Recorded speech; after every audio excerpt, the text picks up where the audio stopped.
Thank you. You've been under the rule. Council, we'll do our first roll call. Okay. Dolores Tothman. Here. Christopher Eaglebear. Todd Bearshield. Sebastian Cowboy Wright. Here. Stanley Woodknife Jr. He's here. Sean Hollowhorn Bear. Royal Yellowhawk. Robert Radley. Charles Bray Jr. Here. William J. Marshall. Here. Wayne Frederick. What is people? Boyd Balandra. Alvin Bearhill Sr. He's here, but I don't know where he went. Jerry Wright Plank. Cameron Wilcox. Here. Lila Kilsensight. Michael Bolt Sr. William Kindle. Here. Ben Blackbear III. Oh. Marion Little Thunder. And Ellen just. Alvin Bearhill.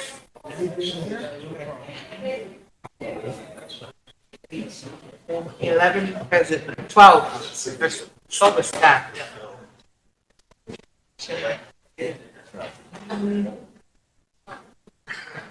Alvin's here and Stanley's coming in.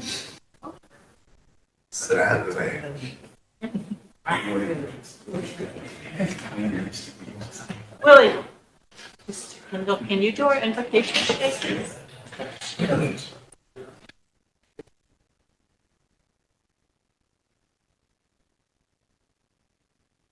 Father, we come before you this morning to do the business for the people of this tribe.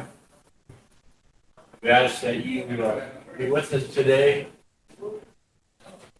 Help us through what could be some difficult decisions we have to make today. We ask that you just be with us today, Lord, and bless each and every one of us in this morning. Amen. Thank you, Willie. And any requests to be excused? Willie? I need to put 2 o'clock. Anyone else? Stan? 5 o'clock, maybe you can attend tonight. Fine. I may or may not have to. I may or may not have to.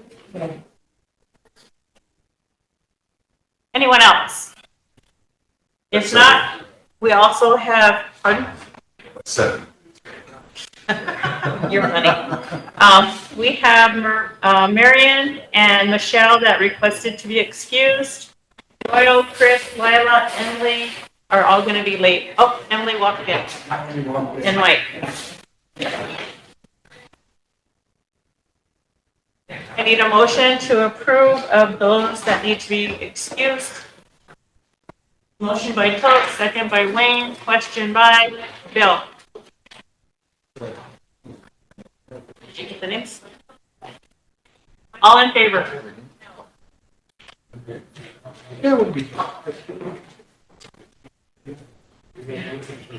Eleven, Opposed? 0, Not voting? 1. Motion carried. Lila's here.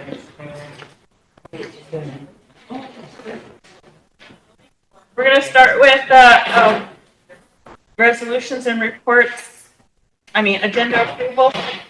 And on the agenda added under our new business is at the request of council a while ago for Kevin Killer and Ross Garlick to report on contract services, and Senator Tamara Grove, District 26A, are here to report today.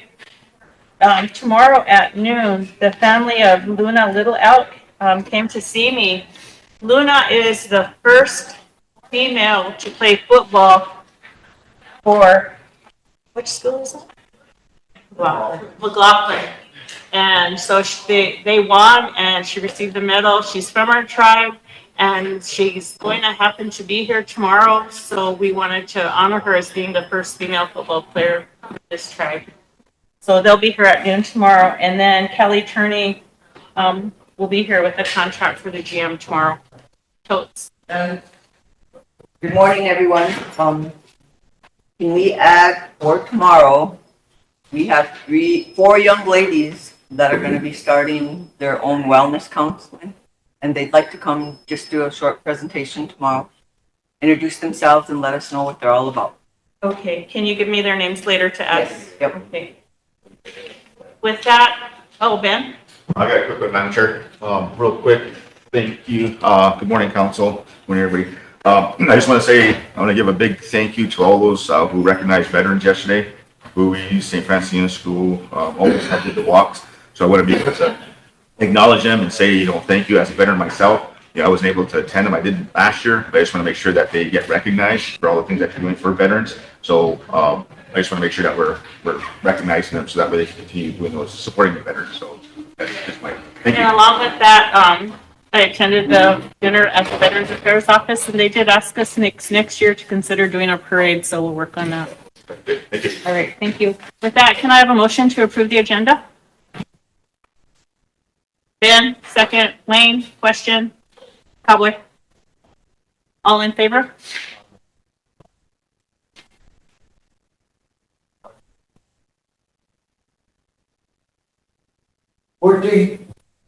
Opposed?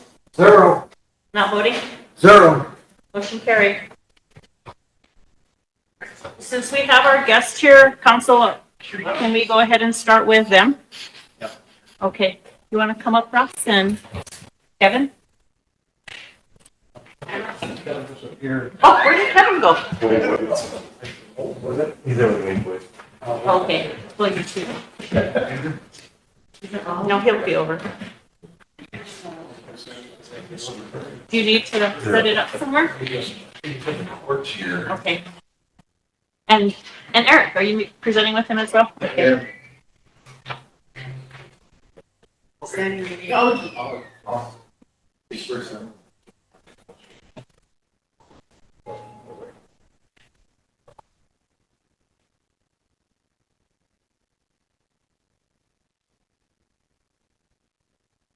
Here. Whereabouts here are you good? Right there? All right.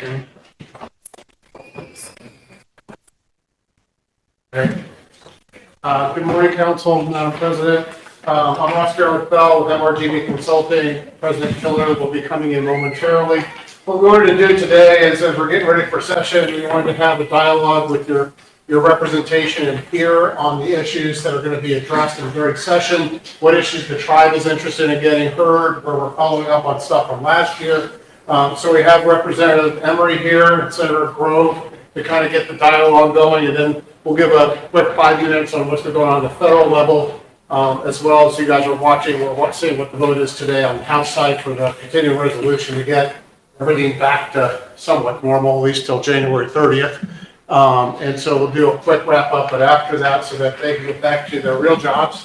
So what I'll do is let them come up and introduce themselves, and then they have a couple of resolutions already starting, and then again, we'll kind of go into some of the issues you brought up in the past to see where we can get some stuff drafted ahead of time and get prepared for session coming up in January. So we'll start. Do you need those handed out? Yeah. Where did you go? Ben, can you hand these out, please? There's 3 here, man. And I'll read up. There should be 25. Let's see. So, I'll move here because I know it's probably a little bit better just to hear me And one for for Wayne. YouTube land. So good morning. My name, as you guys know, my name is Eric Emery. I'm the House Representative for District 26A, which encompasses Todd, Millette, and then the southern half of Jones County. And then my counterpart from the Senate, Senator Groves, represents all of 26, which is Todd, Millette, 6 different counties. Yeah. So what we're having passed out here is, I guess the first thing I wanted to bring up was what the state tribal relations was working on this past summer. So there's 3 different pieces of legislation that'll be offered in the 26th session that the State Tribal Relations Committee will be sponsoring as what's called a committee bill. So the first one is a congruent resolution What that is it's just a resolution to the Department of Justice and the Department of Interior stating that they want a tribal law enforcement academy to be held at, if there is a tribal law enforcement academy to be created, they want it to be housed in Pierre so that local, I guess not local, but so much regional tribal law enforcement can come here to receive their training rather than going down to Artesia. So as you guys know, that there had been a class in the summer of 24 that was primarily tribal law enforcement that was held at the academy in Pierre. That was both joint state certification and federal certification for their law enforcement officers. So what this resolution will do is basically just urge that the federal government will push, if they create a law enforcement center, to create it in Pierre. Right now, the push is either to have it created in Pierre or created in Devils Lake, North Dakota. The Department of Homeland Security already has somewhat of a federal law enforcement center established in Devils Lake right now. It's not an initial training center. It's more or less just a re-education or continuing education type training. So that'll be both Senator Groves and myself are co-sponsor, or I guess carrying that bill is the term to be used. We'll be carrying it in each respective chambers when that does come onto the floor. The second one, 215. So mind you, these are just the draft numbers. These aren't going to be the finalized numbers when they are introduced. But for right now, they're just the draft numbers that are out there. So 215, an act to establish a task force to study the creations of Indian Medicaid managed care entities in the state. Since I'm not fully carrying this bill, I guess I'll defer to Senator Groves to really kind of talk more about this bill. Even though this is healthcare related, this is something that Senator Groves is going to be carrying. Before you turn it over to her, I just wanted to mention to Eric, with what you discussed first with the training center being in Pierre, that was also discussed at the Great Plains Tribal Chairmen's Association, and they are all supporting getting that moved from Artesia up this way, and I believe they did do a resolution on it. Yeah. If that'll help with it. Okay.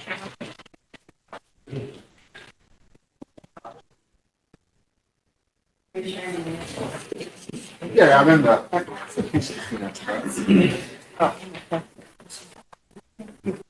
Good morning. I am Senator Tamara Grove, and I carry all the many other counties in District 26. Okay, so draft 215 is going to be, I'll just read this. It says establish the Indian Medicaid Managed Care Model Task Force. So we're going to put together, hopefully, this will bring about a task force that will discuss turning over care to the Indian Medicaid Managed Care Model. And so all of the healthcare will then go through this system. I think that I think people are probably going to be pretty much for this because it alleviates a lot of the costs for the state. And so I think it's going to go really well. This was brought to our attention, at least my attention, by the chairman in Sisseton, Wapaton, Oyate. And there's quite a bit of, it seemed like quite a bit of interest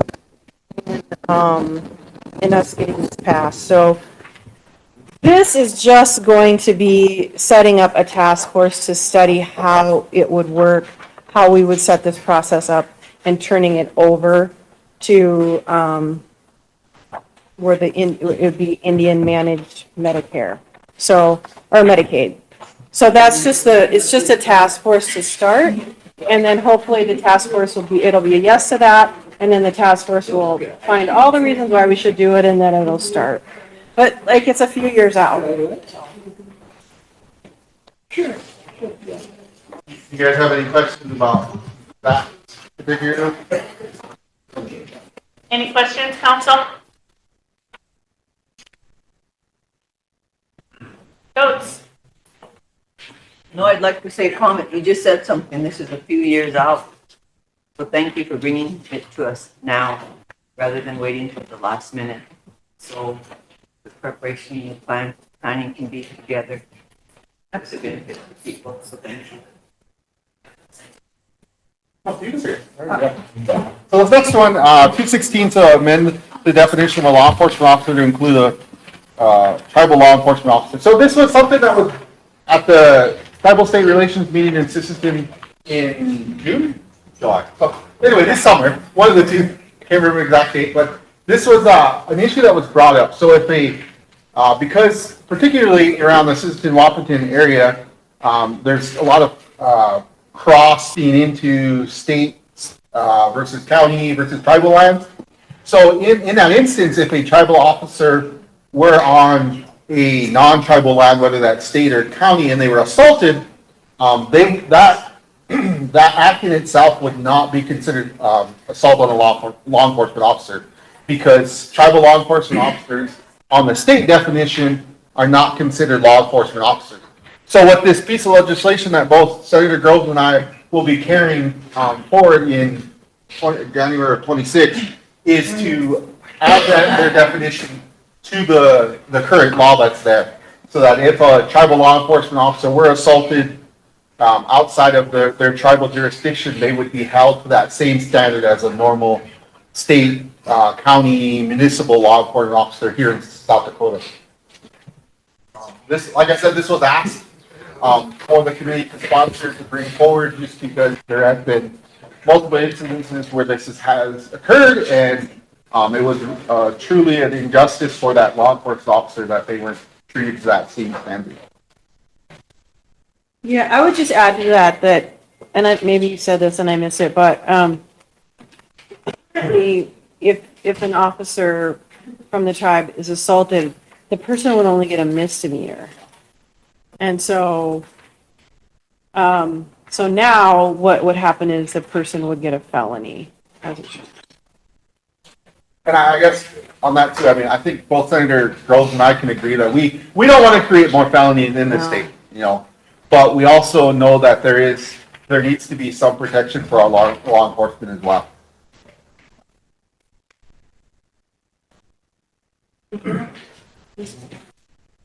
Ben? Well, good morning. Thank you guys for coming. I just got several of the questions, I think. For me, I'm always looking to find out how, we come up with a lot of this stuff, but I'm glad you guys are here. I'm glad you guys are doing what you can to help tribes, and also the relations between what we can do to help not only our services to the tribal members, but also to the state of South Dakota. But thank you guys for coming. My questions are some of these, I guess, for the Medicare, was this start up like the beginning of this year, anticipation of what's going on in the federal government, or was this something that was planned prior and then kind of moving through this thing? Does that sound something, or is it just something you guys are gonna bring up? This is something that has been happening, particularly in New Mexico and Arizona. They kind of already have this model out there where their tribal nations are able to collaborate and have a managed care to control their Medicaid spending. And it's also proven to reduce spending at the federal level and at the state taxpayer level. And then it gives a better specialized care, or I shouldn't say care, but specialized treatment for those Native American, indigenous clientele that are on Medicaid. Okay. Can I just add to that? From what I understood, it sounded like Chairman Renville had been working on it for quite some time, like what he just said, in following what they were doing, kind of forming our own. Okay, all right. The other thing too is the thing on the tribal law enforcement. I mean, I'm supportive of it. If we can help our people, our tribal members of Elkhorn tribes to stay here within, home area, reach home to get qualified for law enforcement. But I mean, I was just kind of curious. I know I think it's George Matheson Center that's up there. That's the training facility for the state academy. So is that going to be somewhere around that area, or is it going to be located in a different area in Pierre, the training facility? It'll be part of the existing center. It won't be added on. I mean, I think maybe eventually the plans would be to add on to the existing facility, but I think right now it'd just be to create a class that's specific for tribal law enforcement officers. Right now, the Law Enforcement Academy does accept tribal law enforcement officers on a rolling basis, just like any other law enforcement officer, if they have slots available, which most of the time, from my understanding from the Attorney General, is that there is at least 6 slots available. So, but they're not taking advantage of every cycle. Okay, all right. Yeah, you know, I'm always for this, the relations between the state, because again, too, with law enforcement, you know, I think our tribal law enforcement work closely with the state law enforcement, whether it's the Highway Patrol or even your local sheriff's department or maybe even the police department. So that's what I'm always hoping we can do, or, you know, pray that we can move forward on this. So those are just my questions on it. I have some other ones about, but thank you. Can I add to that too? I think that they also wanted to expand to where it's, unless I misunderstood, but it was like, they wanted it to be a hub. So everybody comes to us for their training versus going somewhere else. So I think there'll be more states also that would be sending people versus just South Dakota. Yeah, so I think it's more or less supposed to be the Northern Plains kind of training academy, so not everybody's having to go to Artesia, to New Mexico for law enforcement training. So this could be one of the training centers that law enforcement officers, not just from South Dakota, but from Montana, Wyoming, North Dakota, Montana, wherever, may come here rather than having to go all the way to New Mexico. And what they've found is that a lot of times, because of a lot of family issues and different things, that a lot of those tribal law enforcement officers aren't able to stick it out the full term in New Mexico because of that. So when they're here in Pierre, you know, they're able to go home on the weekends. They're able to see family more often. So that'll just help with their emotional well-being to continue on through the law enforcement academy and then have initial training, as well as continuing education training that may come up throughout their career. You have a question from Lane Fredericks. Yeah, well, I'm glad to, I think it's a long time coming for the acknowledgement of law enforcement officers in the state level for protection. I think it should have been a no-brainer. But nonetheless, at least it's started. For some back education there, there's a documentary on Netflix right now, and it's about them starting the Native Academy down in Navajo country for just the Southwest tribes or whatever. And so like about 5 years ago, the idea was placed through Tribal Chairmen's Association that we asked for one in the northern area because we are some of the largest tribes as well with just as much tribal members when you start looking at Montana, Wyoming, North Dakota, South Dakota. So we were petitioning the federal government to start one up here and have it funded.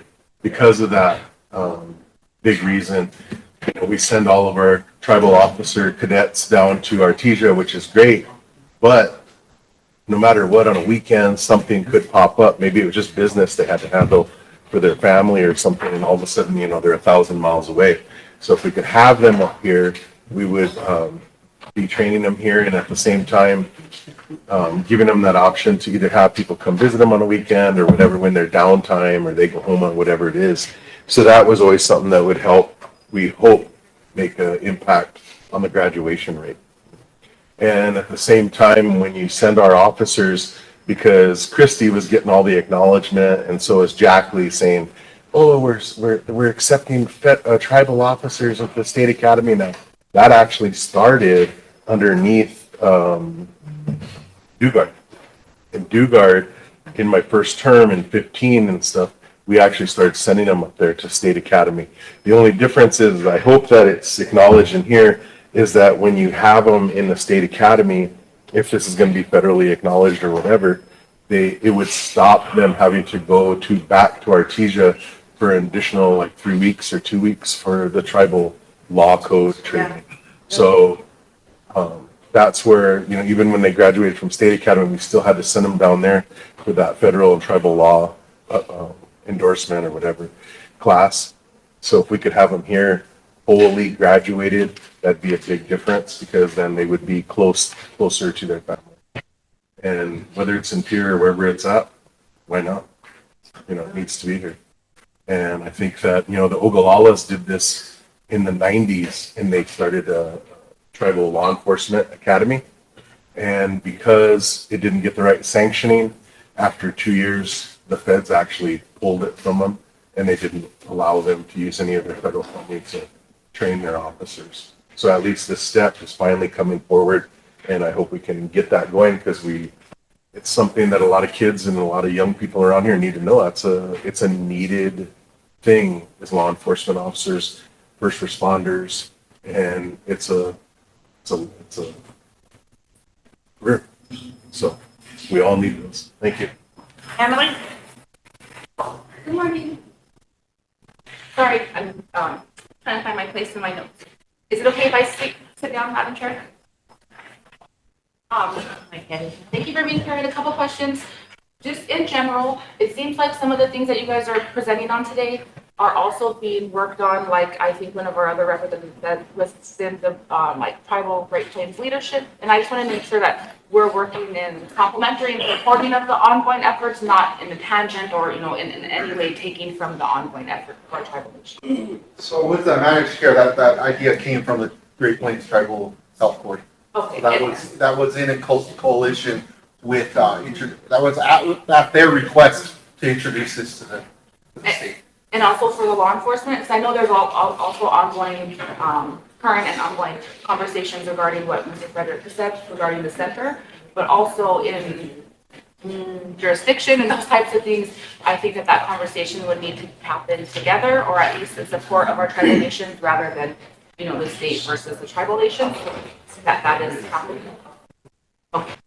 And then Yeah, so Senator Rounds actually started this effort about 2 or 3 years ago. So that's where this stemmed from. The idea was probably 10 plus years ago, and probably when he was governor Rounds, this probably was kind of talked about then, but when he became a senator, he actually initiated this process. It never got its full weight at the congressional side of it, but, unintended consequence, there was a law enforcement academy last year that did house tribal law enforcement officers with that dual ability to both be state and federal law enforcement certified with that. And I think with the intention of the looking at bringing an academy here would be that there would be both state law enforcement training personnel as well as federal personnel, so that the dual credentialing can happen. Okay, thank you. And then just to clarify, could you explain a little bit what the current definition of law enforcement states for, or says for the tribe, for the state, and why a tribal, why race, I guess, has anything to do with the status of, is it more to do with where you got your training, like FLETC versus state, or say, for example, FBI, or, another non-federal, non-tribal citizen federal officer was assaulted in the state, would they not be considered law enforcement officers underneath the definition? So in the document that was passed out, that it does have the definition of what each law enforcement officer is.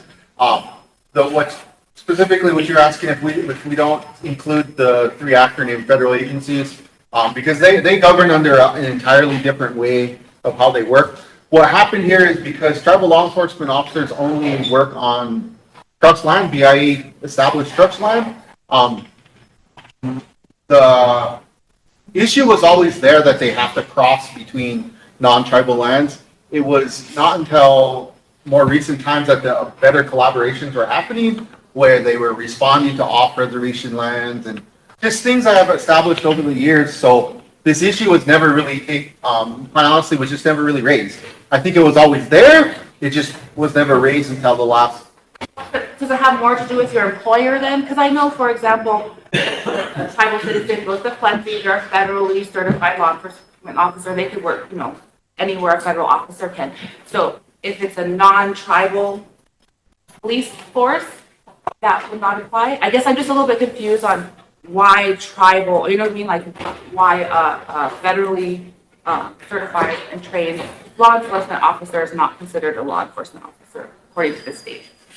So I guess I'm kind of reaching because of course, this isn't neither of our expertise, but my understanding is, so the three-letter federal agencies, FBI, DEA, ATF, so on and so forth, have that ability within their chartered, like, creation of their department. They're allowed to flex their law enforcement authority anywhere in the continental United States. Where tribal law enforcement officers are singular, their enforcement ability only falls within their jurisdiction. So without getting into the deep weeds of how it really works, I guess we don't really have I don't, I guess I shouldn't speak for Senator Groves, but I don't have a true grasp of how that really works. I just was trying to see if there's anything to do with the race of the officer having to do No. with it. No. Okay, it just has to do with the status of their employment, if it's on the tribal nation or not. Yeah, so if you go to page 5 and 6, that's really kind of the meat where things change. And you can't really tell on the black and white, but, so if you go down to 22 and you see them crossing out, they're saying that's what was there. And then if on page 6, especially B, then it really starts to explain. So prior to that, my understanding, and I could be wrong, but my understanding was so that's a sovereign nation. So a sovereign nation is coming into basically another nation and doing a thing, whatever. And so, they didn't necessarily recognize that other nation. And so it wasn't specifically about the race of the officer. It was like you're underneath that other umbrella. So it had to do with the state acknowledging our sovereign Yes. existence as a tribal nation. Right. Thank you. Yes. Thank you. Mike and then Lisa. Thank you. Good morning. First of all, let's hear it from the young man from St. Francis. Hey, thank you. Hello, everyone. Can you, and by the way, incidentally, the law enforcement, providing that opportunity or training in this part of the country, something that's been talked about for as long as I've been on the council down here, going back a lot of years. It's something that, the idea surfaced probably 20, 25 years ago. So I'm glad to see that it's moving forward. It's just common sense, really what it comes down to. But there's this old tribal state relationship, jurisdiction, blah, that old ghost is still, we still haven't figured that out. On the Indian Medicaid managed care entity, what is that? I mean, what will that look like when it, if it comes to fruition? I'm a little bit confused about the terminology, and maybe it means what it says, But first of all, can you tell me what that will look like? So they become like the tribes that managed care becomes the ones who oversee how it's processed, how the forms go, how the money is sent out. It now becomes managed by that entity. So can I say that means the tribes will have a voice in how the state Yes. allocates the Medicaid So to existing tribal health facilities then? they will decide how that gets paid out, Yeah. what condition. So they control that ability. All right. And I don't know that the state is actually involved. It now becomes between the federal and the tribe. Oh, I see. Okay, all right. So it's federal tribe. Middleman. Yeah. It's Yeah. up to All right, so- the state from the It's legislature. really good, I All think. right.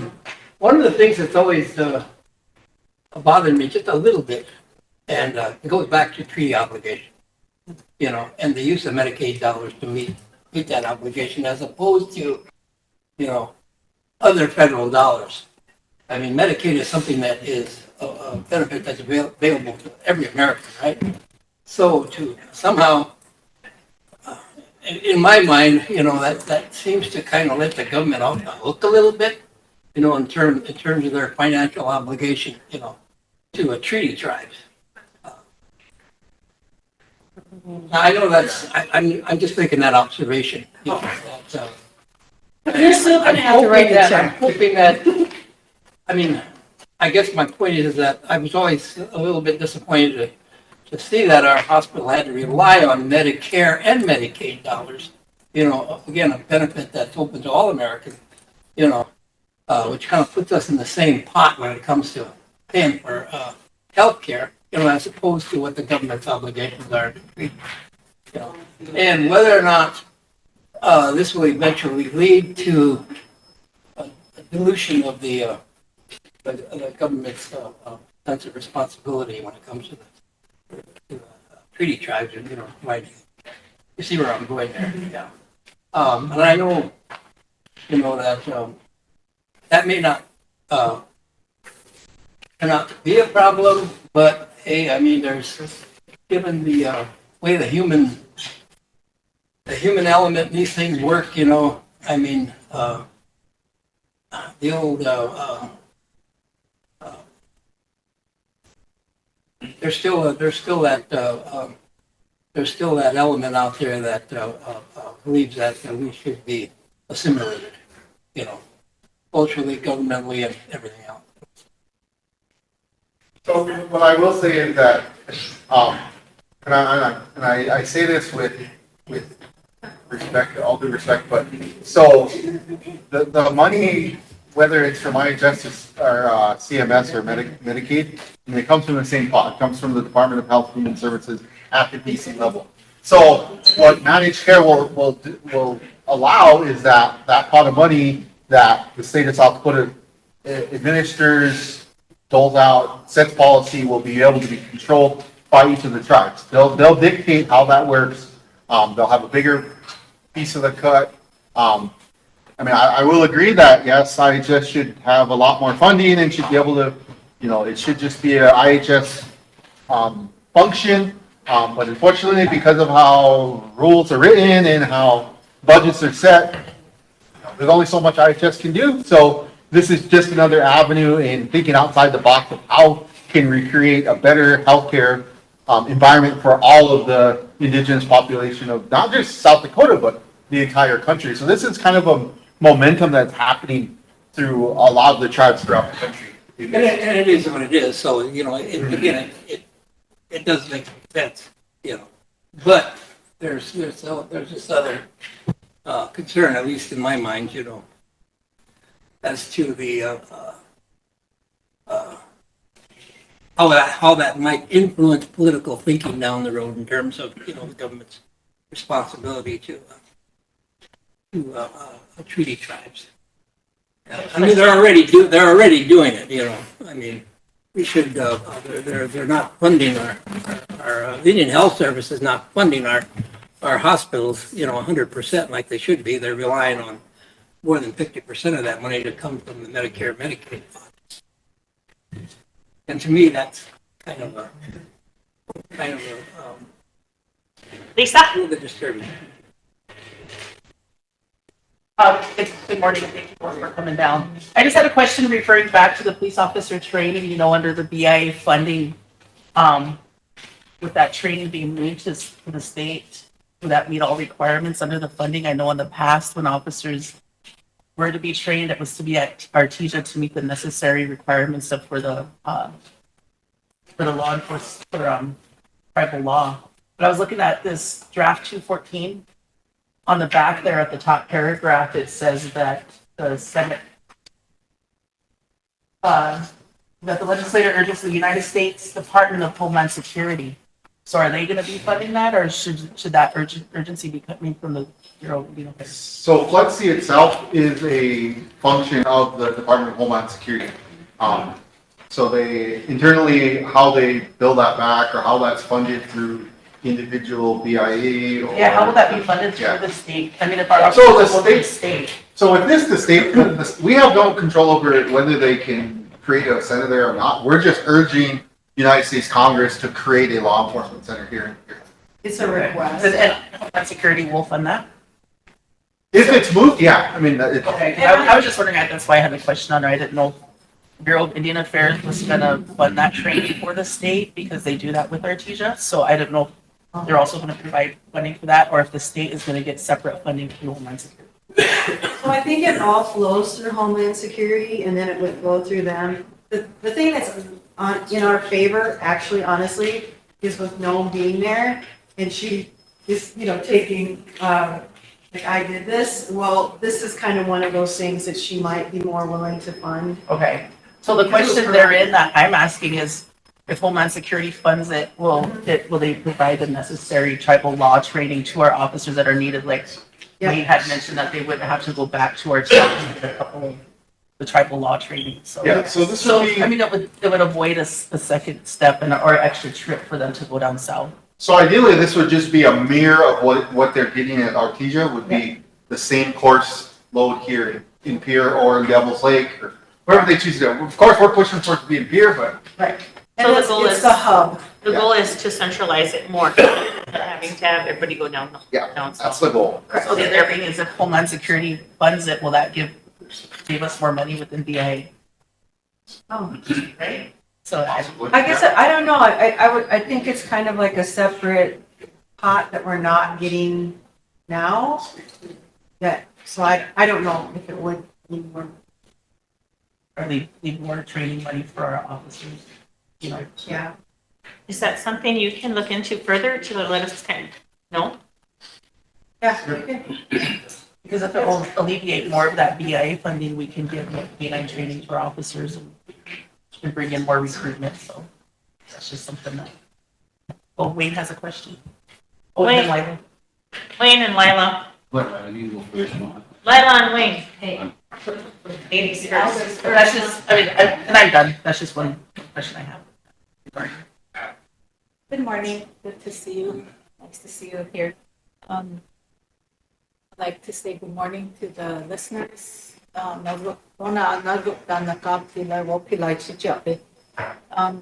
of the areas that Eric mentioned something earlier was about the emotional support and the needs of officers. And this has been something ongoing that I've always discussed and talked about was when we talk about that point there, that part of this is never really like included in with things.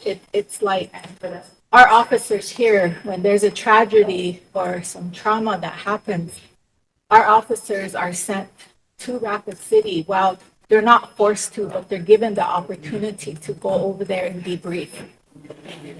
I believe that also should be a component involved in this, where they could ask for a clinical psychologist, a medicine man, people of that sort for their well-being, because a lot of times the officers, they're career officers, they're there for a long time. But we all know what leads to the stress. We have high numbers of alcoholism, we have high numbers of family issues, So that needs to be a part of this component. I feel that they need to have somebody, on standby there or hire them there, so our officers can decide, while it's closer here, it seems like, going to Pier or there, we have resources here, but they can't provide that to us, here within our police departments. It's really crucial, I feel, because not only do we have the drug epidemic, we have some really serious things that happen on our reservations. And the well-being of our officers and the retention, of them coming here. I'd like to see something of that sort added to this. Right now, even with our EMT, and I know Eric can attest to this as well, is that, we don't have much young people to recruit to these positions. He talks about the EMTs, how about something like that too? I'm just piggybacking off of this because if they need training, I always feel like we should have a centralized location for our tribes and our people within the Ocheti Shakowin to send our young people there, to get the trainings that they need also with the EMT, the courses and everything they need to have to attain these positions and hold them. Our well-being of our people is of utmost for us here, and a concern that we help our people and we build onto that for our officers to maybe even go on into looking at a career like that, helping each other. And because they understand what they all go through, as well as the officers here. So they should also consider something of like a debriefing center or someplace for wellness, something like that, where if, they can do it without feeling the stigma of your mental, or it's going to be a mark on you, because you're going and taking care of yourself, something for them at least. So I'd like to, just add to that, but this is really a good thing that's happening. It's been a long time since we've had something like this for tribes, sending our people all the way to Artesia. A lot of them are real young, and that's hard for them if they have families. So I just wanted to bring that heart of everything up too as well. So thank you. If I could just address that, since we are live, there's a number that we can call in the state of South Dakota, which is 988. And so that number will lead you to someone that is there 24/7. So if someone is suicidal, if someone's having some kind of a mental health crisis, and they can't get somewhere, you can even actually text this number. So if you're a young person and you don't want to call, you can also text. But 988 is the number to remember that you can contact for those types of things. And of course, you were referring to the police and EMTs and that, but I just wanted to take that moment to say that, because I don't know if people know, just as us as in South Dakota, we can call that number. I'm more than willing to state something like that, to make a request for that, because I think that it is reasonable. But I also feel like I have this little pet, well, it's just this idea that I have in my head that we should have rehabilitation centers that are closer to us in more of the central area versus just everything on the east and the west. We do have some funding that we got from a legal win, opioid win. There's money that's sitting in an account with DHS. And I would love to see some kind of a rehabilitation center that is set up where people can come and stay. I think it should be for an extended period of time, like 18 months versus this weird 30 days, thing that doesn't help anyone. And so that kind of a center might also be able to offer something more. And I don't know if you were referring to having someone here in Rosebud in particular, instead of going to Pier, whatever, but just something closer. Is that what you're saying? Yeah, I think it's probably, because that's never going to happen here. I've asked for it many times where we have IHS, but the way that I look at it, it's really a sort of to say it's a special circumstances, because these are helpers needing help. Right. Helpers don't like to ask for help. Helpers don't do stuff like that, but I think we need to give them options. What's wellness for you? What does that mean for you? How, let's let them tell us, instead of, always, and that's why things don't work for Native people. You can bring in all these programs, you name it, the president can say, oh, this is what they need, what have you. But if you don't get the feedback from the tribes and the people here, it's not going to work. And that's why, people don't want to go to treatment either, because they don't know really what it is, and the oppression. So I always feel like the dialogue we have and the vocabulary we use, we got to really work on changing those things. you look at, our people don't respond well to things like that. So as we, grow in our generation, we need to start listening to our memberships. Like even the Eric, what works for your workers? Nobody comes here and asks them. Everybody assumes they know.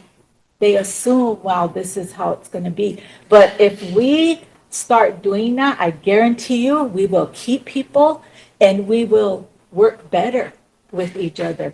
They say work smarter, not harder, those things. So it takes time. And a lot of people are like, we don't have time for that. We got this money, we're going to spend it. We want it done tomorrow. So we put something together and we throw it out there. It happens, we have big old ribbon cutting, what have you. And in 2 years, it's gone. Oh, it didn't work for them. Those Indians don't know what they're doing.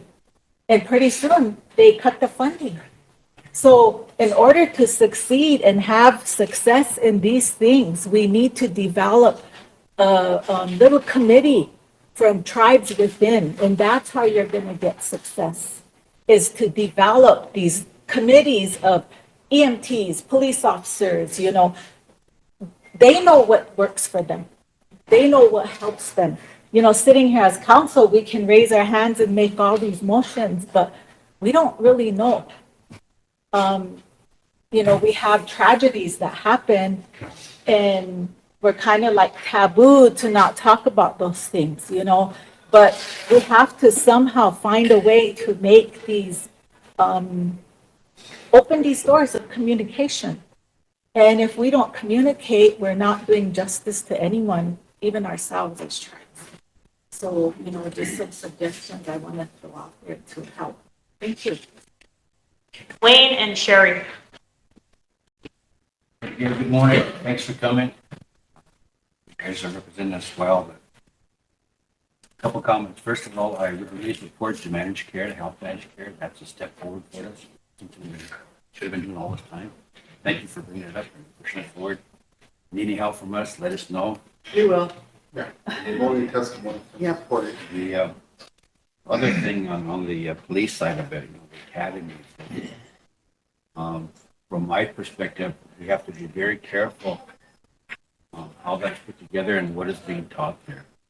Particularly the last several years, we have all this rhetoric about rechanging history, what we can teach in our schools, redefining all that stuff.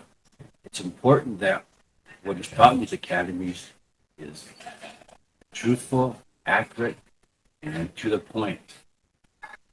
There's a statistic that we have to address that spells out everything about our relationship with the state of South Dakota.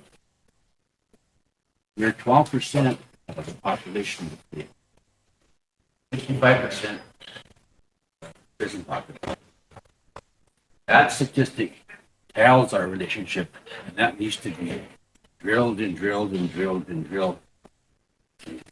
Probably we can understand why that is, to address that.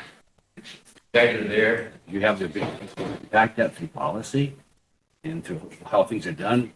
So we rely upon you to keep us informed on how that's progressing. The other thing I want to bring out is I've been working with the state for years, and I don't really know what the state's policy is on government-to-government consultation.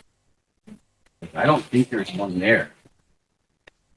There's an issue that's going on now over our elk, issuing these recognition tags. All of that, and that has a potential to be a big thing. I mean, getting close to that. That could all been alleviated if your committee that makes the decisions could have come here and sat down with us and worked this thing out. Instead of throwing their nose up to us and issuing all these tags and saying you can't do shit about it. That's not government-to-government consultation. You guys are in a position to establish policy of the state to mandate these departments to have that consultation before they take action like this. and it will prevent a lot of this stuff from happening in the future. And again, if you need any help on drafting that policy or supporting that, please let us know, but it needs to be done. I'll touch on a couple things that you said, Wayne, but one of the things that I think is to our advantage is the fact that Senator Groves and I both are on the prison task force. So, you know, you have that vote, that voice, and it's really nice because you have both representatives from District 26 that are on there. So we are able to really give that perspective to what shaping what the prison will be when it opens in 28, 29, whenever that might be. So we're, you know, proactively working to change that model so that there is a better environment for our prisoners, and especially we knowing that our indigenous population make up a majority of the prison. What can we do to help them so that their recidivism is lower? So it's dropped, they're not going back to prison. What's getting them to prison is a whole other story, but what we want to work on, particularly, I think, with the committee or the task force, is to keep them out of prison. Yeah. We don't want them to go back. The next step would be to proactively work on keeping them, never having to go to prison. But that's, you know, that's a whole other task force and a whole other thing to deal with. And then the other thing that you brought up was about not just particularly the elk, but the game fishing parks in general, whether that's deer, pheasant, fishing, you know. I will say that DNR really doesn't bring the tribes to the table. I mean, they bring them to the table to listen to testimony, but just like you say, we listen to you, but we have an agenda, we're going to do what we're going to do. And that's unfortunate. I mean, I think, you know, the GFNP here, Matt and I had talked a few times specifically about the elk issue that was coming up. You know, I gave some written testimony to it. The vote still went the way the vote went the way it was going to go. So elk tags were issued surrounding Todd County, which has that's never happened in the history of game fishing parks with the state and the tribes relation. So there's things like that. What I will say is I think Governor Roden is open to coming to the tribes. I mean, I have had several conversations just on the side with Governor Roden about, you know, tribes and relations and mending those relationships. And I think he's very open to it. And I think it's just that ask has to be made to his office to really make those connections. And we can, for sure, make that ask. Right now, I'm asking of you to begin the process of setting policy requiring the state to do government to government consultation. That's my ask of you today. Start that process because it does not happen.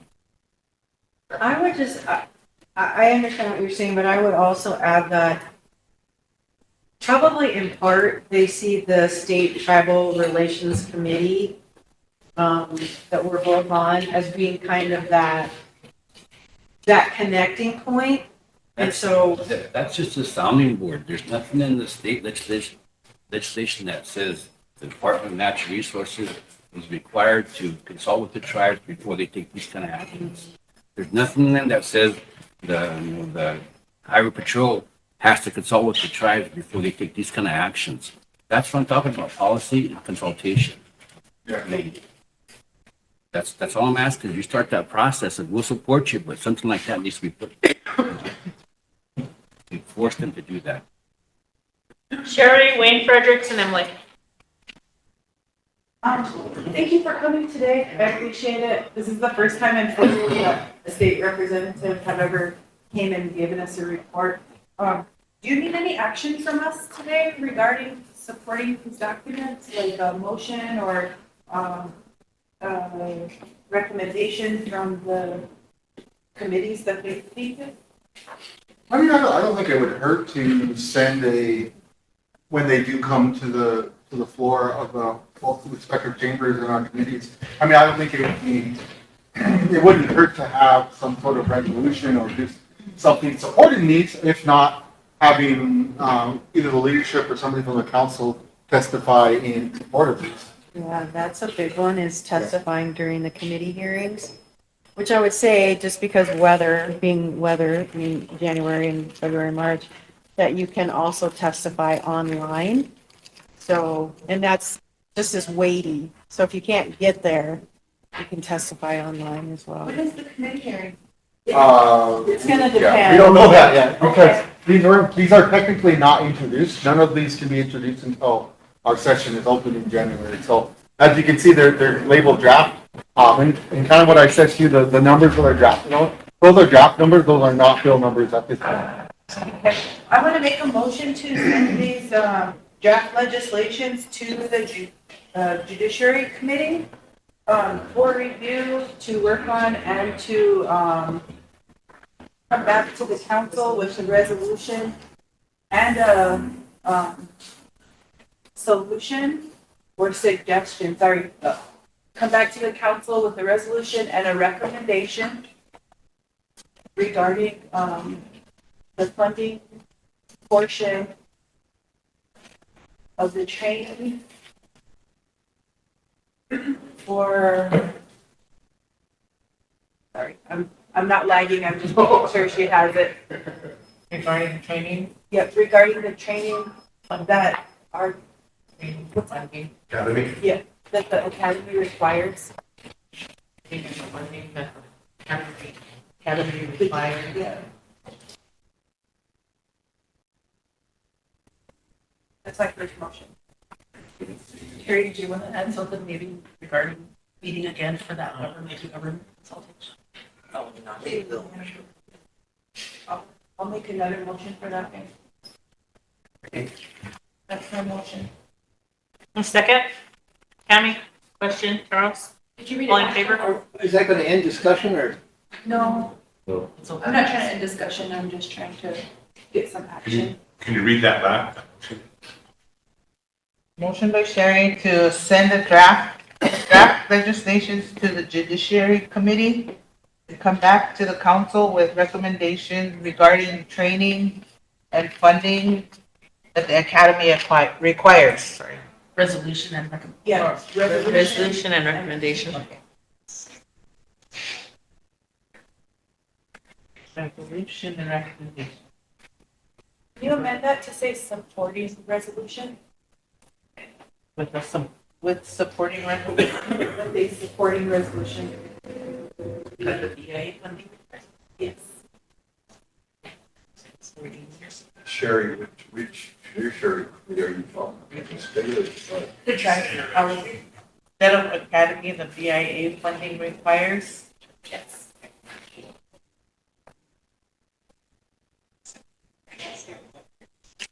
Okay. Motion by Sherry to send the draft legislations to Judiciary Committee and come back to the council with a supporting resolution and recommendation regarding training and funding that the BIA funding requires. Is that how you want it? Did you say BIA funding? Yeah. BIA funding. Source or just BIA funding? Well, it's more so the contract that, Madam Vice President was talking about earlier. So, instead of funding, could you change it to say, the BIA contract requirement? Sorry. Thank you, Madam Secretary. Just want to get it right. It's actually not. It's not. It's Homeland Security. Yeah, it's Homeland Security It's not actually with funds. I understand that, but what I'm trying to address is the good point that Madam Vice Chair brought earlier, because if they do get this funded and it goes through and those requirements from our BIA 638 contract aren't abided by, then our officers will still have to go back to Artesia for a few weeks to get that training that's required by the contract. So my intent behind it is to hopefully have a partnership with BIA. Hopefully the judiciary comes back with a recommendation of a partnership with the BIA and the state academy. So that's where my brain is, council. Thank you. All in favor?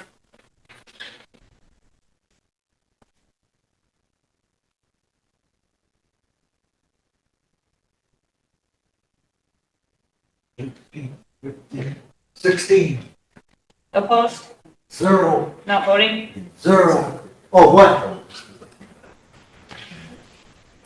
Motion carries Your next motion? Okay, my next motion is to,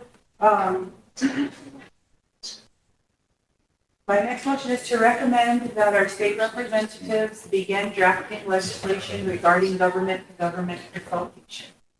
That requires, a consultation with actual tribal council. I'll second. Finish. Yeah, and Who's that from? Would you be considering, Just would you any consider discussion. amending and say consultation and consent? yes. Did you get the amendment? Patient and consent. Okay, motion by Sherry to recommend that state representatives begin drafting legislation that, so I'll spell it out, on government-to-government consultation and consent regarding Consultation. actual council.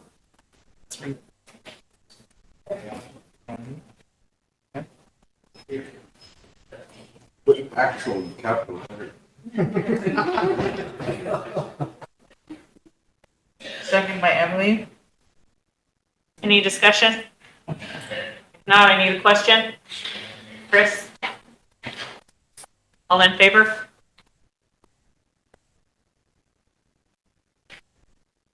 Sure. 17, Opposed? 0, Not voting? 0. Motion carried. Okay, I have one more motion, Madam Chair. I'd like to make a motion that,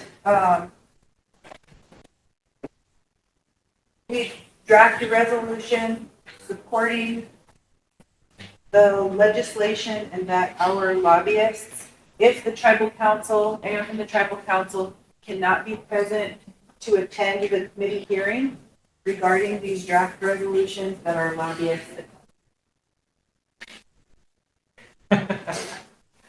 You say that all over again, I got by the lobbyists. What do you got? Draft resolution supporting legislation and lobbyists.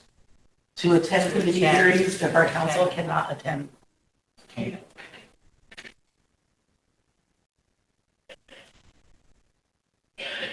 Did you say attend and testify? Yes. Oh, yeah, you're right.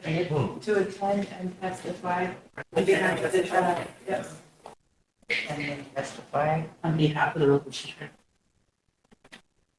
And that's just to draft the resolution and bring it back for us to discuss. Three more. On behalf of the resolution. Anything else added to Sherry's motion? Your motion's growing. Everybody's throwing in. Need a second? Votes. Is there any discussion? If not, I need a question. Charles, all in favor?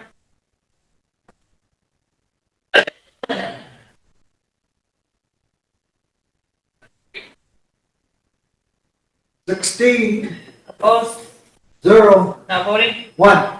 Motion carried. Madam Chair, as soon as we're finished with our state representatives, could we divert from the agenda and go immediately to the bootlegging reading? The first reading of our bootlegging, is there 15? We have 16 today. Yeah, we'll divert for that because you've been waiting for the numbers. But right now, if you're done, I have Wayne Fredericks, Emily Totes, and Mike. Before, I just wanted to touch on just something that I didn't want to call you Sherry, but I was like, I want to make sure I call you the right name first. Anyway, Miss Rosebud. okay, former Miss Rosebud here.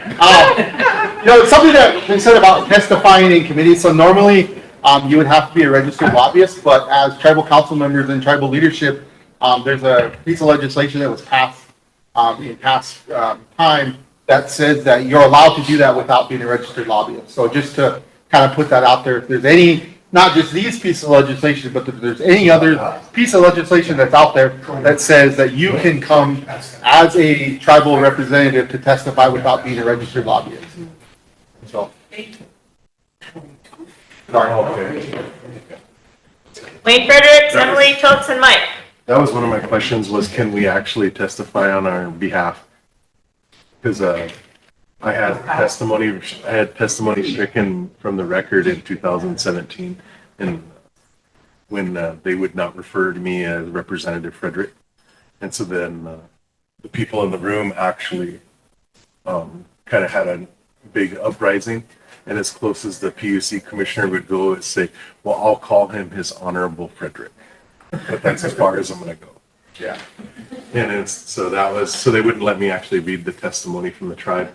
So Heiner did get that passed then? Yeah. About 4 or 5 years ago. 20 or 2019, it was a while. Cool, thank you. So yeah, Troy was actually the one that, and I don't know who the House representative was for that, but I know Troy was one of the ones that had gotten that pushed through to allow. Because not just for Rosebud, but that there was other times, from my understanding, that incidences like that occurred, that tribal representatives. Other elected officials came, yeah. That's good. I thought, that was I think that was before the pandemic when that was passed, but I think to back up with Sherry's motion is necessary because a lot of times when I was a representative, we didn't hear about legislation or hearings until the day of. Right. And our lobbyists would be up there and we would have to, so now we can give them more testimony or some words to say. And so anyway, that was one of my questions, and then I was wanting to really get into that government to government consultation. Since we're on the talks of reconciliation and amending relationships, I won't pass a motion necessarily, but I'll give you guys some insight and directive to possibly, because you guys all have probably introduced a dozen bills, maybe more, and then they're lucky to pass. So I'll just give you some food for thought, I'll call it, all right? I'd like to see a bill in the future that any railway line land revert back to tribes that isn't used for its initial purpose. Because if you haven't gone down that rabbit hole, do some investigating and reading on those, and it's very interesting and confusing. I wanted to talk about negotiation for tribes compensation. Oh yeah, negotiations open back up with tribes on compensation on any water usage from any waterway in South Dakota. A bill acknowledging that needs to be opened back up because it was kind of insulting that it happened. But there was a bill passed acknowledging fishing rights to the Missouri River, but only in a segment of the Missouri River to one tribe. And that should have been brought to the tribes, and it should have been acknowledged for all tribes. And I don't think it should have been a segment of the Missouri River. It should have been the whole Missouri River. And that's just some food for thought. I'd like to see something in the future if you guys want to devise something or write something in the past. Thank you. Emily Totes, Mike. Thank you. So I think you answered most of my question earlier. It was mainly on what our process is to get input into something like this, because we very much appreciate that you guys are here. We don't often get this opportunity. Finding out we have to draft some consultation, makes sense. That's why it's not happening. But in lieu of that, is there time to still provide input? And if the tribe had input, would that be something that we'd be allowed to offer you as far as, edits or things like that? Are we too far beyond in that process? Okay, great. We're very early, and this is the perfect time to make those changes. Perfect. Not going to have it right now, but just wanted to know if that was an opportunity. And the second one, I was trying to read it real fast while everybody was going around, and I just had a question that's random. On page 4, lines 6 through 8, there's some strikeout that have to do with the United States Department of Homeland Security Chemical Facility Anti-Terrorism Standards. So I'm just curious as to why this bill or whatever that's supposed to be doing law enforcement is also amending something about terrorism or Homeland Security. So I was just curious.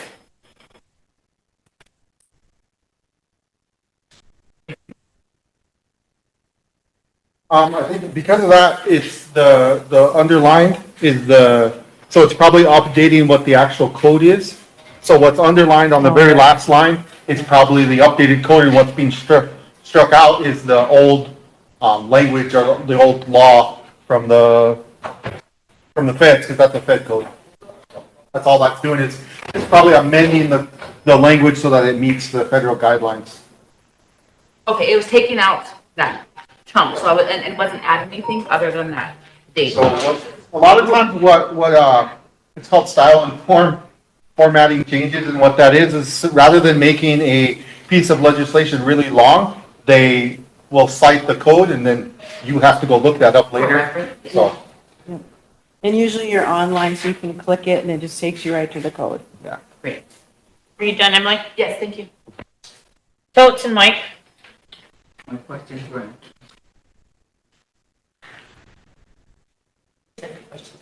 Okay, Mike? Thank you, Madam Chair. On the draft, 214, having to do with this, establishment of law enforcement training academy in South Dakota. Why the Department of Homeland Security? I'm suspecting that it's because, Mike, that was that's a hot thing right now. that was the question I brought up. And there's funding, but, given the notoriety of that agency, do we, at this point, expect it to survive the Trump administration? So the federal law And enforcement, with that, of course, would be the funding, you know? And once you take funding away from one federal agency and give it to another, getting it back to where it originally was, sometimes that's a mountain to climb. But anyway, the federal law enforcement training academy is held with the Department of Homeland Security. So FLETC in Artesia is a department of the Homeland Security, so they're a training agency of. so we're already there then. Yeah. That's, Yeah, yeah. Does that mean that Christy Nome can commandeer the cadets at Homeland Security as we speak and put them into the streets of Portland? Now, I mean, I'm being a little bit silly, of course, but then on the other hand, there's some crazy crap happening, you know, in that department. You know, I mean, no.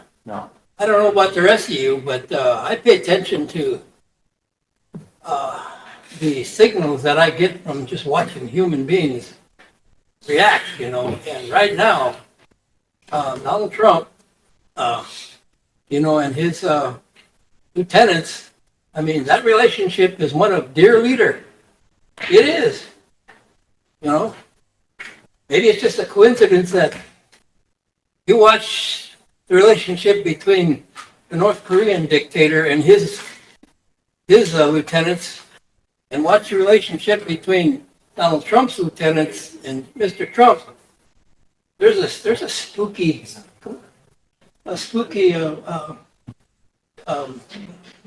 likeness there. Really is, you know. Maybe, you know, paint me paranoid, but anyway. But I'm more concerned about, really concerned about the Department of Homeland Security and whether or not, or where it will eventually go. I mean, we all know the only reason it was created because of the immigration, I almost said immigration problem, correct? That's the only reason that department ever materialized.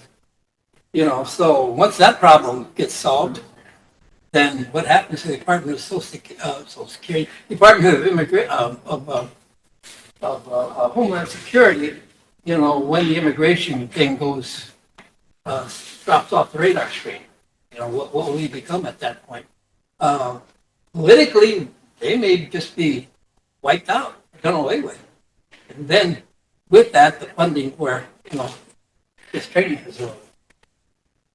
So Homeland Security was actually I created. sound like a Debbie Downer, but I'm just, you know, I've been around here for a long time, you know. And So Homeland Security, to kind of give a history of self, Homeland Security was actually created out of 9/11.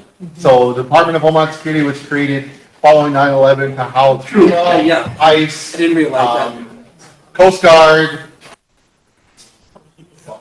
It's a Yeah, it's a massive. Yeah. Right, yeah. Okay, I stand corrected there. Okay, if that's all, we have Mr. Bell waiting to speak as well.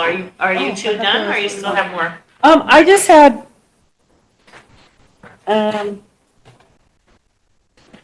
no, I think you're good. We're good. So I guess there was just one thing I wanted to touch on, was just the taxation, and I think Ross is probably going to bring it up, was the ask from the state for 10-year compacts. And what I will say, and this is my own editorial, is to really be careful with that because the tribes just got into a new 5-year kind of cycle on tax agreements, and that was just recent. So what will come out of that, we don't know yet. So to enter into a 10-year agreement, things can change pretty quickly as far, especially with just even here within the next year. I mean, we have 19, is that right? Yeah, 19 tax proposals for property taxes along with other things. So the tax scheme of South Dakota is going to change in the future here. So to really enter into a 10-year agreement is, in my opinion, is kind of advantageous to the tribes. I mean, so I would caution you guys on really entertaining those and then really looking at your tax agreements to see what those are in there, because each of the 9 tribes in South Dakota have entirely different agreements with the state. So my recommendation would be to collaborate with the 9 tribes and to say, hey, what can we do that's like, and then what is different between amongst ourselves? Because I mean, for example, Lower Brill does not have an agreement at all. Flanger only does tax cigarettes, so it's different. So just that being said, just really look at it. I wouldn't really recommend getting into a long-term agreement like that until you really hash some things out. You're fine. So, I brought a bill last session for parental rights, and it died miserably in the House.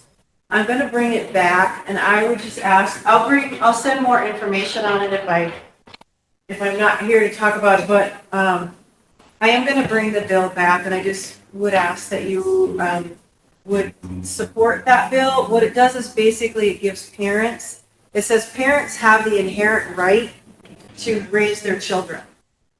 And DSS came in against the bill, saying that parents who believe that potentially could be abusing and neglecting their children.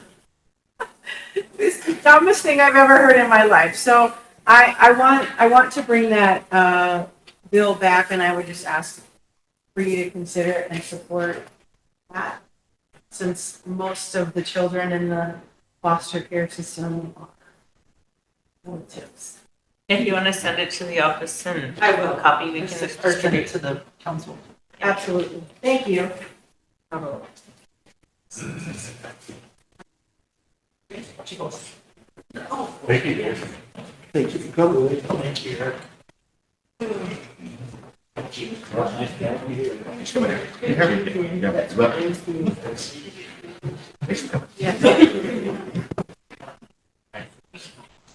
Yeah. It's not every day. Crazy old guy.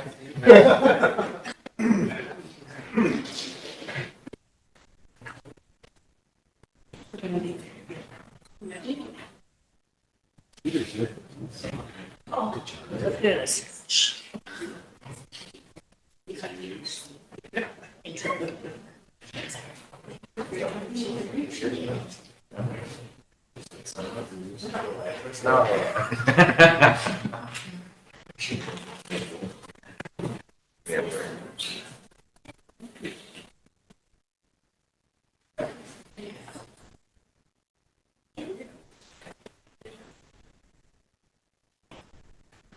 Yeah, I can see that.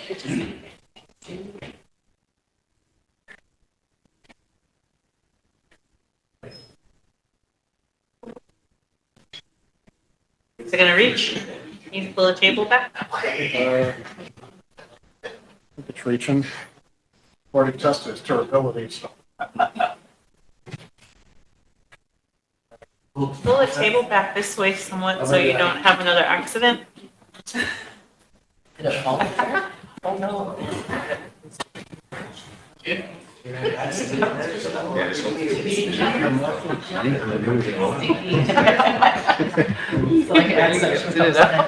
them off. It was really white in the 4 spots I was sitting in.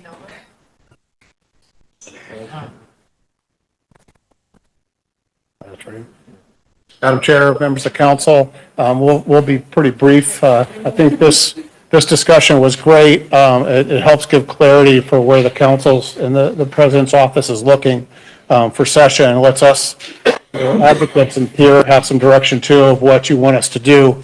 I just want to do a couple of quick highlights. And the resolution that Representative Emery is doing has already passed the legislature in '24. It passed 67-0, so it's good they're doing a reaffirmation policy. There is a little confusion on the Department of Homeland Security and the BIA. What's going on there is the federal center there for law enforcement training in Artesia covers like FBI and other activities that does fall under the Homeland Security. But each agency kind of pays for their own folks at that academy. So BIA pays for the tribal law enforcement section. So it'd be BIA that would do kind of the funding for academy here in Pierre, which is something that the tribes have been pushing since I've been advocating here in South Dakota since 2017 to get an activity there. And I know Attorney General Jackley has been very supportive of that concept and also securing the slots for the tribal law enforcement officers. And that's one of the things that I think the tribe should be looking at to make a permanent activity so that it doesn't change based on the whim of who the Attorney General may be, since we will have a change coming up in '26. I do also on the consultation question that was brought up, or at least the the sovereign to sovereign discussion, several states do have those kind of policies. I think Colorado, I think North Dakota, Montana have those kind of things, and South Dakota has never done that. I think Representative Bordeaux or Senator Bordeaux tried in the past to get something similar, but I think we could take some of those models there and bring that as a model, and I'll share that with the delegation too to see which model may be the one that could work for South Dakota's politics. And maybe be a step in getting more and more things kind of through, because each of those states is also set up a little bit different, where instead of having a Secretary of Tribal Affairs, they have a committee that the tribal leaders are a part of. So it's a little bit different there, but that's something, again, that we'll work with the delegation on, and I'll send to the committee here, the council, to get what's out there, so you guys can see that and put that together. I think, under a treaty of the government-to-government consultation, there was also a law passed in like the late '90s or early 2000s. Maybe you could take a look at that and see what the actual requirements are and how often that consultation needs to occur and for everything. Because we come down here, we hear things, and sometimes we don't even have any input on it. And just even with this regards to tribal recommendation, we should have tribal involvement with those type of decisions. Yes. If that might be something you can send out to us and that. If we can find it, we'll to see if it's in back in the '90s. That might be a little bit hard. And Vice President, what we can do is basically get a list of all the states that have something, and we could kind of work from that, whichever the best. On that, probably the best route. So kind of, some states are going to be better than others, and some states will do minimal things, I think at this time it'd be good for us as a council to have actual decision making in that too, instead of just our recommendation. And where the delegates are here, or the representative and senator, the other idea I've heard from other tribes as well is that if a bill's impacting a tribal, where the tribal government's needed, that maybe there's like a requirement of at least 2 or 3 days notice for the hearing, so that tribal members could get up there. Because one of the problems you have in Pierre, and you all know this very well, first of all, they have a ton of bills and they have a short window to get them through.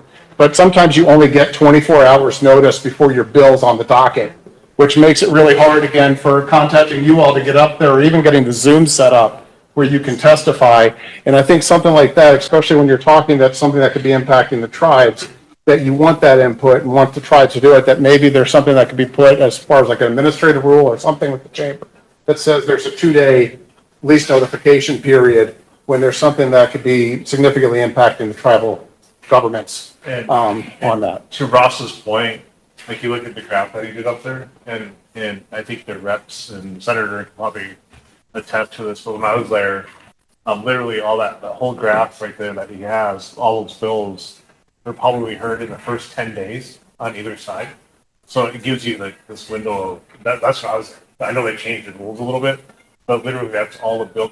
They have to, by law, hear all those bills within the 10, I think about 10 to 14 days and then it goes over to the house. So it's a really small period, but it shows you how much, is going on and how much, we need to be at this, kind of be present.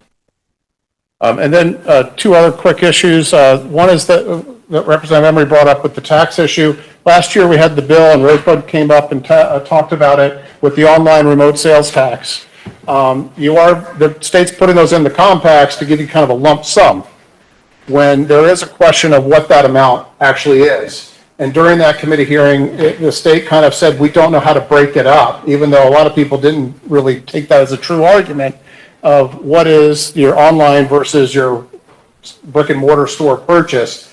The problem is, again, if they're collecting money from tribal areas, they can't. That's unless there's a compact. So the problem they're running into with Lower Brule, there's no compact. And they're collecting tax revenue from tribal members, which they have no legal right to do. And what the state's nervous about is that that gets pushed too hard, Wayfair gets put into question, because Wayfair was only put, and that's the tax collection, the court case. Yeah, was only put into place if it didn't become a burden on the businesses. Well, if all of a sudden the state's saying they can't track it because it's too difficult, that's creating a burden. And so the state's worried that if this gets pushed too far, it could be something that would overturn Wayfair and get rid of the online sales tax. But the problem is it's not that difficult. They know where every parcel everything's coming from because you have to put your address in. I don't think anybody subscribes to anything without having to put all your information in.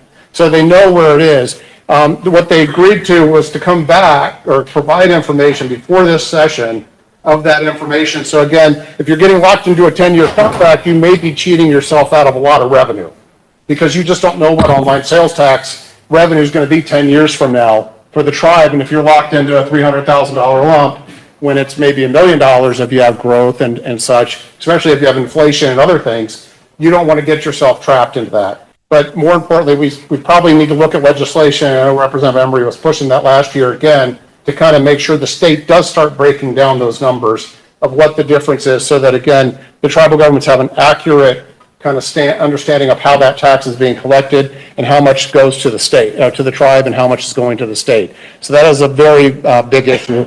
And the other issue, well, there'll be two other issues, but the other one the tribe brought up was access to the river, access to the parks.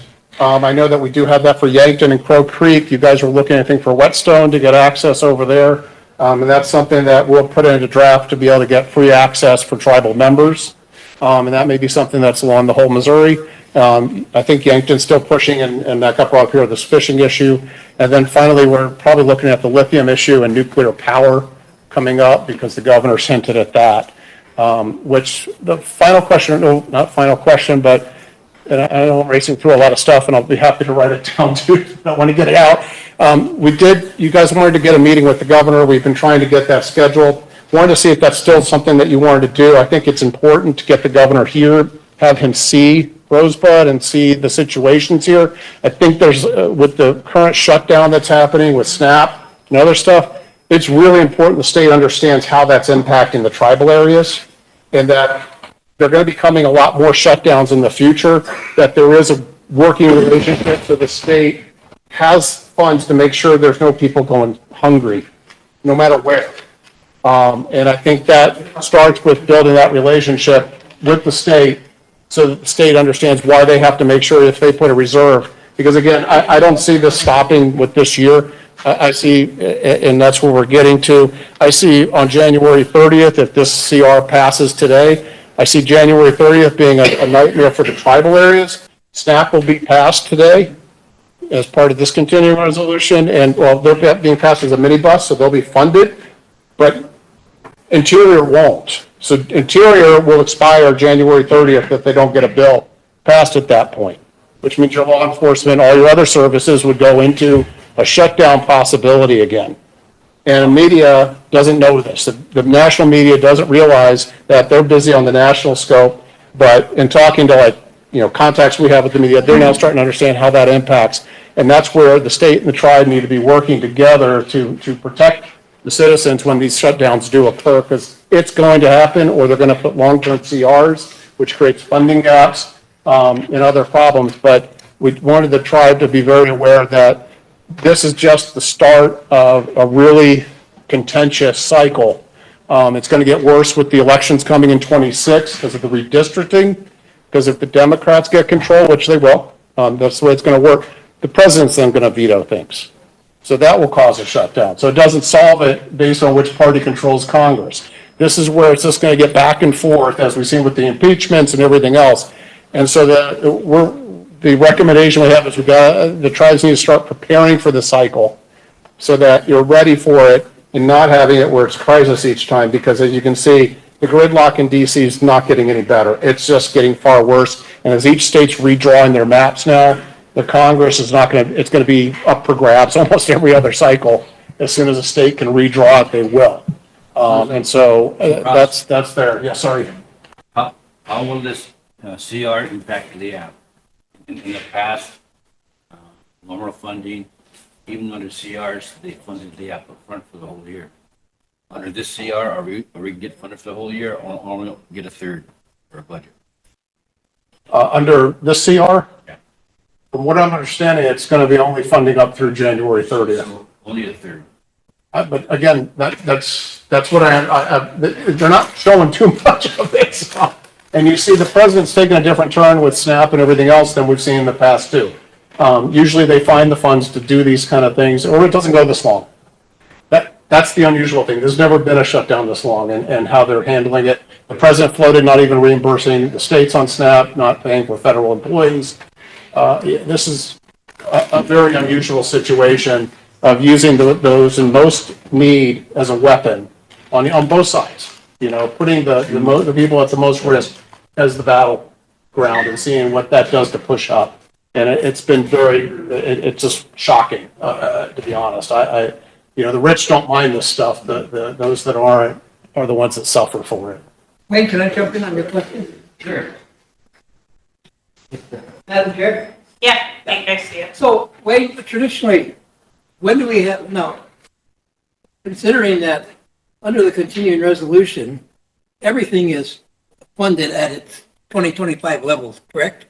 So traditionally, how much of our LEAP money do we attempt and are successful in drawing down, during the year? When do we do it? Can we draw it all down before January 31st? That's my question, because under previous CRs, we were able to draw the whole year's funding down. So under the first CR, now on this one, they're not saying, so that's what I'm saying, asking, are we only going to get a third of that budget? Or are we going to get the whole budget? That's a question we should get the answer to, because it's a matter of this preparation business, And We'll reach out to Congressman Johnson on that to see what they're saying on that, because that's crucial. And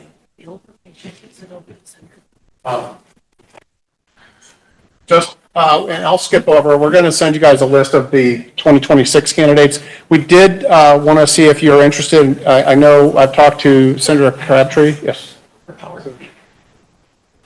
Can I just say something? Oh, I'm sorry. Yeah. I didn't want to go much further from where you just were speaking about the collaboration between the state and the tribe, especially if the funding doesn't come for the interior. I don't quite remember what the relationship is at this point in time, but I would highly recommend that there be conversation about an MOU or an MOA to really work with the state for law enforcement purposes. I know that there's been some interest from some folks that I've spoken to with the tribe. I don't know how leadership feels about all of it. But I know there's a lot of interest with the secretary for public safety and also DCI, Setterly. They're very interested in working with the tribe. So the state give us funding? I'm sorry? Will the state give us funding?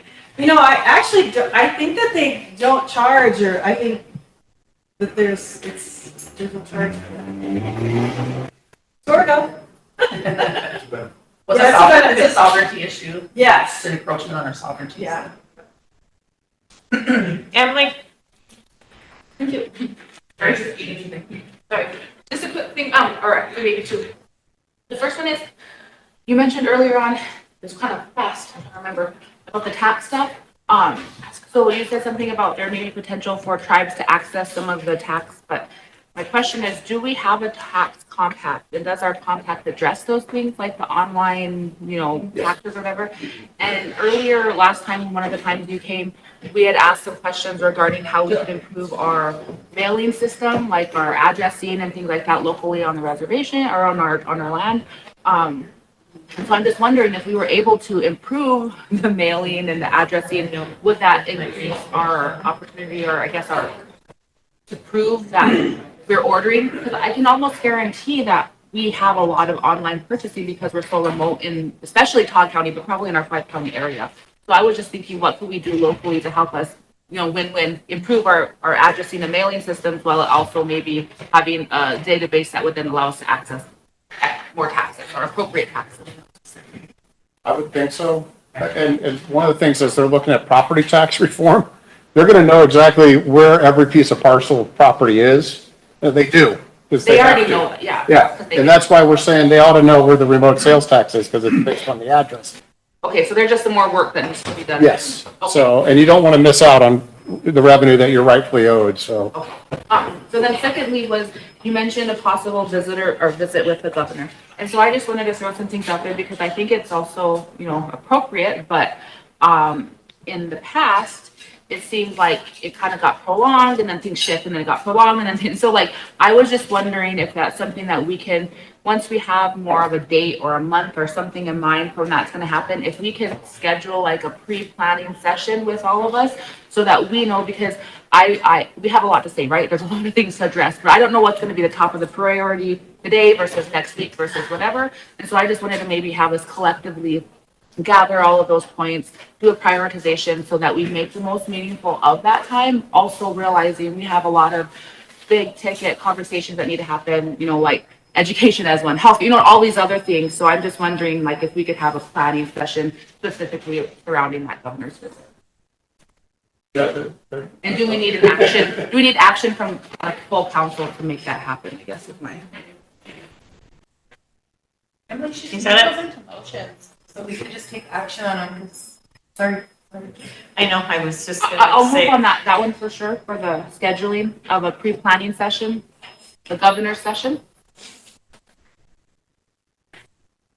I'd like to motion to have you schedule a pre-planning session regarding the governor's visit. Pre-planning. I think it'll probably be based on his schedule as the last meeting I had with him scheduled.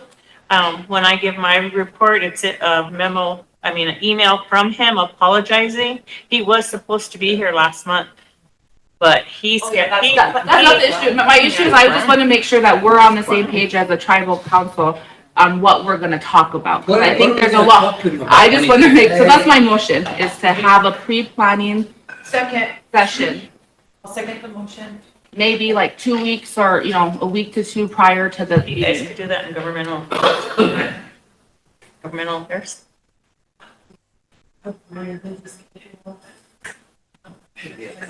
Schedule a pre-planning session 2 weeks before what, right? With full council? Yeah. Full council.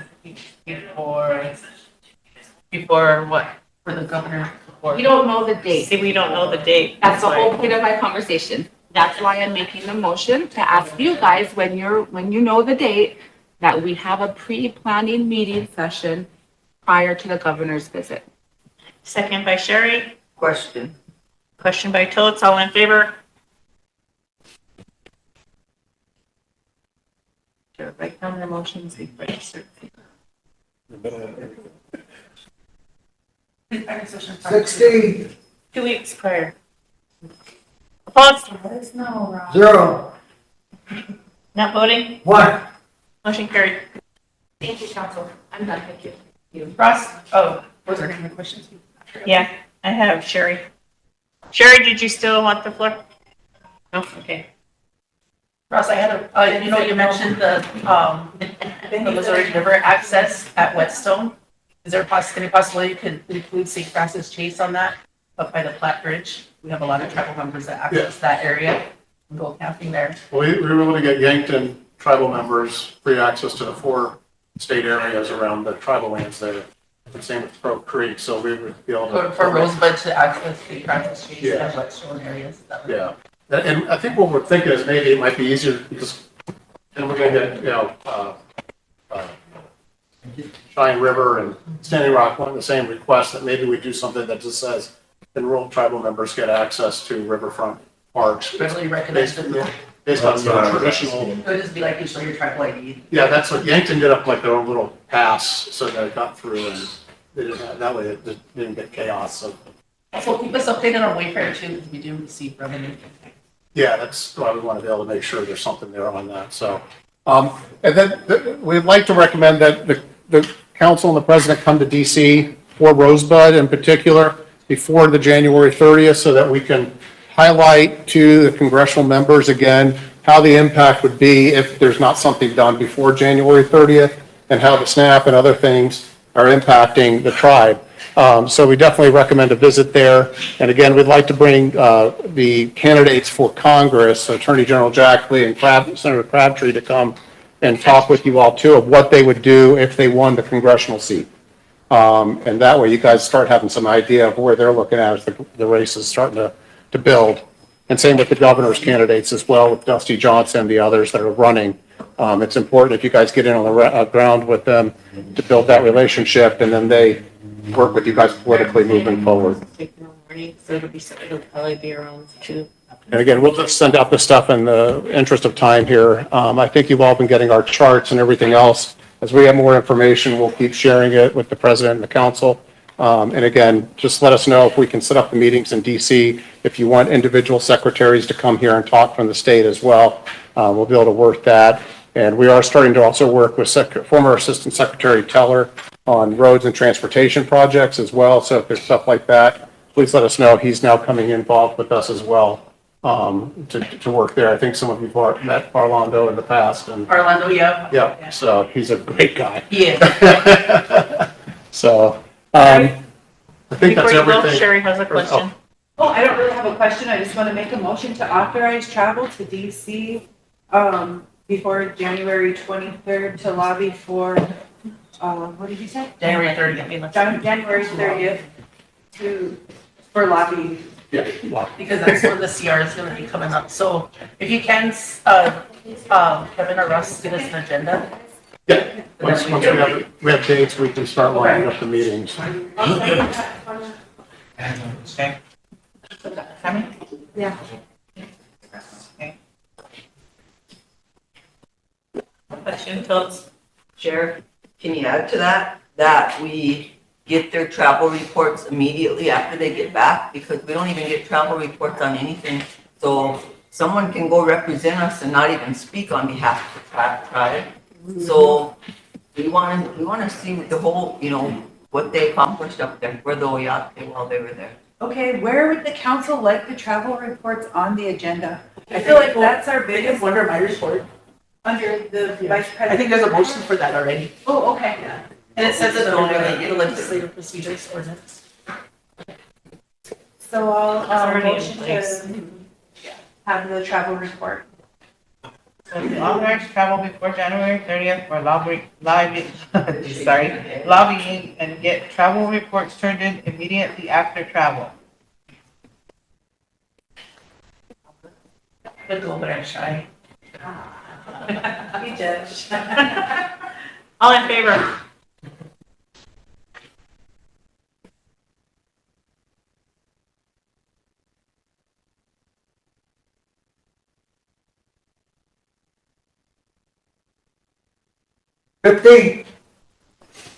Opposed?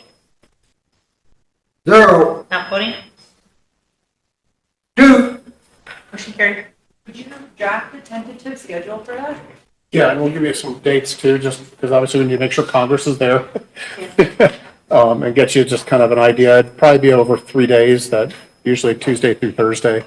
Do you have, the email for all of council? I just have the council RST. Is that the one that goes out to everybody? Yeah, that's what I have. Okay, thank you. Are you all done with your report? You got more? I think that's everything. Thank you, guys. All right. Thank you. Thank you, gentlemen. Madam Chair, Can we divert and read the reading for the? Yeah, and then we're gonna take a break. It's not long. Please stop.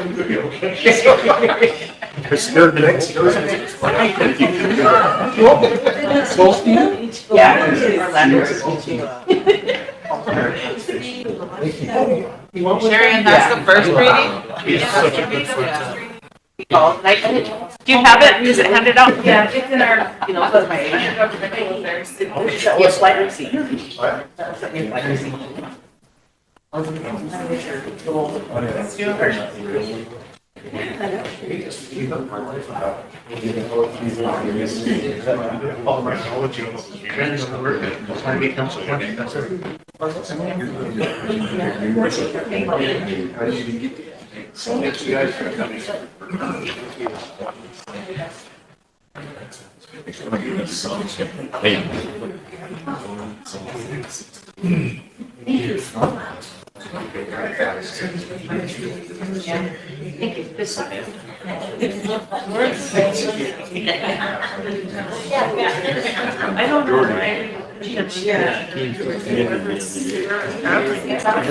Should I read the resolution too, or just the order?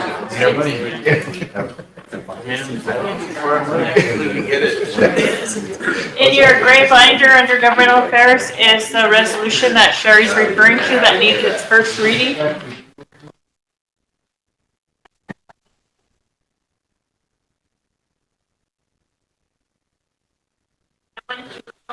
I'll do the first reading for resolution 2025-229.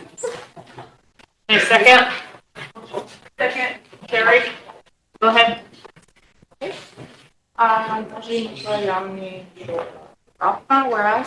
Whereas the RST Governmental Affairs Committee Ordinance 8801, Section 8 provides that the RST Governmental Affairs Committee shall be referred to all proposed legislation relating to subsection D, tribal laws that relate to state and federal policy, and subsection H, relations of the Rosebud Sioux tribe with state and federal government.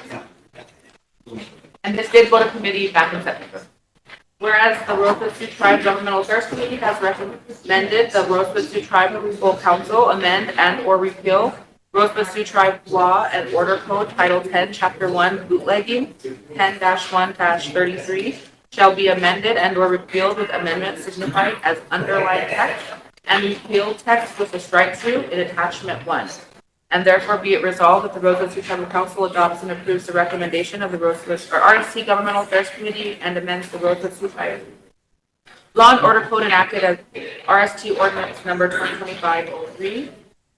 And be it also resolved that the effective date of the amendments of the Rosebud Sioux Tribe Law and Order Code, Title 10, Chapter 1, bootlegging 10-1-33 shall be final and become effective 10 days after publication in a newspaper designated by the Tribal Council for that purpose.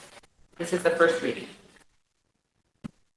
Exhibit 1, Ordinance Number 2025-03, amending Rosebud Sioux Tribe Law and Order, Title 10, Chapter 1, Section 10-1-33.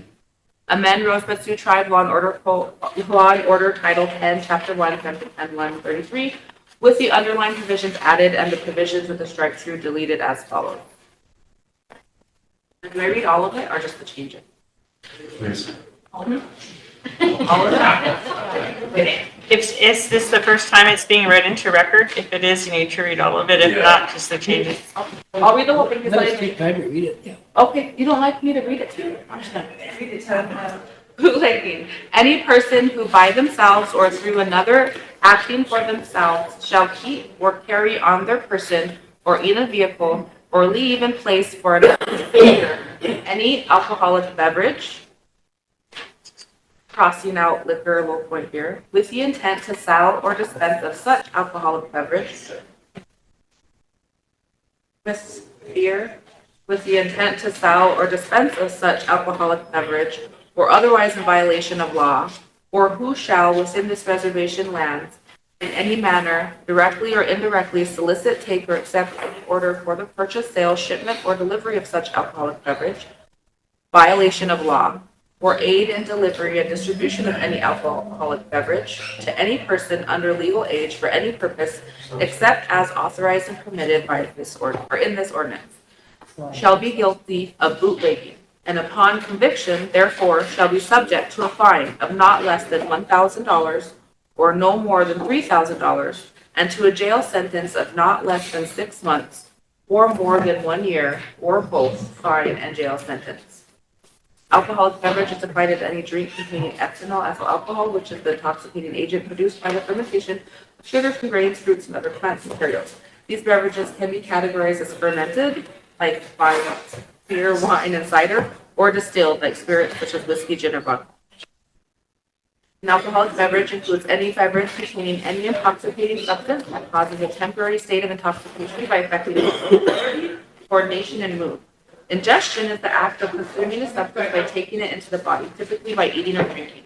Therefore, when someone consumes an alcoholic beverage, they are ingesting an intoxicant, leading to the psychological or physiological and psychological effects of alcohol intoxication.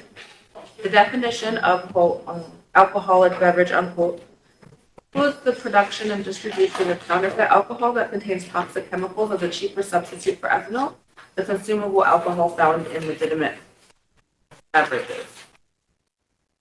Bootlegging is a class that's changing from B to A offense. Okay,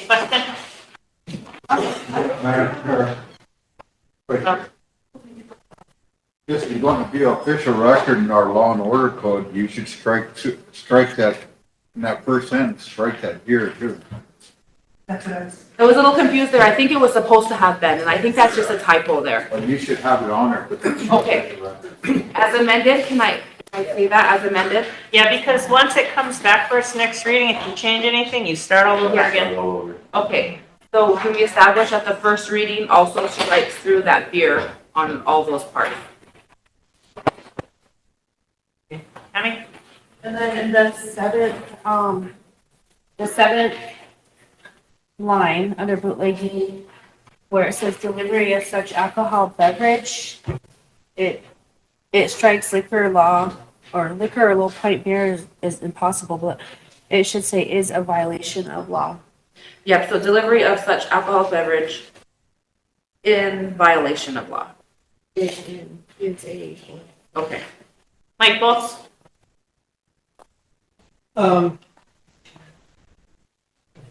In the first paragraph, two-thirds of the way down.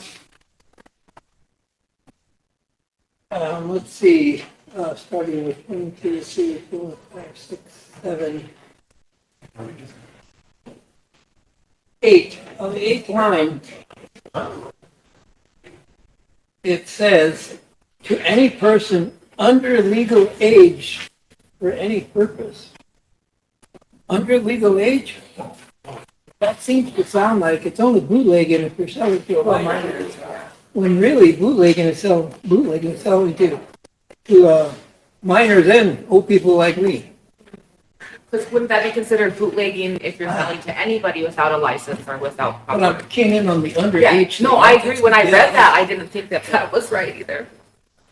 That's the old language. We should strike it. Strike Well, it. yeah, either that or, yeah. So what is the Change it to proper of wording any gonna age be? or something like Just to any person strike under legal age. Yeah.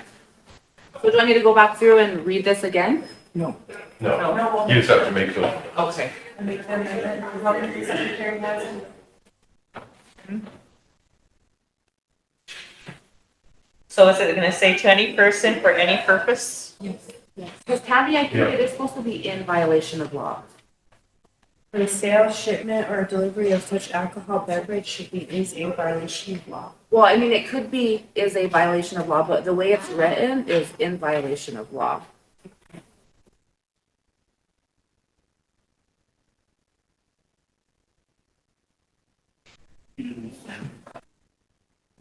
Any more changes before you vote on it?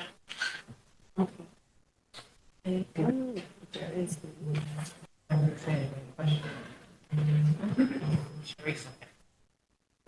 just want to make a comment. Thank you.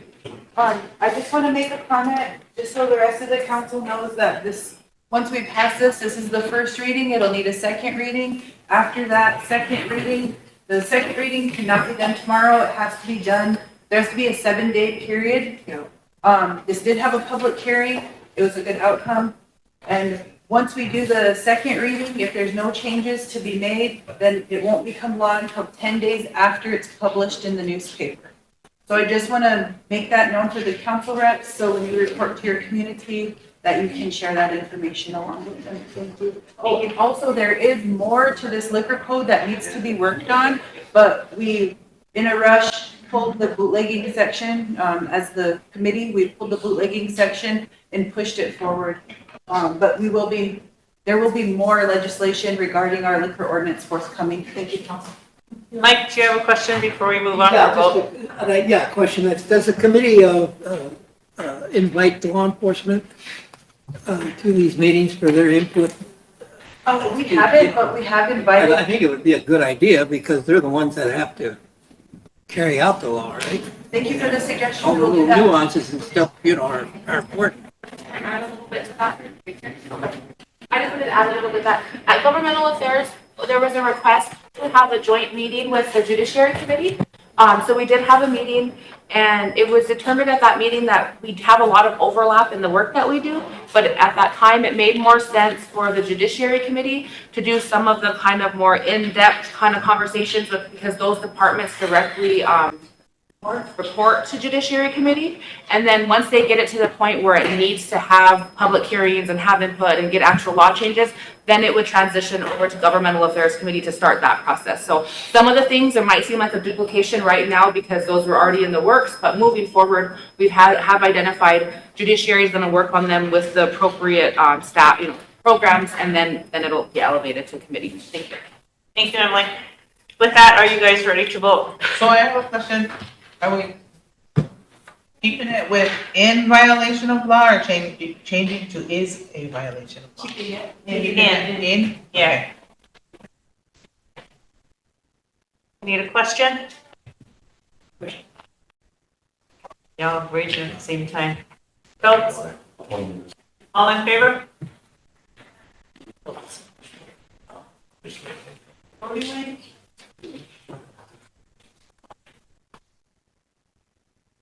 Voting?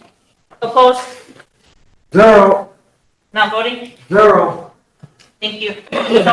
Sherry's been trying to get that done for a while. On that note, it's noon. Let's take a break for lunch and be back in an hour. I don't want to start on the resolutions because once we get going, nobody's going to want to stop. So let's break at this point. See you all at once. Thank you.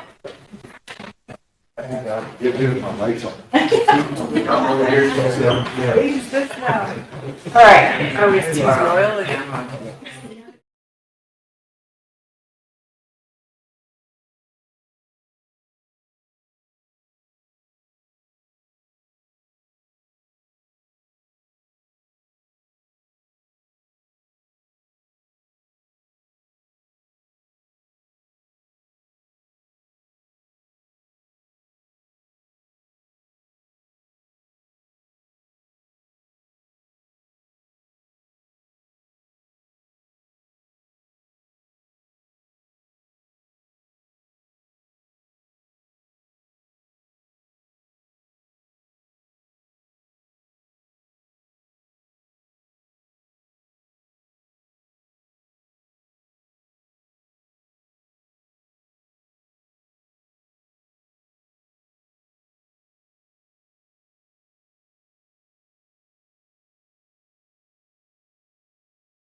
Which side are we starting with, this side?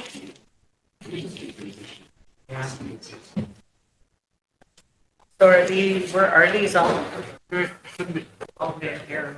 We're gonna start with resolutions for approval.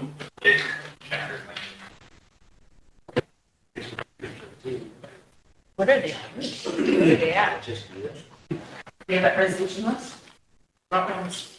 The front ones? Okay. The front ones, the way in the front need to be ratified. All the ones in the front of your folder need to be ratified? Okay.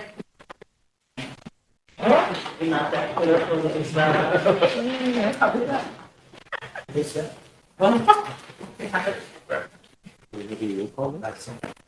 There's only about 3 in there. Okay.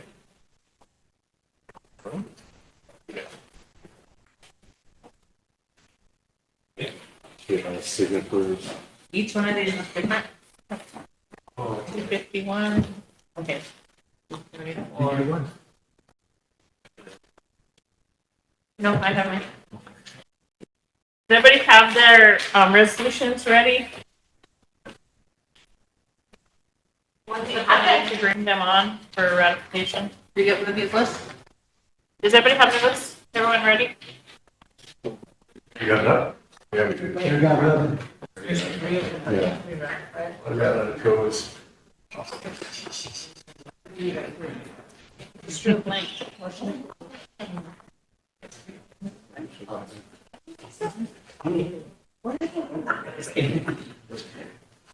Do you have an extra packet, Tanya? It doesn't look like Elvin had his in the front of his packet. He doesn't? He has the list, just not the. Someone's not here. They can give me an another. Yes, they put out of the front of one of those. Right here. Last count, we're gonna do 20.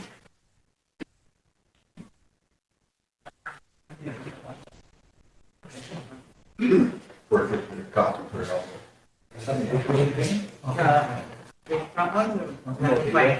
Yeah.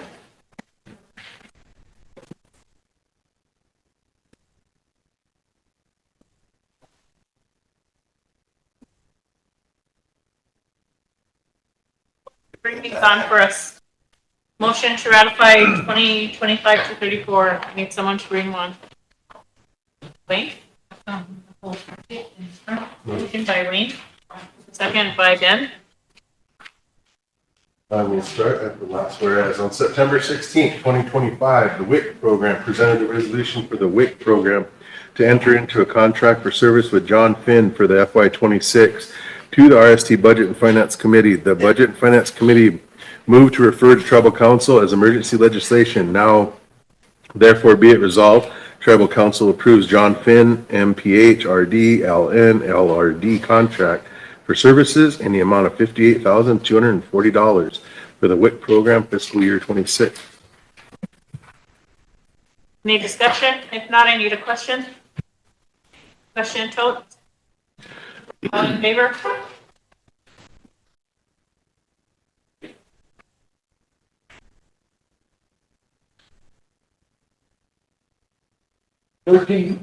Much.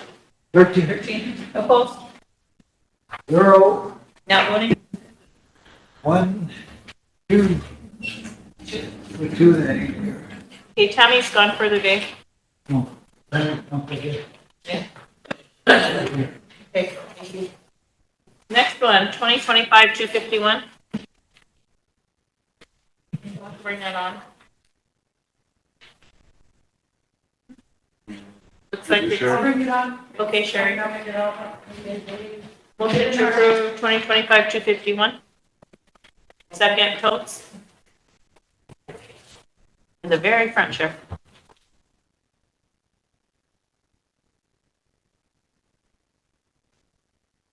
Motion to approve.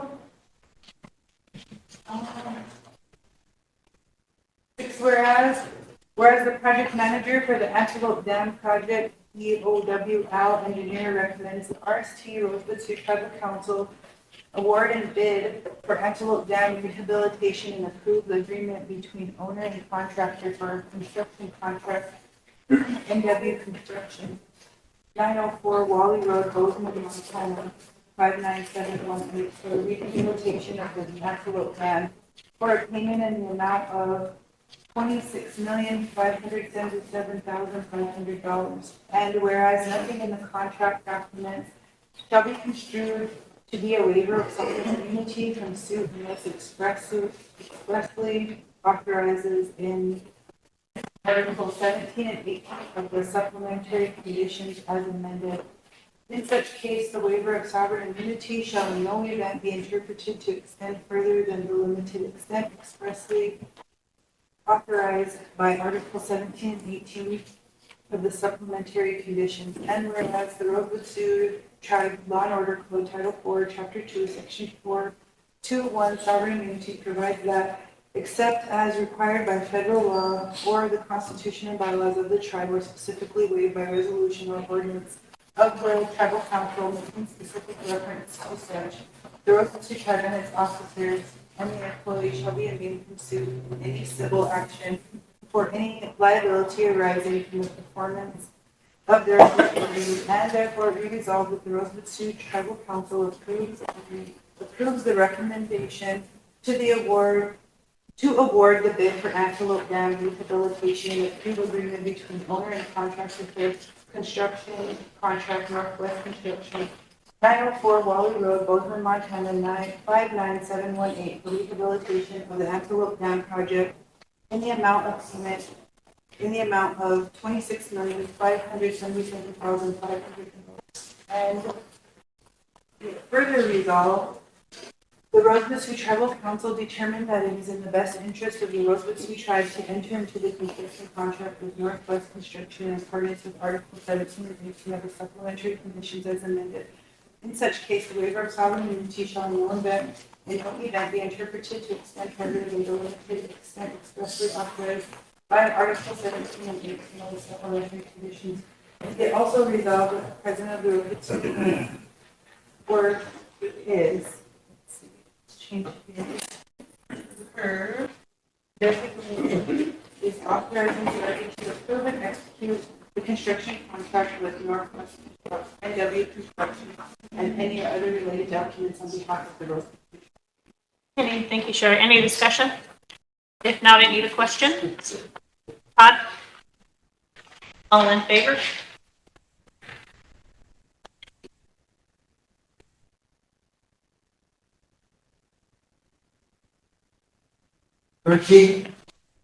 Opposed? 0. Not voting? 1. Motion carried. Next one is 2025-265 Community Services Purchase on Backhoe Loader. Someone to bring that on, please. Cowboy. Motion to approve 2025-265, second Toth.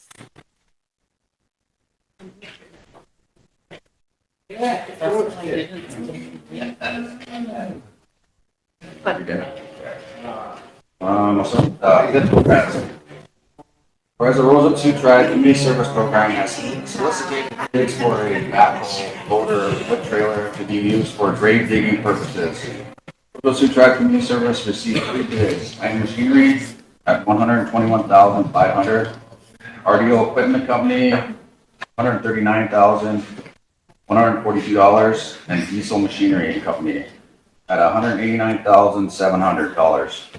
And whereas the Rosebud Sioux Tribe Community Service awards the bid to Titan Machinery to provide backhoe loader with trailer in the amount of $121,500, and therefore be it resolved that the Rosebud Sioux Tribal Council appropriate $121,500 budgeted in the general account for the purchase backhoe loader and with trailer. Any discussion? If not, I need a question. Sherry, all in favor?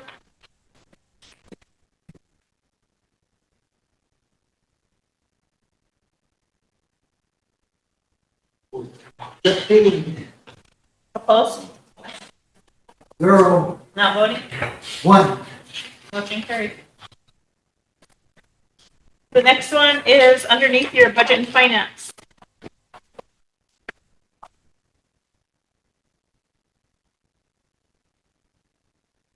No,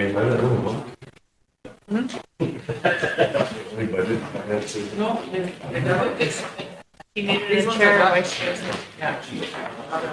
You got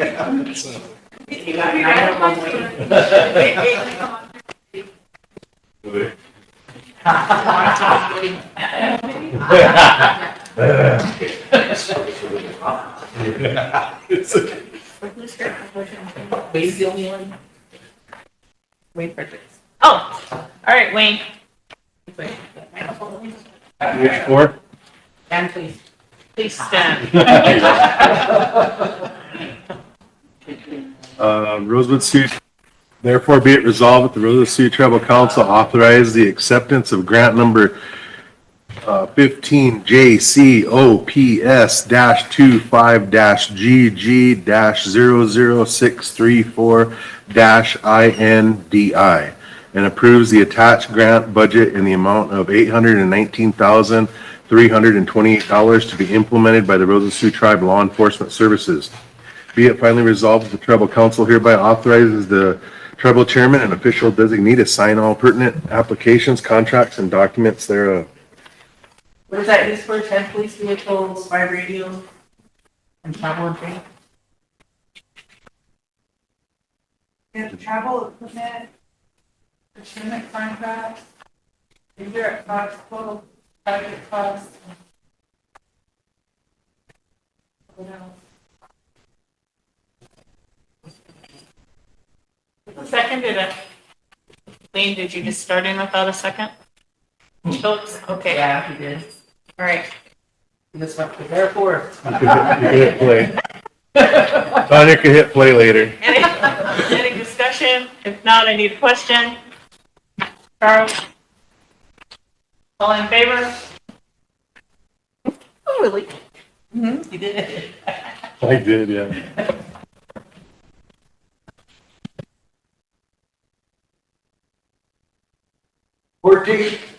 Well, it's not emergency though, right? It's time to read it. You have to read it now, the resolution. Yeah. But you need to have a second before you read it. Yeah. Oh, yeah. Sorry. Opposed? 0. Not voting? 2. Motion carried. Next one, Wayne. Motion to approve, gee, where's the rest of them? 285. 285. 25, 285, I need a second. Schultz? Okay, Wayne, read away.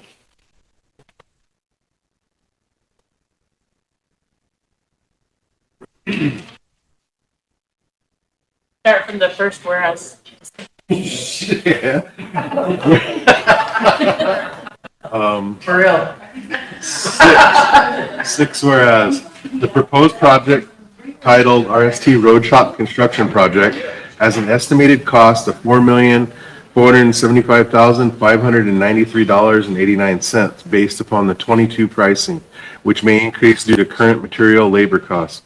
Whereas the project involves the construction of a new road shop facility to replace the existing structure, which is significantly in deterioration, including leaking roof membranes, water infiltration, failing wall coatings, spalling concrete floors, foundation settlement, and inadequate site drainage. Whereas the new road shop would provide a safe, durable, and energy efficient structure for the tribe's essential road shop maintenance and infrastructure operations.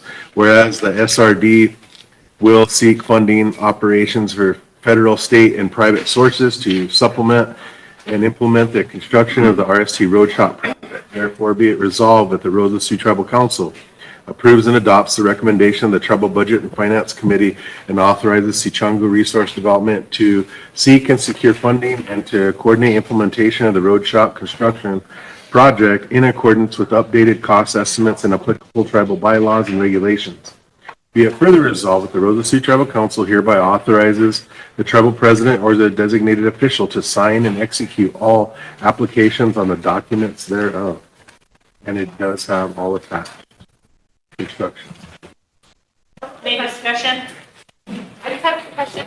So it looks like there might be like a margin for error on there for going off of 2022 prices. So I was just wondering, like, is within our procurement processes underneath finance, do we have to list that, or is there like a 10%, or is there a certain percentage that you can stay within that amount, or? do we have to come back and amend the, like, say it comes in at 8 million or something, I don't know. If the resolution is specific on amount, that come back. Okay, so that was my question, if we needed to have language in there that allowed more flexibility, or do we pass it as is, knowing that we'll have to readdress it? You can probably pass it as it is, you can go and enter into agreements and then come back and amend the resolution. Okay, I just didn't know if like that was gonna mess anything up with our agreement or contract or. Thank you. Sherry? Thank you. I just wanted to make some comments and recommendations to the council. I'm noticing that a lot of our programs, especially the 638 programs, are getting funding for new buildings, and that's really wonderful and much needed. However, when you look at the placement of a lot of our buildings and the scarce land that's available, we really should start considering planning, and especially with the upcoming 105 Yeah, the 105 L program. If we're gonna start implementing that with a lot of our 638 programs, it does bring revenue to the tribe. When our programs are going after building funds, facility funds, and we're just continuing to build where they are, I'm not sure if that's strategically proper or appropriate. So we should really come to the table and talk about really having a lot of our programs strategically plan where we're going to place them. So there's, we talked one time about having a fleet, managing that fleet. We talked about some of the things that our programs have that are duplicate, and which is they all need their own fuel tank, they all need their own things. However, one main storage area, during that huge storm, it was really hard for people to get to their offices. And I just think when it comes to all of these new buildings, we should really consider looking up all the opportunities and planning them so they would best benefit the tribe as far as their service to the community, consolidation of resources, and the 105 L. But I just wanted to make that recommendation that we think about that. Thank you, council. Yes. I just wanted to add, thank you so much for bringing that up, Chair, because it comes up so often in so many of our committees. I think a couple of our committees actually have standing motions in place requesting council will find funding for strategic planning. In the past, it was more of a mandate from BIA, so people kind of went through as a check mark. We have to get this done, not necessarily why it's important to have a strategic plan. So I think something like, for example, our transportation, we could make our money stretch a lot farther or address a lot more of our needs if we did some strategic planning. And just real quickly, I wanted to mention that when I was back at Game Fish and Parks and we did a real internal look at our GSA fleet versus on your own purchases, at that time, and this was, over 5 years ago, pre-pandemic, it was more cost effective to move away from GSA and to go towards maintaining your own and purchasing your own. And so I imagine at a larger scale, if we were able to build in maintenance fees and things like that, it could be potential revenue generation for that department to continue long term. So I would just want to say there are standing motions. I don't know if we can make another one from this body to go a step farther and establish that need for strategic planning and then get it funded. But I just wanted to throw that out there. Thank you. Any further discussion? Mike? Mikey Bolts? Just a comment along those lines, centralization of services, transportation services particularly, makes a lot of sense. Everybody else does it, particularly when it comes to vehicle management, that sort of thing, putting everything under one roof. Whereas, just makes a bunch of sense. Yep, and I'd encourage that at your committee levels, who the programs go to, that topic of discussion does come up so that it is covered. I know, I was mentioning to Lisa decades ago now, Redco used to have the zoning and planning, and I don't know whatever happened to that, but that was probably 15, 20 years ago. But Yeah, we should be able to do a lot of preventive maintenance, vehicle maintenance under one roof, for all vehicles. Okay. If there's no other discussion, I need a question. Wayne? Just to further answer Emily's question on the financing, these two resolutions here on the two buildings, they only authorize SRD to go out and acquire the funding. And then once the contract, grant, loan, whatever it is done, we'll bring it back here for finalization. Okay, thank you. I just wanted to make sure we weren't locking ourselves into that lower rate of reimbursement or grant funds. Thank you. Once again, I have a question.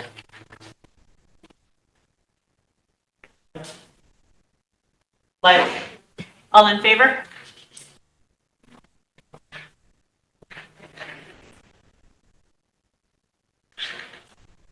We have a second? 16, Opposed? 0, Now voting? 0. Motion carried. Maybe Chief didn't vote, he just pointed. You voted with this? Wayne, are you still reading it? Yeah, real good for that. So, whereas, Wait a second. move. Motion by Wayne, second by Charles. What number is it, 287? 286. Quickly. Madam Secretary, can you work with, the committees and, departments and make sure that they get the template for resolutions? Because these are like 3 now that are not. That's gonna, again, come up at several other committees. And so what those committees did was refer everything to either AG's office or Eric. In-house. But that kind of bogs things up, which is another reason why everything's coming through as emergency legislation. So I'm wondering, where would we iron out that process? Because it's, you know what I mean? If we had a template so that the departments knew what to follow, or is the process that Used to everything be goes with to the secretary's legislation? office.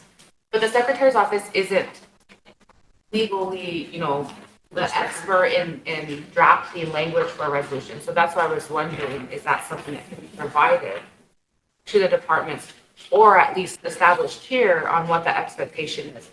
Are we gonna expect everything to go through Eric or AG for review? Or are we gonna pass resolutions that have had no legal expertise eyes on it? If the secretary's office can work with them, it would be a cost savings because every time you refer something to the AG's office, it's a cost.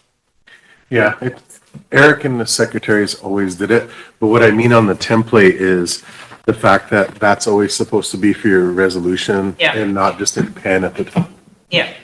And before it's finalized, it should be like that, so if it's ever lost, it's in there. And we can send a memorandum out to all programs that they need to follow the template for all future motions. So that, What template is? I mean, resolution, sorry. Resolution template. Resolution template. We have one? Like that. I'm just saying, These we should ones probably establish one is what I'm saying. Because It's always been there. Always been there.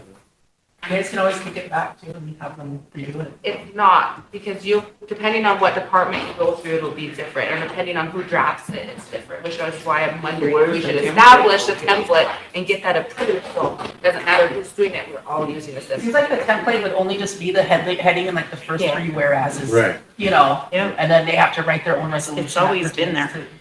It's a Because secretary. there's No heading on here, you mean the heading and then the whereas and all that? Yeah. And the therefore.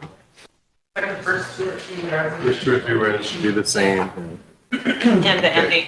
And Seventh the whereas. certification at the bottom. Jerry. The current condition of the facility has forced the tribal law enforcement personnel to operate in an unsafe facility, severely limiting operational capacity, evidence handling, and officer safety. Whereas the Rosebud Sioux tribe seeks to construct a new police facility at an estimated cost of $2.5 million, including design, construction, security systems, and equipment. Whereas the proposed facility will replace the condemned building and restore full law enforcement capability for the tribe, and ensuring compliance and federal standards in detention, dispatch, evidence storage, public safety operations.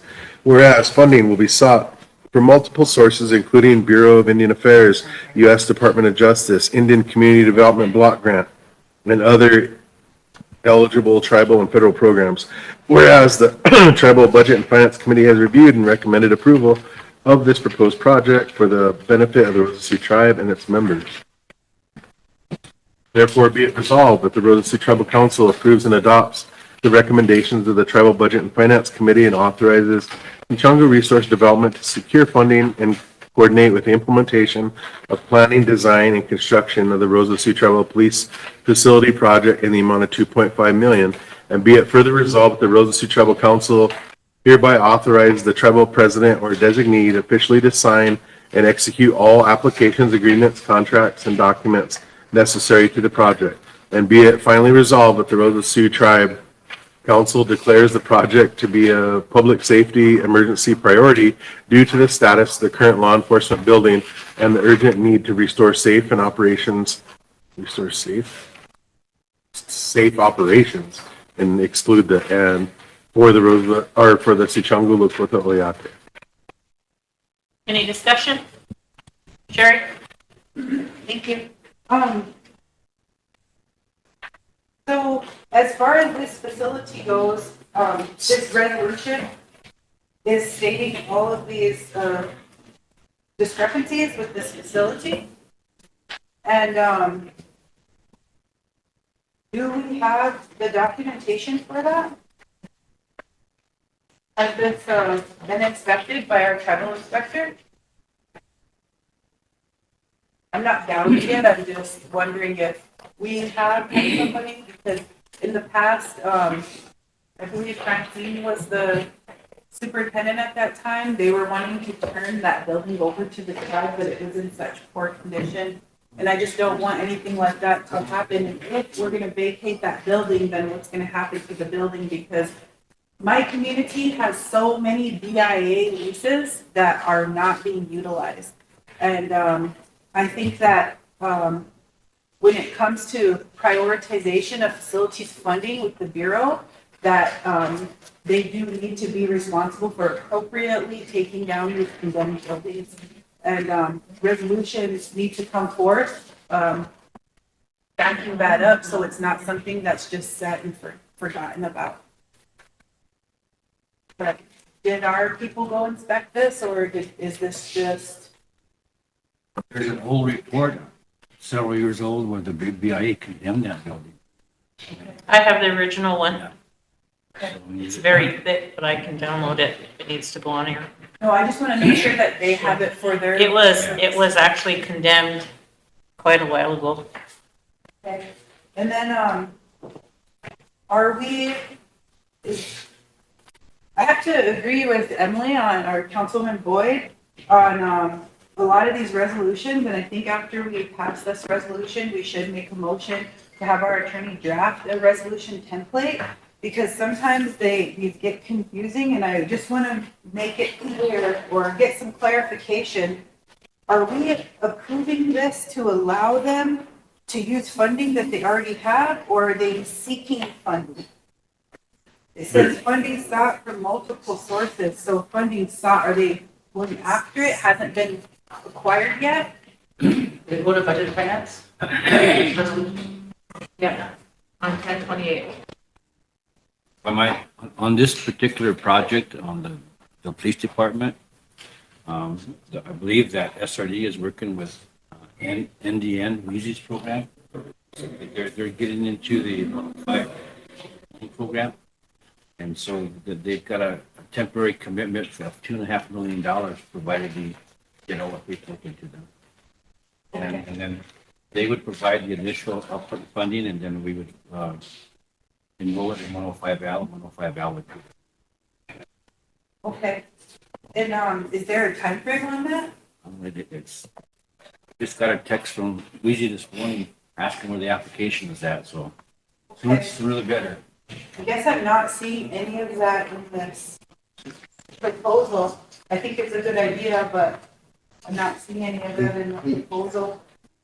As far as the funding sources, this Indian Community Development Block Grant, I was under the impression, isn't that grant a competitive grant? Mm-hmm. So by approving this, we would take out that grant from the normal process of the public hearing, and the council will be deciding for that grant today? I don't know. I was of the assumption that We're just asking for a resolution authorizing to seek funding. I didn't know that you could ask for a block grant. Okay, I just want to So you might wanna, probably scratch that because you're correct. The ICBG does have to go out for public comment. And then this body has to select which one of the projects will be submitted for that grant. Did it say potentially including? Or you know what I mean? Because if we had the vote and the tribe voted, then. Unless you write, unless you incorporate if selected for this project. Says the funding will be sought from multiple sources. So you have to wait till the next resolution on 287, and then it breaks down those funding sources. But that's, I mean, could we put in just the word potentially in front of the word including? So potentially would include those sources, but it's not. Specific. It's not going to, whereas if the tribe votes to go somewhere else for that grant, then it wouldn't include that. But if the tribe votes to, then it could be included. If this gets approved and I was the chief of police and then the ICDBG came up for the hearing, I would come to this council and argue with you guys that you already approved it for me. So that's what I'm concerned about. Make a passage contingent on the public hearing. Or remove that unless So, it's applicable. one is for a smaller amount, Okay. this one, and the other one's for. You can incorporate after including potential resources, funding resources such as. Yeah. Yes. That sounds good. Yeah. The potential. I'm not trying to be difficult, I just don't want No, to. that is good, you caught that, because you don't want to commit yourself to putting it there, because yes, people will, because the last time it came up, there was like 7 to 9 that applied for it. And everyone wants to fight for that funding because everybody needs something. So it's better to be specific. So will we be amending that one? I wasn't Yeah, clear. amend it to after including potential funding resources such as the Bureau of Indian Affairs, US.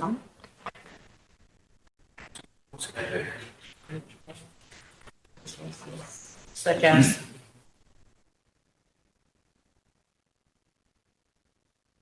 Second.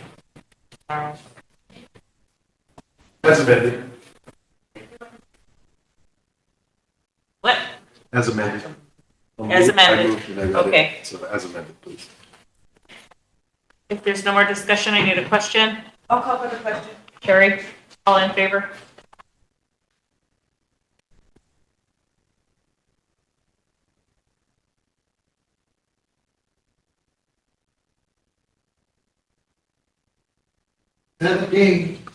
Opposed? 0, Not voting? 0. Motion carried. Madam Chair. I will divert to my chairman and vice chairman of the committee now. Okay, Mike or Lila, you get to carry on from the next one forward. Mike and Chris. What are we on, 287? Mike or Chris. Wait, you're doing such a wonderful. Did you have something you want to read this in? Madam Chair, that's why this has always come to the board too. Holy buckets, we got a lot to get to today. Look at that box up there too, you guys. We need to make sure that these resolutions, that Eric takes a look at them, makes the recommendations, and that we go with the template, but we have been jeopardizing our Rosebud Sioux tribe employees' health and safety and the people by having them be up there in that building. When it's years ago, when they condemned it, we need to, and it's really tough for buildings right now, but that roof, remember when it rained, they were redoing it and gee, all that rain went in there. So it's been condemned years ago. Well, now with that additional rainfall and that roof shifting, just think of all the mold and everything that they're breathing in, so we need to find an alternate. Just so you know, we're temporarily going to move the building that's in St. Francis out by adult correctional facilities where those 2 big buildings were that were falling apart. That building's going to be moved there, and they're going to be temporarily located out there in that because there's already the infrastructure there to hook up. So we're just waiting on that because yes, this week they had trouble with their fuel oil, and yes, every rain they are flooded, and it's dangerous because electrical outlets are getting wet. And the process of, um, taking care of that building, you know, the responsibility of them. Yep. Look how long we let this one set over here. You know, it's dangerous and it's a hazard to. More than likely, it will have to be torn down. Yeah, if we can also start that process, does it have to be in a motion, all of this that was just talked about, or is it gonna be? It's, the Bureau's responsibility. But we need to just make sure they follow up, because look how long the adult corrections, those two buildings sat there for years.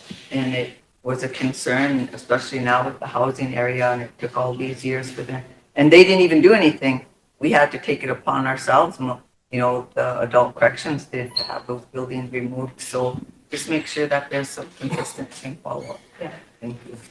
I'll draft a letter. You know, Okay, got it.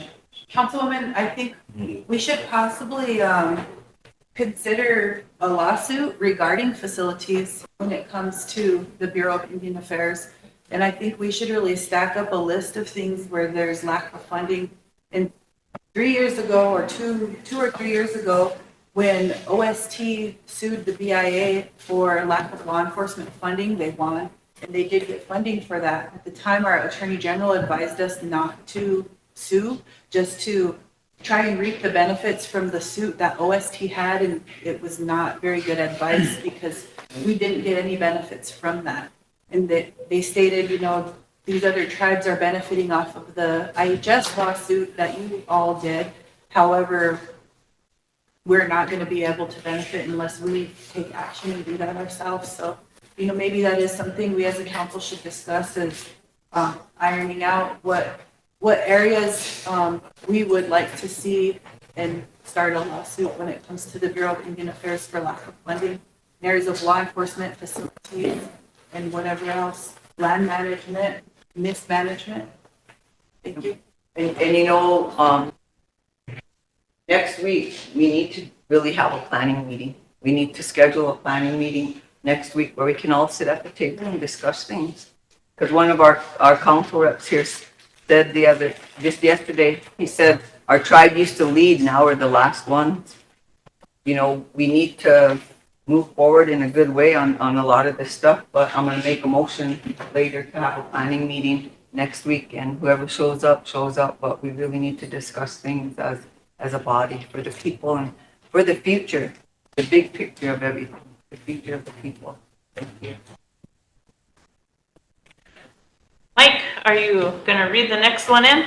I will. I just want to make a comment relative to the BIA facilities that are condemned and need to be torn down. And I don't know who, back to this question, maybe to Wayne up there. Wayne, something like that falls under, legally under the purview of a 638 activity? Turn that building down, you mean? Yeah. I realize that there's no funding and stuff, but in order to get the issue on the table or on the radar screen, before a lawsuit is filed, that sort of thing. Those buildings belong to the Bureau. I understand that, but once they condemn them, And it's their responsibility to take care of it, Mike. It's not a 638 activity. how do we know? There's certain trust responsibilities with Cat 638, but how do we know that isn't one of them? I'm sure if we asked the Bureau, they would gladly give us the Yeah, responsibility. you don't want to 638 condemned building. But we don't have no money to do it. You know, a couple firecrackers, boom, that's it.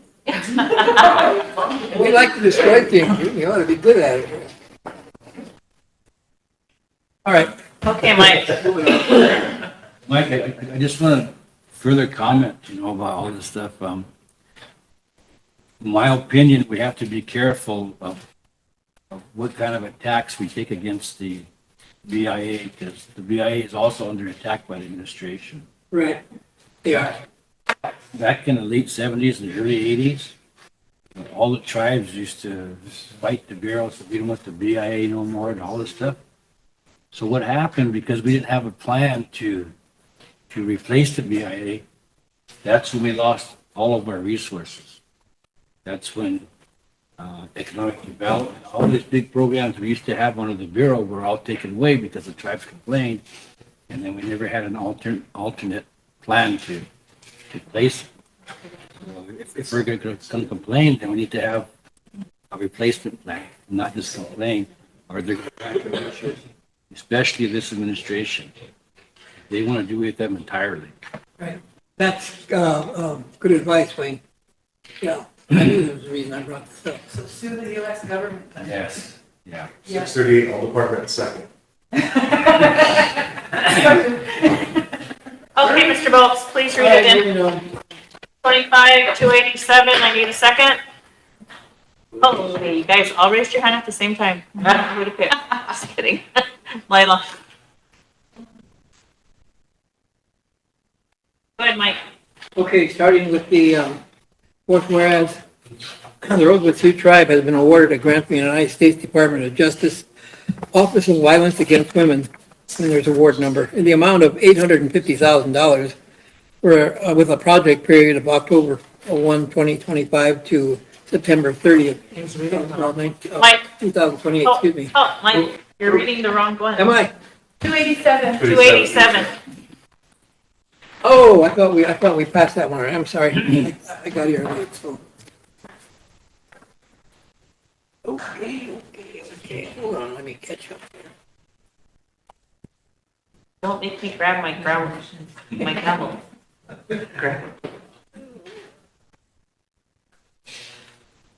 That's the one that has to do with the law enforcement facility?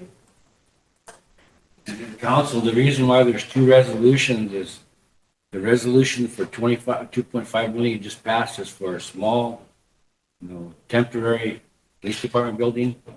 There's 30 million is for a larger, more comprehensive facility for both police departments. So it's the one for 30 million. $30 million right now. Let me find it, please. What did they find, Mike? I'm sure we got it here and we Probably will have to. just gotta find it. Can somebody help Mike find that? Come on now, knock it out. Well, let me borrow yours. Okay, starting with six whereas Rosebud Sioux Tribal Law Enforcement Facility has been condemned following severe roof failure that caused major project damage, water intrusion, and mold contamination, rendering the building unsafe for occupancy. And whereas the current condition of the facility, tribal law enforcement personnel to operate from temporary modular units, severely limiting operational capacity, evidence handling, and officer safety. And whereas the Rosebud Sioux Tribe seeks to construct a new full-service police headquarters facility at an estimated cost of $30 million to include design, construction, security systems, and equipment. Whereas the proposed facility will replace the condemned building and restore full law enforcement capability to the tribe, ensuring compliance with federal standards for detention, dispatch, evidence storage, and public safety operations. And whereas funding will be sought from multiple sources, including the Bureau of Indian Affairs, the Department of Justice, Indian Community Development Block Grant, and other eligible and federal programs. And whereas the Tribal Budget and Finance Committee has reviewed and recommends approval of the proposed project for the benefit of the Rosebud Sioux Tribe and its members. Therefore, be it resolved and all the rest of that. Okay, Mike, can you amend that? Whereas after multiple sources, including insert amending potential funding resources such as, because it once again includes the ICDBG. That's fine, accept the amendment. I have a question. So I know just a little bit what we were talking about potential lawsuits or holding the federal government accountable. And I'm wondering, and I'm not a lawyer, sorry, but is there any legal value in adding this or some type of language in there that acknowledges that the building in question that has been blah, blah, blah was provided to by the BIA or the federal government or whatever that would be. And the only reason why I'm asking is if we had it documented that we are going after funding sources to right a wrong that should already be funded and provided to us, I feel that that could be used as a exhibit or, you know, something to show like, hey, not only are we acknowledging and, you know, telling you that this is wrong and bad and whatever, but we're actually going after finding it, but we're also just going to have a sentence in there that acknowledges this, you know, that that should have been done all along by BIA. Does that make sense? Might be. So anyway, I just didn't know if that's something that we could ask the AG or ask the lawyer if there was a way to say that without coming across like, and we're gonna sue you for it, you know what I mean? Anyway, I'm sorry, I just had to ask. I would suggest a whereas, that a one-liner that basically says that the Bureau of Indian Affairs is responsible for the provision of law and order services and facilities on the Rosebud Indian Reservation. That's Yeah. it. So you say that, or do we straight up say they failed to meet the responsibility of And- like and- providing and- a bill, and have you know? failed to Provided adequate. provide funding. adequate and safe facilities. Anyway, I'm sorry not to take us in the weeds, I just didn't know if that, this is the appropriate time to ask. Are you gonna amend it to include that? Add that one-liner as an amendment, if Tanya's got it. Let the secretary know how you want it to read, please. Because you have several different. Okay, we could put it,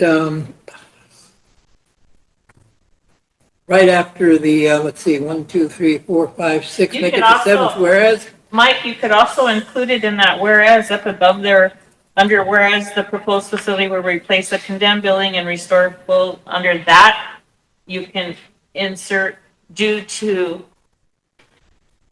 their failure to provide.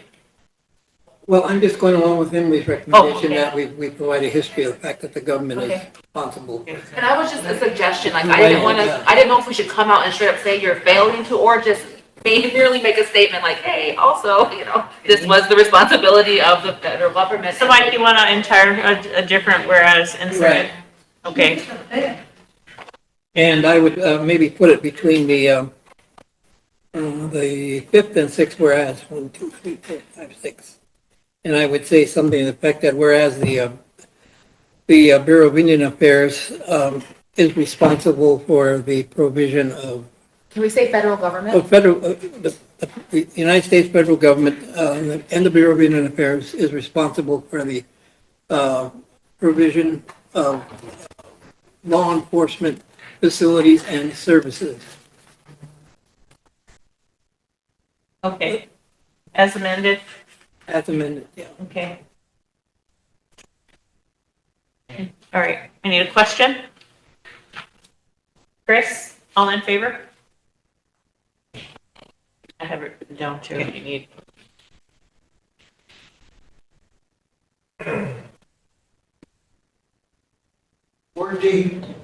Opposed? 0. Not voting? 2. Motion carried.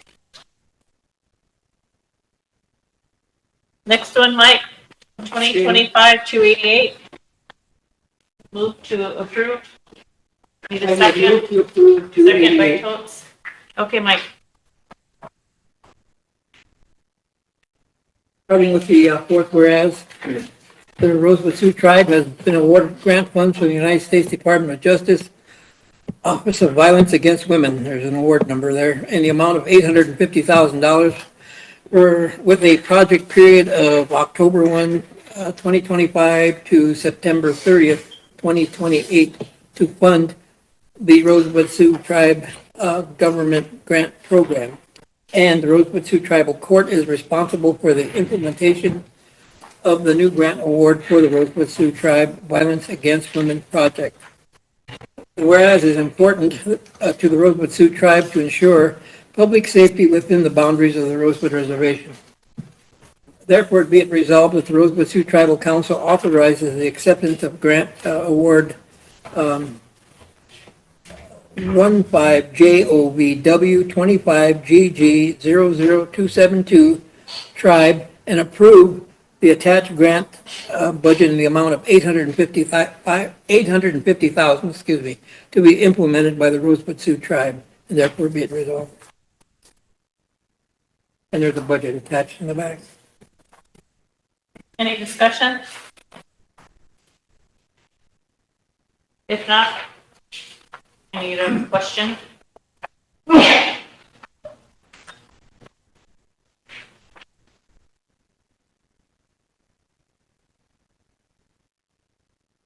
Emily, Did we questions? move to approve already? Pardon? Was there a motion to approve? You did it. I did it, okay. Did it get seconded? Yeah, that's why you're Okay, reading it in. Yeah. It's Well, seconded. I'm just trying to, things going. Okay. Emily questioned it. All in favor?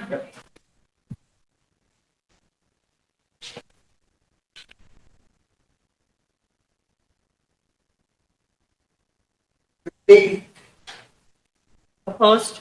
0. Not voting? One. Todd's gone now. Todd left for the day. One. Motion carried. 2025-289, Okay. motion to approve. I'll move to Second, approve. Totes.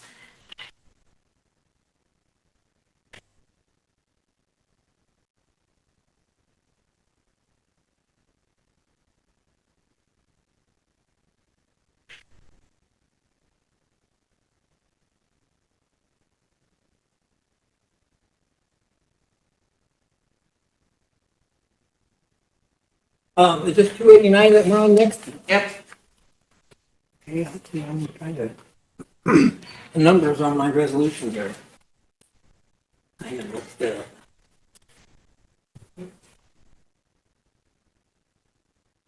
One. Yeah, there's some.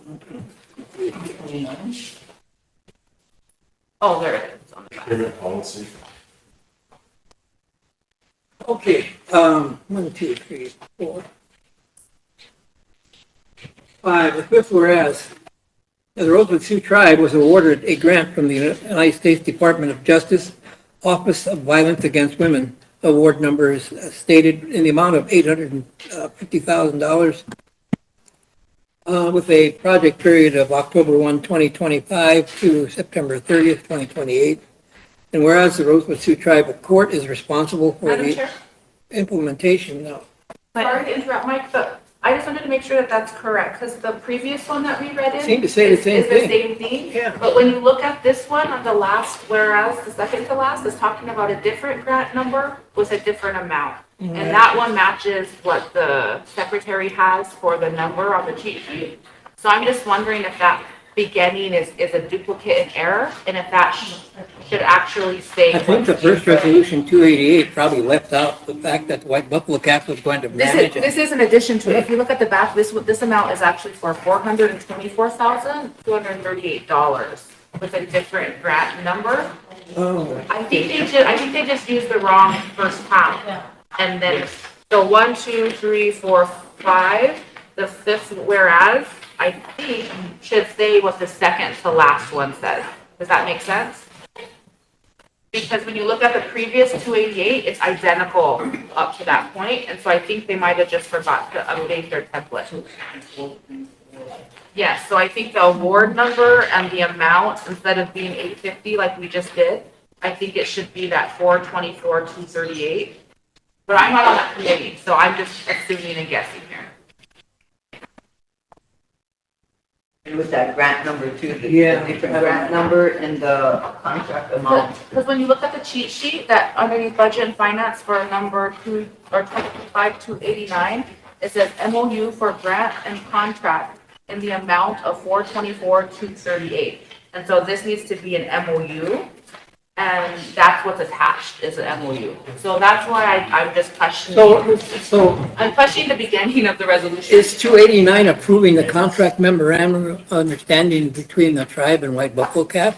It should be, but when you read it, it's citing the same language No, I of the understand previous what you're one. saying, but yeah. And so in my understanding, when you look at this, it's supposed to be approving the MOU for the grant and Right, the contract, resolution, yeah. which yeah. is what it says in that second to last, therefore be it It's- resolved. yeah, But yeah. the beginning of this resolution is not saying that, so that's why I'm confused. one is applying for the grant and the other one is how they're gonna allocate it to the court and to White Buffalo County. So on this 424 of the 850? Yeah, 88 is applying for that grant, and then so much is going to White Buffalo Cap. Then 89, it looks like it's the MOU between the two. The first 9 we're asking are all redundant in 289. That's why I was confused. Yeah, they're I thought it was redundant. the same. They say the same thing as in 288. The meat of this 289 is the second. Getting the same grant. The last two we're asking. Right? It's okay. But in essence, in spite of all the extra. One's for the grant, one's for the MOA. Yeah. If we pass it the way it is, it'll approve the memorandum of agreement between the two. Read on. Now, where the hell was I? Let's see. Okay, and whereas Rosebud Sioux Tribal Court is responsible for the implementation of the new grant award for the Rosebud Sioux Tribe Violence Against Women Project. And whereas Rosebud Sioux Tribe's partner in this point, that's new, is White Buffalo Cap Society. Whereas RST Ordinance Number 94-125 establishes a procurement policy and procedures for use by department and entities of the Rosebud Sioux Tribe. And whereas the procurement policies and procedures require purchases of services over $25,000 to be approved by the Rosebud Sioux Tribal Council. Whereas the contract memorandum of understanding, a contract of a memorandum of understanding is needed between the Rosebud Sioux Tribe and White Buffalo Cap Women's Society, setting out the responsibilities of each party to the grant and the terms of the contract with White Buffalo Cap Women's Society. Whereas the Rosebud Sioux Tribe's Budget and Finance Committee has recommended that the Rosebud Sioux Tribe authorize and approve the contract memorandum of understanding with White Buffalo Cap Women's Society for responsibilities set forth in said contract memorandum of understanding as attached. I'll add that. And whereas the Rosebud Sioux Tribal Council approves contract memorandum of understanding for a grant award, and the numbers there, and approves the grant amount of $424,238 for the White Buffalo Cap Women's Society, and therefore be it resolved. Any question? Sherry? All in favor?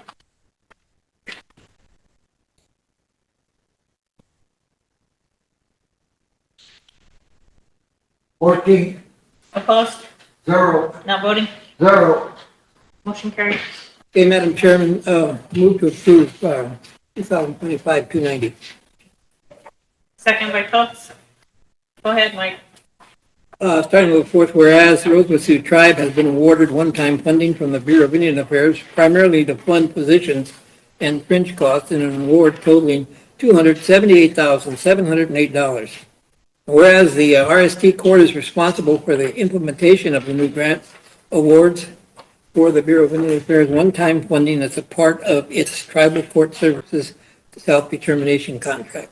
Therefore, be it resolved that the Rosebud Sioux Tribal Council authorizes and approves the acceptance of the Bureau of Indian Affairs one-time funding to be implemented by the Rosebud Sioux Tribal Court and approves the attached budget totaling $278,708 to be implemented by the Rosebud Sioux Tribal Court. Therefore, be resolved. Any discussion? Need a question? Chris? All in favor?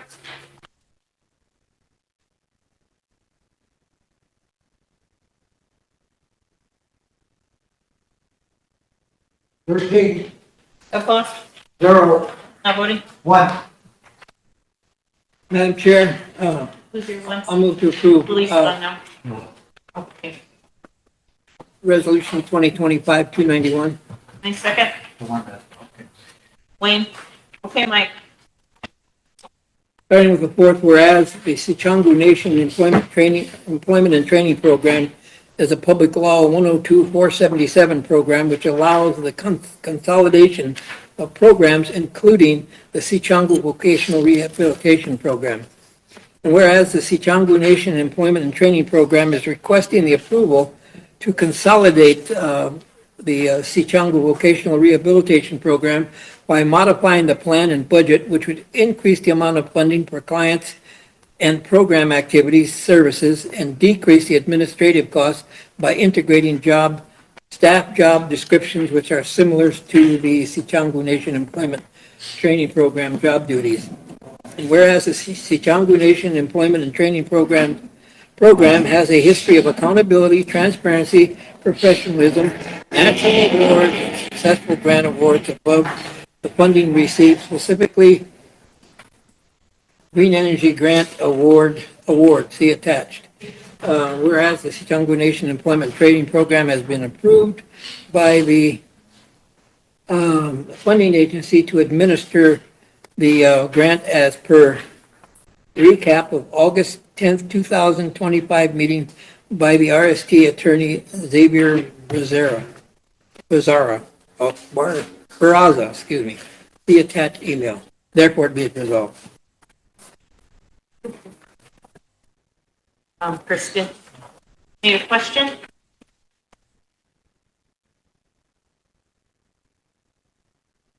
Barry, all in favor?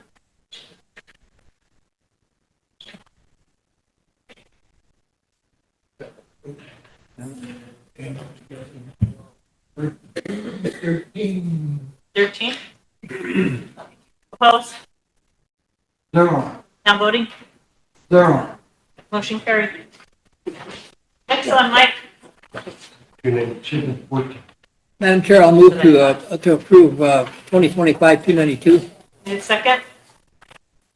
Wayne? Go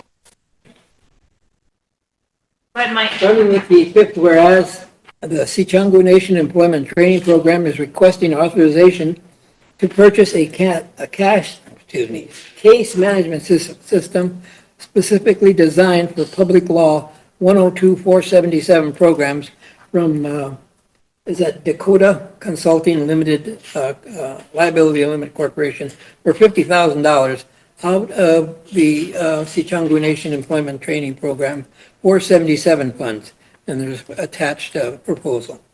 Whereas the Sichango Nation Employment Training Program is also requesting to waive the request for proposal process due to the complexity of having several federal programs administered under one office and the need for a vendor with deep understanding of tribal and federal sources. I guess that's a sole source justification. And whereas the Sichango Nation Employment Training Program will also be required to pay yearly maintenance yearly maintenance agreement in the amount of $5,000 a year for web hosting, changes in federal agency reporting requirements, etc. And therefore be it resolved.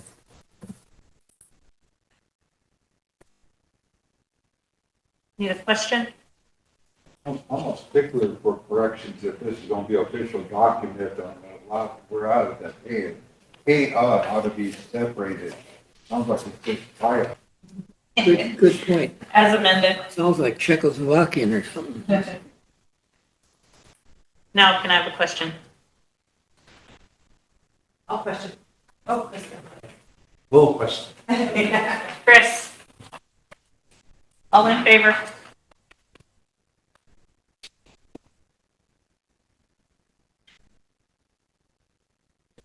I didn't sign that yet. 13. 13 or 14? 13. Opposed? Oh, 14, she told it now. Opposed?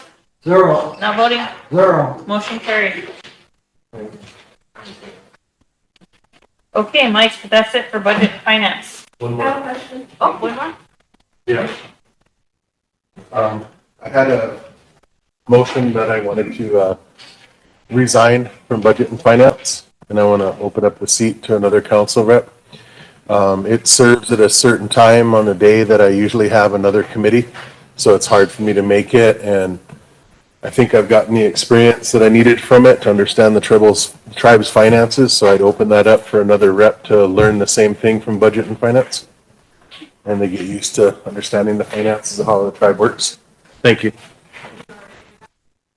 Resigned. Motion to accept his resignation.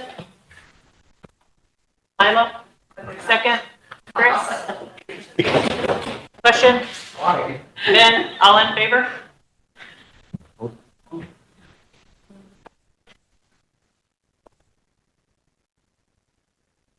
Well, Opposed? one, Not voting? one. Motion carried. Emily? I just have a couple things, sorry, let me find my notes here. One of them was for our conversation earlier when we were talking about a template, and I was just wondering if I could make a motion for that. Yeah. I'd like to make a motion requesting Eric draft resolution templates based on our committee ordinances and bring them back to RST, council for approval. Second. I'll second. Sherry, question? Chris, all in favor? What was it? A motion for the template. Okay. I already wrote it down, I was just waiting. And it was kind of just by put committee ordinance, because I know it could be in a. 13, Opposed? 0, Not voting? 1. Motion carried. And one more quick thing. Oh, sorry, one more thing, Mike. Oh, wait. If I could have a motion to request the secretary's office ensure all attachments are included when distributed to council for review and for the official record. It's been brought up at a couple committees recently when we go to review something and it'll say see attached, but we don't often get that attachment. And it's also been brought up by some programs that when they go request things from the secretary's office and it'll say see attachment, those are not kept on record. And so I just like that motion to be on record that those types of attachments need to remain part of the record. Second. Sherry? Yeah, I'll second. Question? Lila? All in favor? Whatever you say.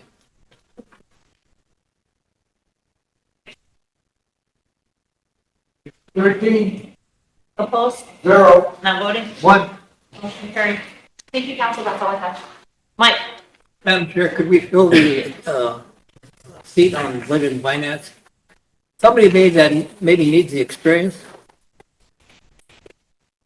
Vote on it or? Motion to open nominations for the budget and finance committee. Motion by Sherry to open, Wayne second. Question by Lila. All in favor?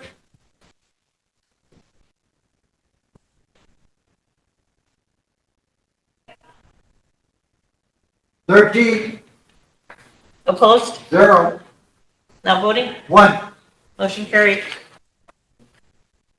You want to do nominations or how do you want to do it? Yep. Who's interested? Pardon? Who's interested? Who has the, Who's interested? Ben? I'll nominate Ben. You nominate Ben? Anybody else interested? If no one else is interested, then we'll need a motion. A motion to see Ben Oh, on there you go. budget and finance. Motion by Chris to I'll second. seat Ben on budget and finance, second by Lila. Question. Question by Sherry. All in favor?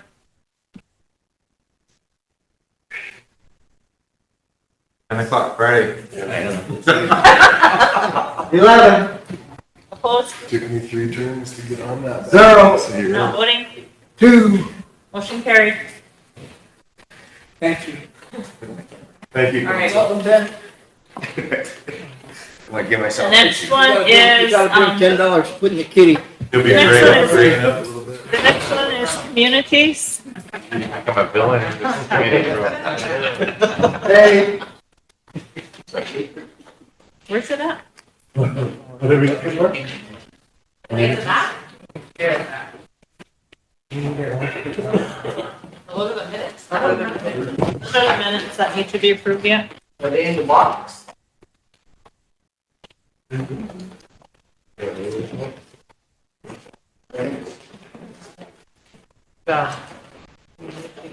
Sherry? So at our most recent council training, some things were brought to light regarding, specific resolutions and how, resolutions are brought to the floor. So I just had a question regarding these two community resolutions.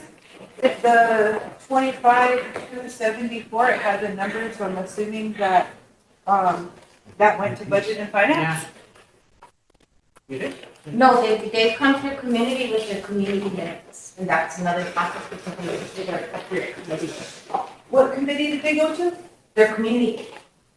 Community resolutions, they don't have to go through, Yes, they do. they're being approved by a representative of the tribe, and that's their community.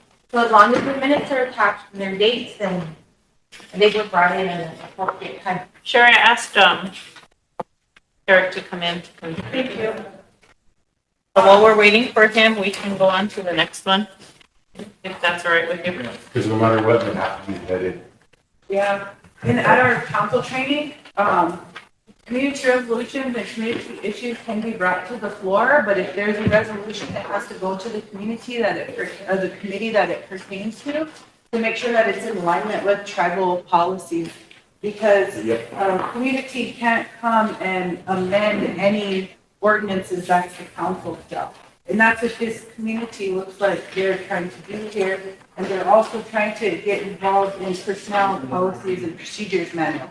So it's just concerning to me, and I think, I'm sure they have their reasons and they're probably good, but I just, want to make sure we're following the appropriate avenue.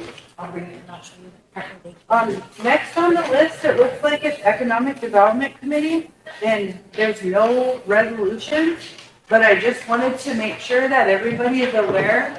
And I want to give a brief update regarding the Economic Development Committee. I have copies here, and I'll have Ben pass them out for the EDA grant. This is the Comprehensive Economic Development Strategy. Now, this is a plan, and it's a 5-year plan, and this plan's important to the tribe. And it's one of those things that really gets overlooked until we're gonna start applying for grants and we're getting denied because what we're asking for isn't in the scope of this grant. So, in anticipation of the new administration, this was handed off to or delegated to Redco. So Redco had this, plan drafted. They had a public hearing. We went over it. They included the things from the public hearing. However, they turned it in. And it doesn't have a council resolution, but we will have to come forth with a council resolution. I want to make sure that you all have a copy of it so you can see what is all in the plan and know that it was submitted to the EDA as is without a council resolution. For one, we didn't all summer. The Economic Development Committee did not get quorum all summer, which is really unfortunate. Yeah. And we're struggling to get quorum still.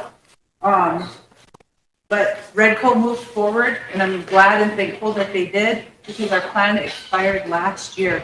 Now, the EDA changed this because all tribes were on a different schedule, and it was usually a 3-year plan.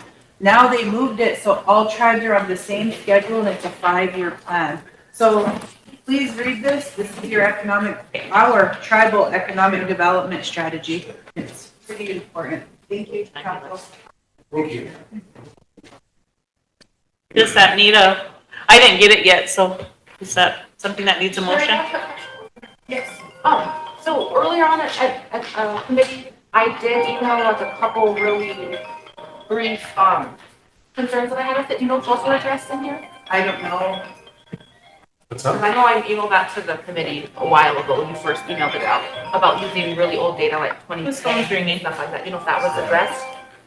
I don't know if it was addressed. At the next Economic Development Committee, though, we'll make sure to ask Mike if it has. So been the addressed. Reach Under community is trying to make a couple of changes. So this is the resolutions. That's just unfortunate. Yes. Okay, Madam Chair, to answer your question, we need to see if the grant does require a resolution, and if it does, we'll bring one forward. Okay, so this is just information Just purposes for now? informational. All right, thank you, Sherry. Mike, I have Eric in here to answer the question on the communities to resolutions. Or do you have something I that? do have a comment. I'll start there. The 2 resolutions, I looked at them. One of them directs their council person to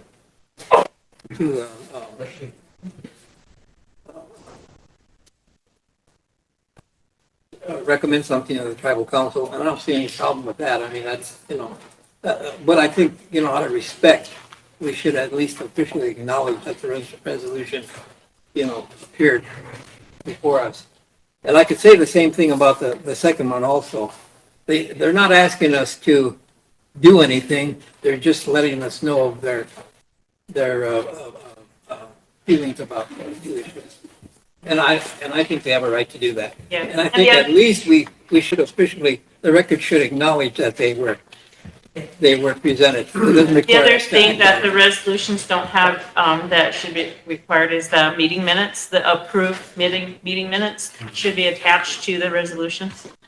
I mean, yep, if they're not, it's the resolution. But Eric's here to explain. on it. My other question is on the, if I could. Laura, for a quick second, this is Jason. And Mike, this is regarding community resolutions. And good afternoon, council. I heard the question on what resolutions are required, and believe it or not, there are resolutions that were drafted before I worked here. This is the legislative procedure for the council, and these are the rules regarding resolutions. So these are the minimum requirements for a resolution. And this is section 104, minimum requirements. Each resolution recorded out of the tribal council shall have as a minimum recognition statement of the Rosebud Sioux tribe by a federal government, citation of authority statement as found in the Constitution of the Rosebud Sioux tribe, tribal or federal law or tribal resolution, statement of purpose or intent, Rosebud Sioux tribe committee of referral statement.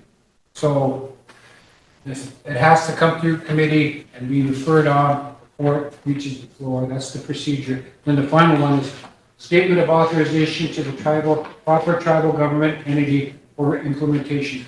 All the resolutions should have all those things in there to satisfy the legislative procedure. And as far as community resolutions, any community resolutions submitted to the tribal council will be subject to all sections here, and that's 102B community resolutions. So that means that if a community resolution has as a subject matter transportation, for example, then it should go through transportation and be referred to that committee. It's like any other tribal resolution.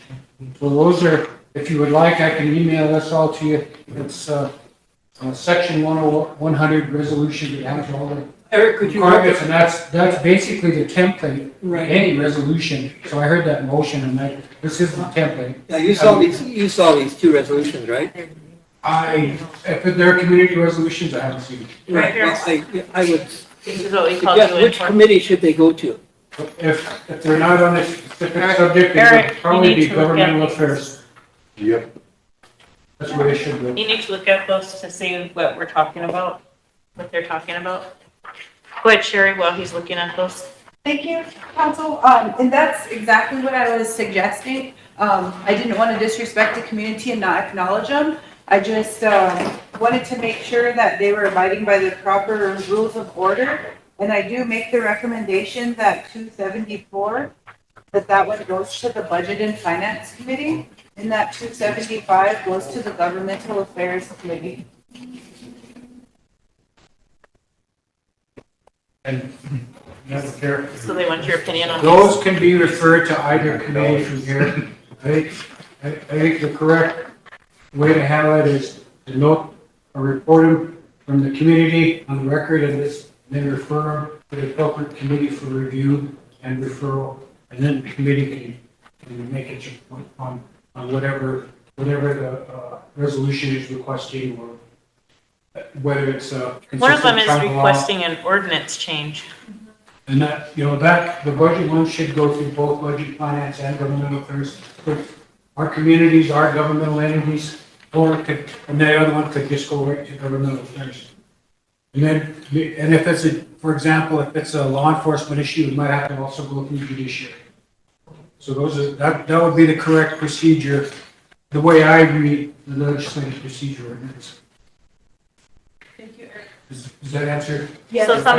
So we'll need someone to make a motion to refer these to the appropriate committees. Or wait. I'll second. It's attachment with the. Motion by I'll Wayne, move to second by send Sherry. 274 to Budget and Finance, 275 to Governmental Affairs, 275 also to Government. Both of them to budget and finance? Governmental Affairs. Oh, both of them to governmental affairs? And then one of them needs to go to Budget and Finance as well, 274. Just a new plan. 74, budget 274. and finance. Okay. And then both. Both go to Governmental Affairs. Both to governmental affairs. Okay, question by Ben. I got. Oh, I got- discussion. Yeah, discussion. With that, can we get, maybe something, I don't know, either a motion or something from council, this body, I guess, clarifying those procedures to communities? I mean, this basically would be what it is, but at the beginning of the year, I think it was actually last year, you know, I think it was, Black Pipe brought a community resolution here, and that's when we were told it superseded everything. So now that we're clarifying this, that's what I want to do, is make sure we pair that to the communities, because now we're giving them different information about what is to be brought here. So that's why I want to get that clarification. So I guess for me, I would say, you know, after, you know, hearing it from our in-house attorney, that this process should probably be followed as far as what the procedure is to bring in resolutions from communities. Because again, if that was told, we were telling those to our community members before, when it was brought up, that that's the process. It doesn't have to go through committee. It doesn't have to do anything. That's what my understanding was before.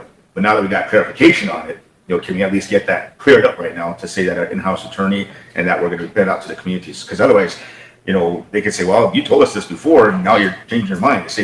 But I mean, we got it clarified. So I'm just making sure we get that clarified, and we can actually put it back in here to say that that's the process. I mean, whatever it has to go to. So that's just my concern, and, you know, to put it out there, I guess, if that's something.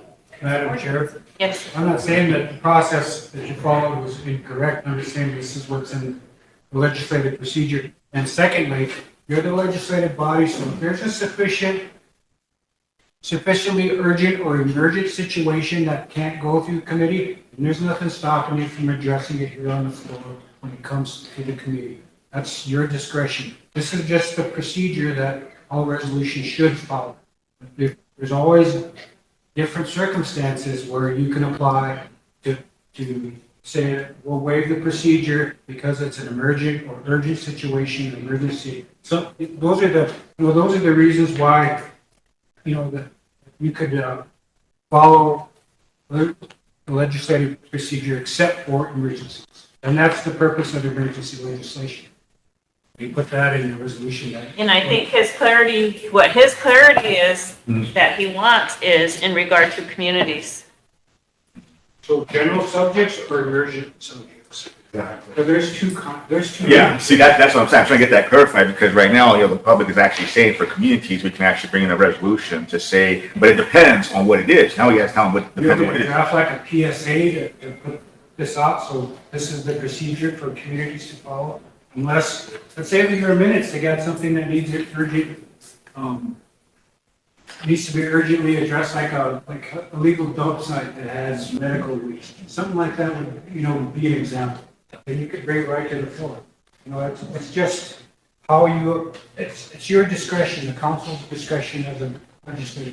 Okay. But I can draft a PSA to that effect or whatever an explanation, because to me, this is pretty clear. But if you need more explanation, I can do that. Yeah, you could do a PSA and we'll get it both on radio and on our website.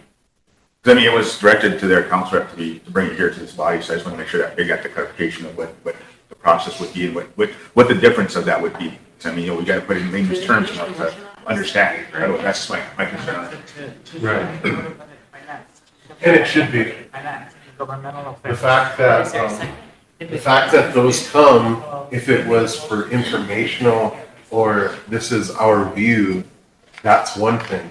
But when you bring a resolution forward to try to pass, it can't contradict the ordinance. And if there's ordinances in place, then all of a sudden you pass a resolution like that and they feel that supersedes it. That causes a problem. 2 years ago, it's still lingering. They brought forth a resolution on from a committee out of the blue on one day, and all of a sudden it was on a land issue. That land issue could have been solved, or it could have been clarified to a point where it actually worked before it hit the floor for a voting. And so all of a sudden it got voted on here, and that resolution spurred this whole other chain reaction of events. So then that's why all resolutions, no matter what, not even from that instance, that's just an example. That's why all resolutions have to be vetted by committee first before they come to the floor on the tribal council to be voted on. I have Sherry, Coates, and Emily. And then we need a question on that motion after that.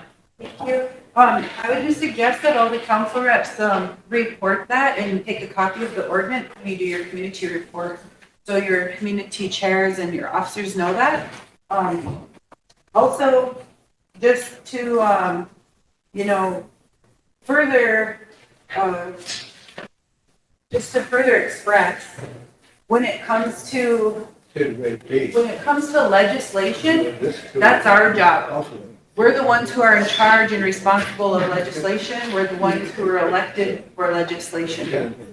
Taking recommendations from our communities is good, and it's something that we should be doing. However, the proper procedures need to be followed.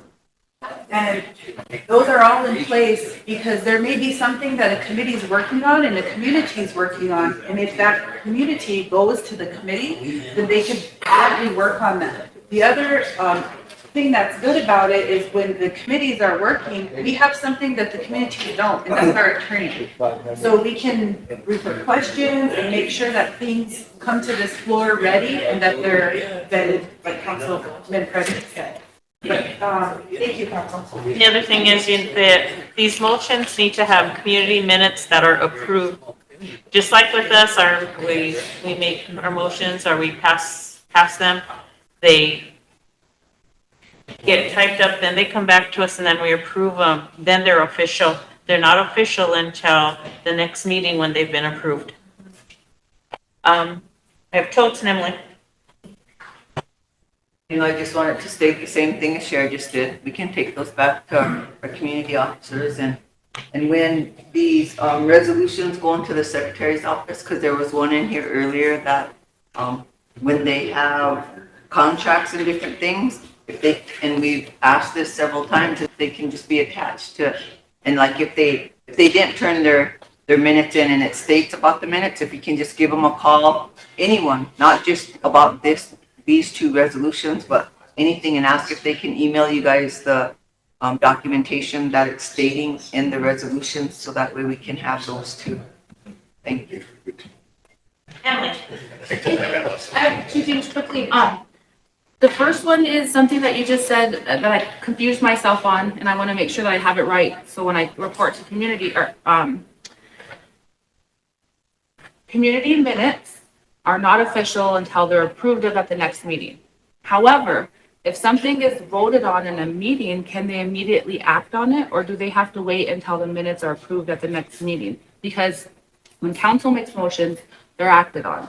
They don't wait for the minutes to be approved for action take, right? The reason why I'm asking is there's been multiple occasions, and I've only been here for 2 years, multiple occasions where you'll have a part of the community make quorum, take action, enact that action, and then there's a fight that happens, and then the next meeting you'll have a different group of the community and they make different actions. And so for months, I'm not talking like, a little bit here, I'm talking about almost a whole calendar year. This is a back and forth and back and forth, and so nothing gets done, feelings get hurt. And so I'm just wondering, can you clarify for us all on air, in that instance, can the community act on an action, or do they have to wait for the minutes? And the reason why I'm asking is because when we have to attach the minutes take another action from the committee to approve those. And so that's why I'm asking, can they act without those minutes being approved? I'm referring to resolution. I'll let Eric answer. Grab my round. Okay, so while we're waiting on that one, I have a second question. And that's probably going to be for Eric, so I don't know if I should wait. But while we were talking about this kind of confusion with the people and trying to clarify things, Section 400 that talks about specifically the waiver for emergency legislation.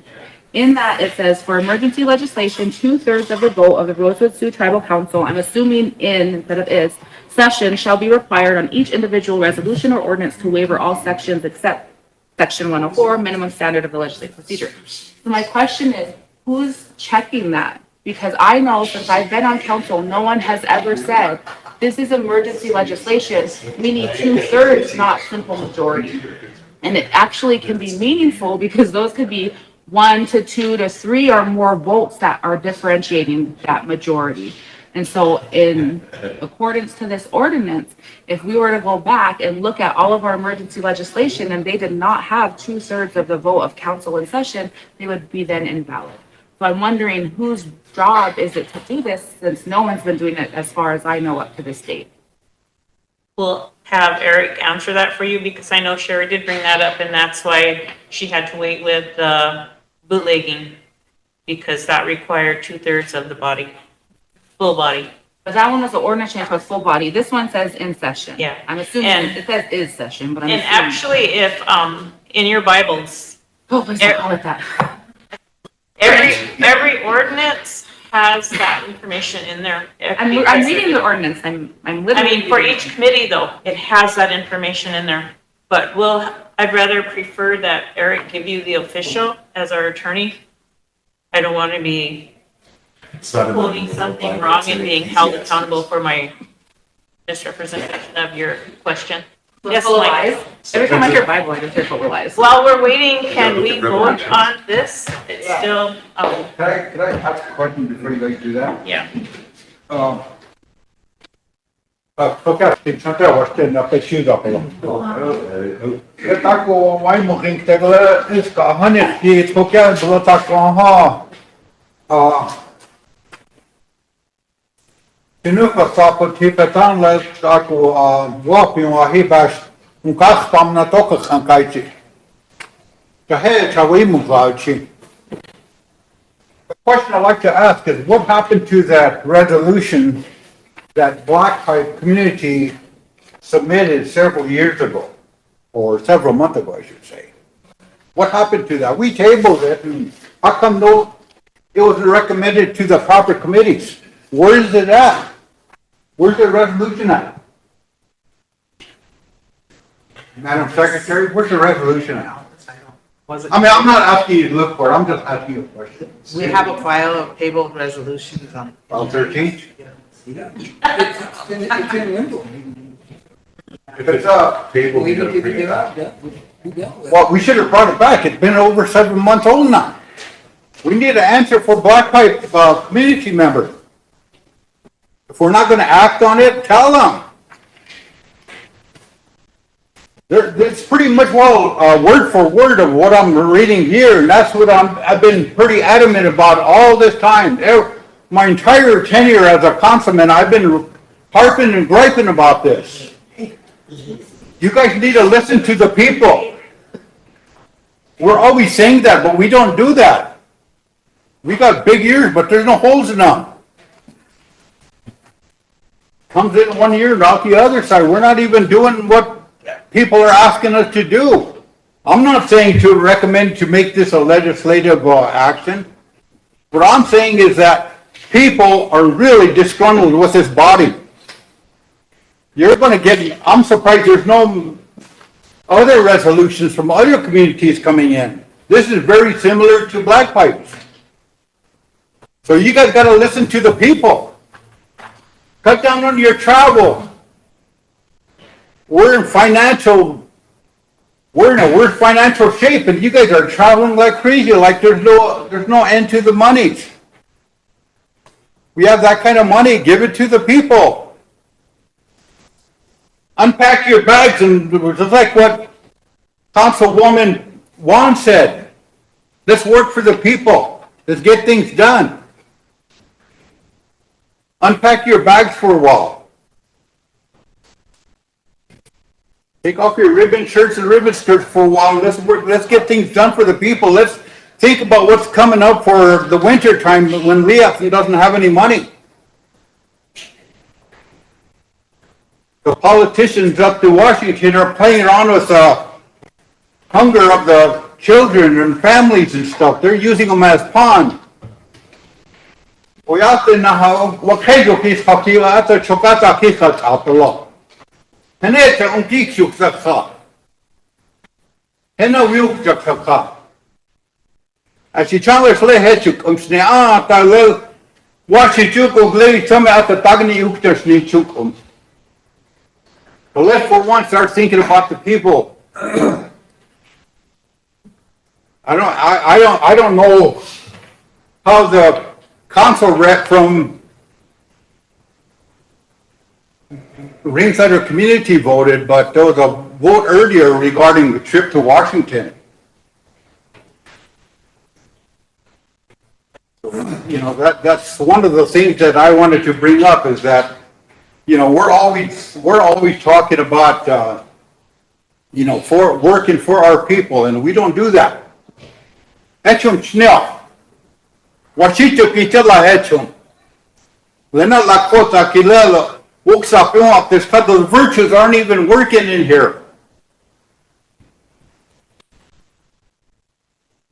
So let's think about the people out there. Let's at least you guys read this and give it a thought about what people actually think.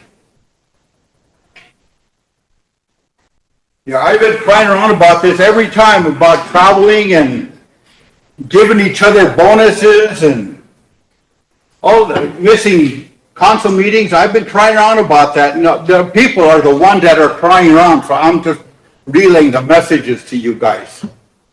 Let's listen to them for once. Attention to a little. Alvin, did you have something you want to say?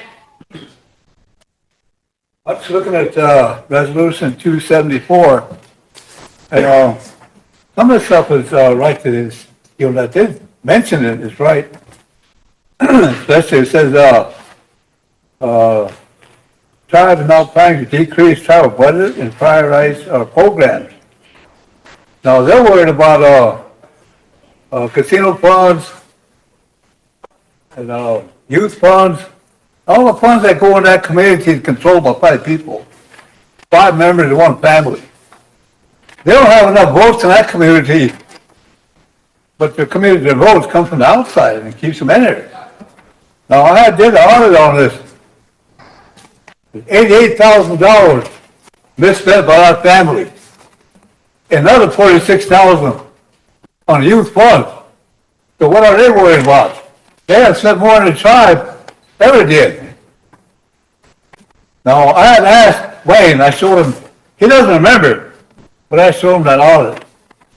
And that time Willie was president, I showed it to him, I talked to him. We can't do that. For what? He's tribal president. Then these people will carry on like that. You talk about this, they spend more money in the tribal council. And no one's doing nothing about it.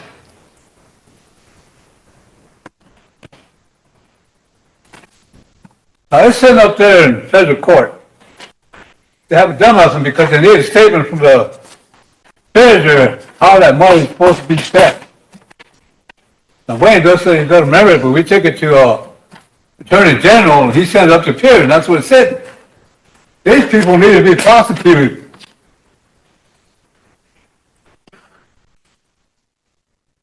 I want you to know what's going on in the community. All of you. You need to start looking at your own community. How is money spent? It's not only the tribal council.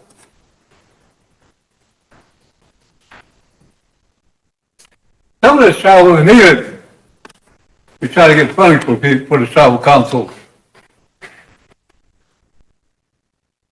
And the money that's spent in that community is embezzlement. That's all, let you know that. Laila.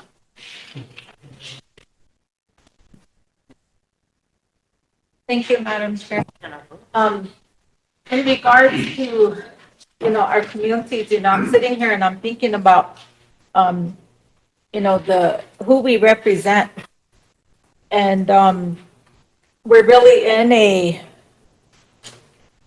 crisis of a financial crisis we're also in a crisis of losing our culture. And these are times that, we're going to be tested, we're going to be pushed, and people are watching us. And in my mind, I think about what it is that's keeping us focused and what we're going to do. Long time ago, I don't know how many years it was, the 20s to the 30s, I don't know how far, 1950s, this body went to Washington as a delegation. Ptala, ihani hechel abla zabhanta ptala, ihani washachumpi. Our people, they all work together. Na ptala shna hechel omani, they get a group. You never see one Indian, one Lakota by themselves. You're always going to see us with somebody else. You're always going to see us with more people because those numbers, and when we're together, it makes it stronger. And right now, to me, I worry because all the things that they're doing up there, and the president and his group, they're pushing to terminate us. They're pushing to do these things to us. So we have to find a way to come together, do those things there on our virtues, and carry ourselves. Because he made a remark. He said, those aren't Indians. They don't look like Indians. So I don't know what he's thinking. But, we also have to start thinking about working with our Ocheti Shakoin. And we do have committees, we have groups, but not all of us sit on those. It's we have our own people that we delegate to go here and there.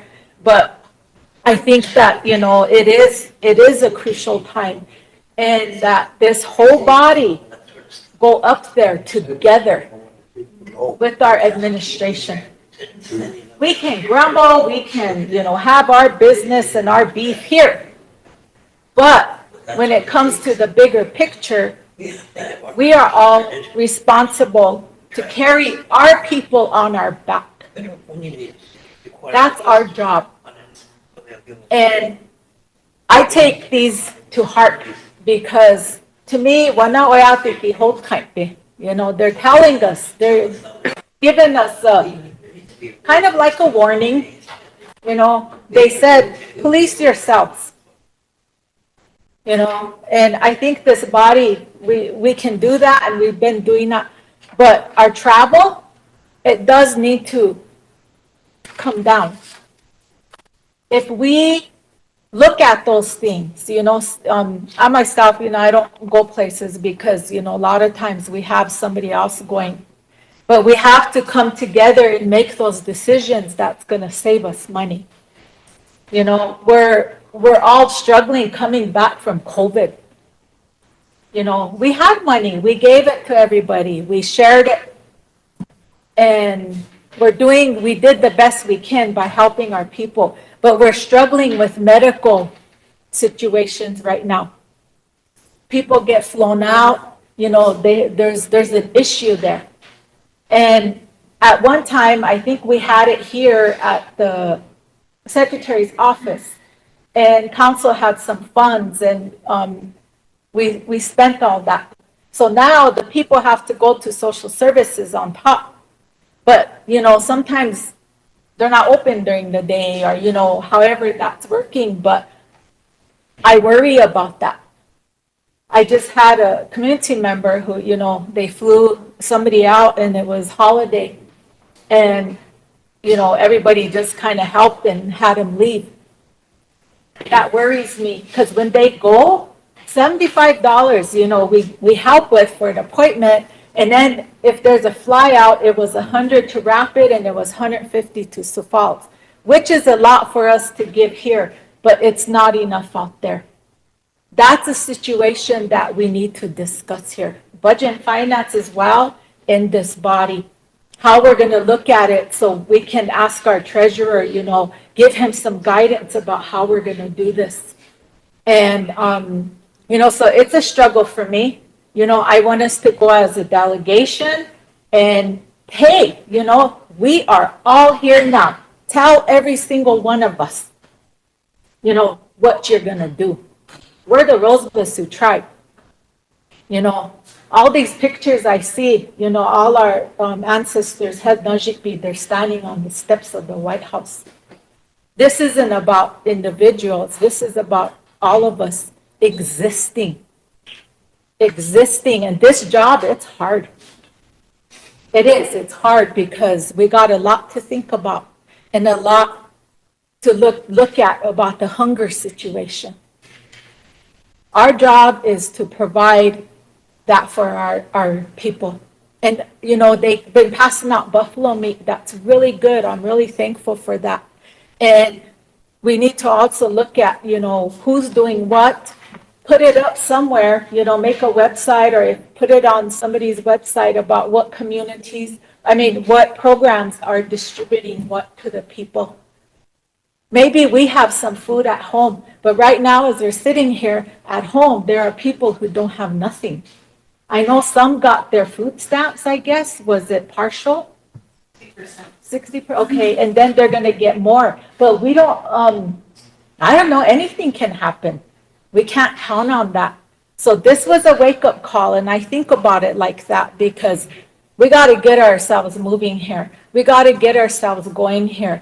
And they say that, it's that time now. Weki we chayu get that blood moving. Shake it up and get it moving because we got things to do.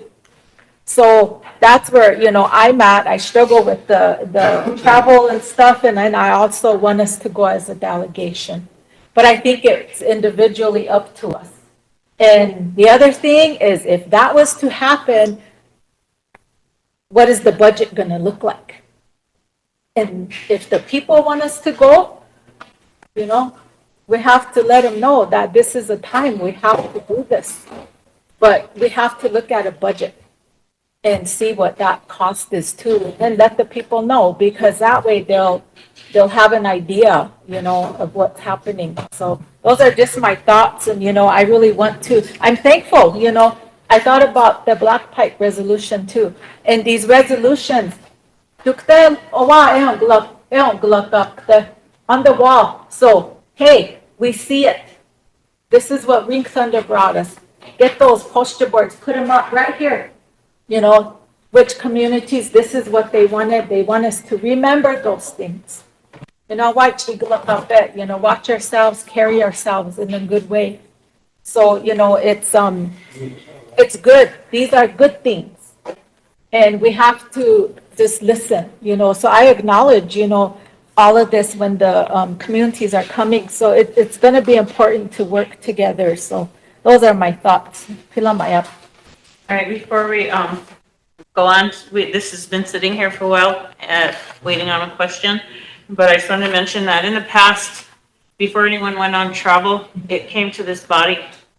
And this body approved the travel. It didn't go to committees unless it was an emergency or there was no council meeting.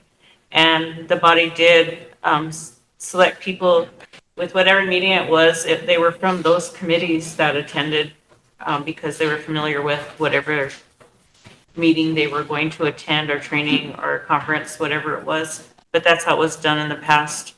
But Sherry, if you want to say something, and then we need a question. It's been sitting there for a while. Yeah, I just wanted to reassure the council and the communities that us pushing this stuff back to committee doesn't mean that the council isn't hearing them. It's actually following the process. Yeah, it's following the process, and that's where the work gets done. And it gets hard for me sitting here for 4 years, and this council time is very precious, and we spend it talking about things and debating things that could be done in committee. Yeah. And I really feel like we need to make better use of our council time. And I know I upset people a lot. I know people get tired of hearing me talk, but I'm not going to be quiet. I'm going to keep bringing up things that I know and that I've learned, and I don't know everything, but I want this council to follow its procedures because they were placed there for a specific reason.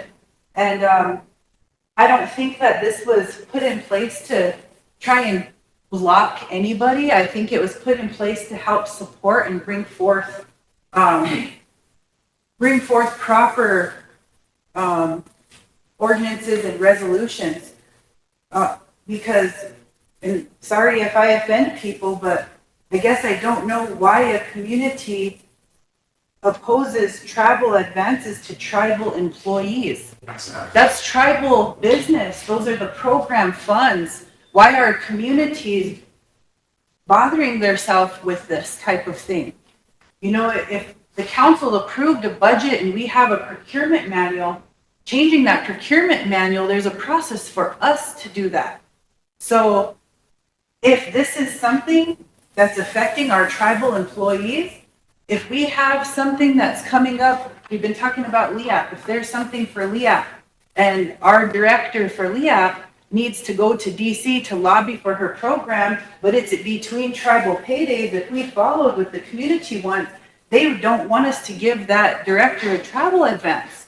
So that means that employee would have to come out of pocket and pay for their own airfare and all of that. So I'm just saying, sometimes our people see things within the programs and they get upset and they want to take action and they want to see something done. But that doesn't necessarily mean that we should go forth and change a procurement manual that negatively impacts and affects tribal employees and tribal business. So that's why they do need to go to committee and be vetted.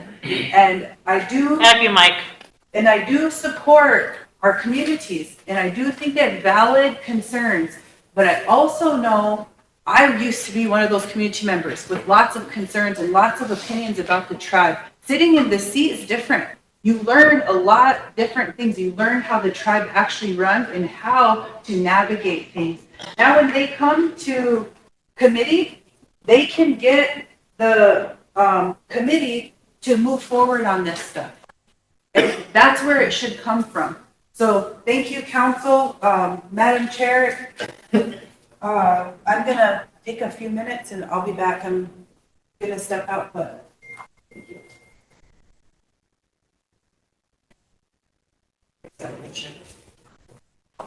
Motion by me, Frederick, a second by Sherry to refer 274 to Budget and Finance and 275 to Budget and Finance and Governmental Affairs.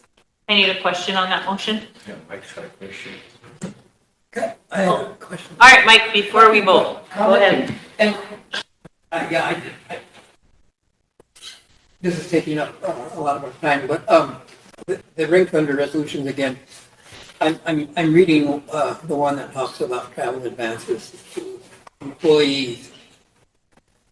Maybe, you gotta wonder, and you read the whole thing, you know, it says, they oppose it unless it's, you know, justifiable. That's what they're suggesting.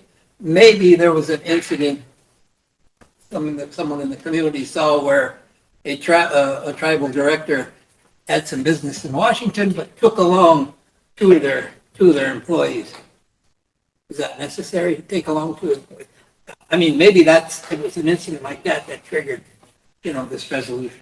Michael, all that can be discussed at the committee level. Right, I know. The motion is for this. Well, we're discussing it here, and I understand. Let's move on. Yeah, you're taking it's taking up time here. One month. Emily? I'm just wondering when it goes to committee or if or when it goes to committee, there may be a potential I could see as it going even to the personnel committee, because I feel like if there are underlying concerns regarding travel, I feel that would be the best place to address them, to keep it uniform and policy and compliant. Because if that's the case, I feel that what we don't often do here is we don't often see travel as a form of professional development. Sometimes because of our history, we see it as a way to get out of work or go party or whatever these negative connotations. But really, from a HR perspective, travel should be a mandatory requirement that we are funding to improve the quality of workers that we have here. And so I just feel like if we could shift that narrative, then maybe it's through better policy, so that everybody knows that if you work hard enough, you will get rewarded, you will get, you know, those types of things. Because sometimes, because that's not in place, there are instances where travel is used unfairly. And so it's difficult for me to ignore concerns coming from our communities when I know there might be merit based somewhere in that. So I just wanted to suggest, as these are going back to our committees, that might be an expansion that we might need to include the personnel committee because of what I just said, but thank you. I'll call for the question. What's that, Chris? I'll call for the question. All in favor? That was to send these resolutions back to the committees, right? Yeah. Yeah. Yeah. And then they have the budget and finance governmental affairs. Seven, Opposed? 0, Not voting? 2. Motion carried. Yes, Chris? Before we take a break, I also, I want to make a motion to then to add on my, first off, aqui te acho que ela meu, deixa eu acho rápido. I just want to add on to that, I want to make a motion to add on the black pipe resolutions that were tabled a couple months ago to go to these same, committees as well. As amended. As amended. It says add black pipe, please. Did yours have numbers, Chris? Do you- Yeah, 1, 2, and 3. I think it was 3 and 2 that got tabled. So as amended, we'll include black pipe. Emily? I just have a quick question before we go on break. We've had our new acting CEO from IHS here, because IHS is on the agenda, and I'm just wondering if we could give them a feeler, if we're gonna get to them today, or maybe invite them back tomorrow so they don't waste the rest of Yeah, it. we can invite her back tomorrow because we've been trying to get through these. We have minutes we need to get through. And they would be on the agenda anyway. Yeah, they're on the agenda. I just wanted to maybe give her a heads up if we're not gonna get her today. Yeah. She's getting experience to our personality. Is that okay? Yeah. Okay, I forgot yours sitting back there. I wasn't asked earlier. Sorry. We can call you tomorrow, for You want what me to time? call or you want me to come at 10 or whatever works for you guys works for me.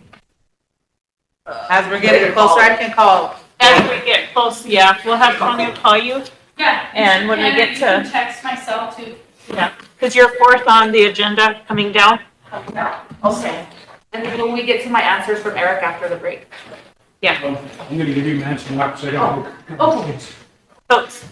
Can someone call enrollment because they're next on the list? Yeah. I want us to take about a 5-minute break. Thank you. That way nobody misses out on what's being said.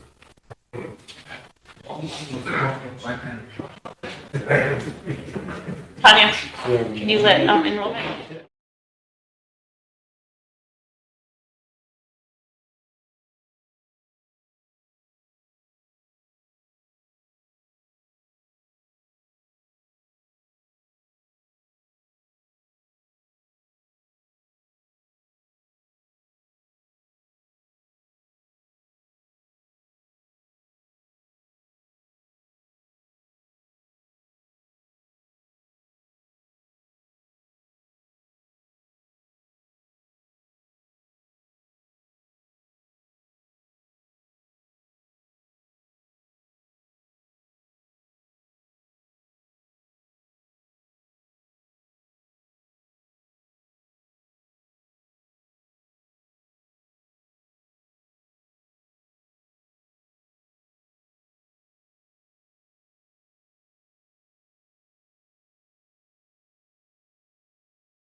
Okay, we're on here.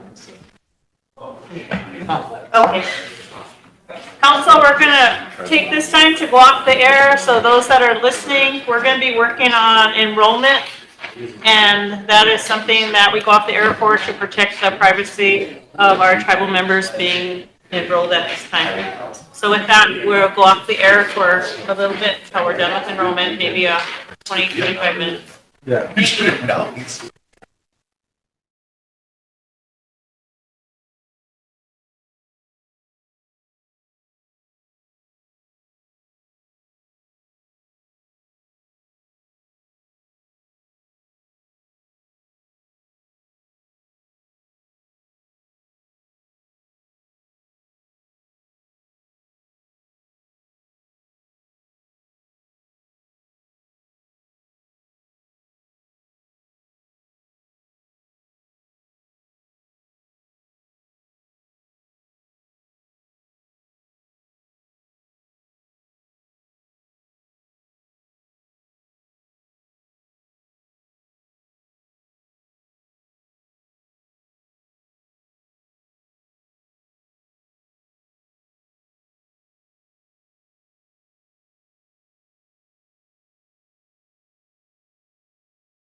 I have to leave in about 15 minutes, Mr.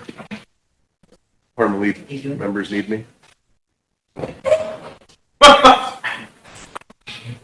Oh, she didn't hear it. Sorry, I have a really bad headache right now. Motion to approve 2025-194, Emily. I need a second. Phyllis, go ahead, Emily. Okay, so this one, I don't know if everybody remembers, but it was passed back in July. It already went through. We are, the first part of it through the state. This was the second part of it. Whereas the tribe is one of the Ochepi-Shakoney, the 7 council fires, and have a deep responsibility to protect, revitalize, and pass on languages, Dakota, Lakota, and Nakota, to future generations. And whereas revitalizing Dakota, Lakota, and Nakota languages is essential to preserving the cultural heritage, traditional knowledge, and spiritual practices of the Ochepi-Shakoney, ensuring that future generations remain connected to their identity and values. And whereas language revitalization efforts serve as a form of healing from historical trauma by reconnecting families and communities through shared language, stories, and cultural practices. And whereas the development of native language teachers from within tribal communities supports self-determination by placing the power of education and cultural transmission in the hands of the people themselves. And whereas the tribal nations in South Dakota have long called for expanded pathways to develop certified native language teachers so that our students may learn our languages from speakers rooted in community and culture. And whereas South Dakota State University, SDSU, has developed the Ochepi-Shakoney language program in partnership with tribal member and educators, offering instruction in both Dakota and Lakota, and with a long-term commitment to include Nakota as faculty become available. And whereas the Ochepi-Shakoney language program has the potential to significantly strengthen cultural identity, improve educational outcomes, and foster intergenerational connections by empowering Native youth to learn and speak their ancestral languages from community-rooted educators. And whereas SDSU's Ochepi-Shakoney language program provides coursework in Indigenous language teaching methods, history, and culture, and prepares students to become qualified community-anchored language instructors. And whereas SDSU is requesting approval from the South Dakota Department of Education to serve as a recommending institute for the Native American language and culture permit, allowing them to support the certification of new Dakota, Lakota, and Nakota language teachers. And whereas SDSU has asked tribal nations for guidance and endorsement regarding the use of the inclusive name Ochepi-Shakoney language program, recognizing that the term reflects our full people, not only Lakota, but Dakota and Nakota as well. And whereas the tribal education directors of the Great Plains have affirmed that this name change should be brought to each tribe's education committee and or full tribal council to ensure that the title of the program and its request to serve as a recommending institution supported in a good way through proper tribal processes. And now, therefore, it be resolved that the Rosebud Sioux supports supports the South Dakota State University Ochepi-Shakoney language program's request to become a recommending institution for the Native American language and culture permit through the South Dakota Department of Education. And be it further resolved that the Rosebud Sioux tribe affirms the use of the name Ochepi-Shakoney language program as an inclusive and appropriate title for a program that seeks to serve all branches of the Ochepi-Shakoney, Dakota, Nakota, and Lakota, and recognizes this name as a respectful representation of our shared identity, responsibility, and future. Question or discussion? Question.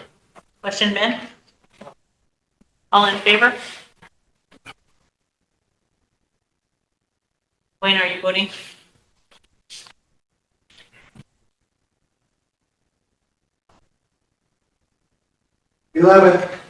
Opposed? 0. Not voting? 1. Who's the one? Who's that for your tree? Oh, I'm for it, sorry. Well, Very good.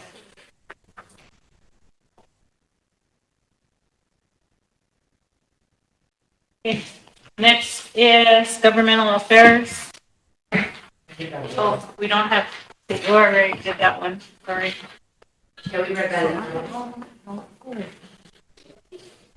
So, health board, there's listed as 12, yeah, but after checking with Eric in the secretary's office, at our last meeting, there was a big stack of 12, but only 3 of them have already went through Eric's office, and so he did provide a copy of the 3 that he's already reviewed and the process on the council.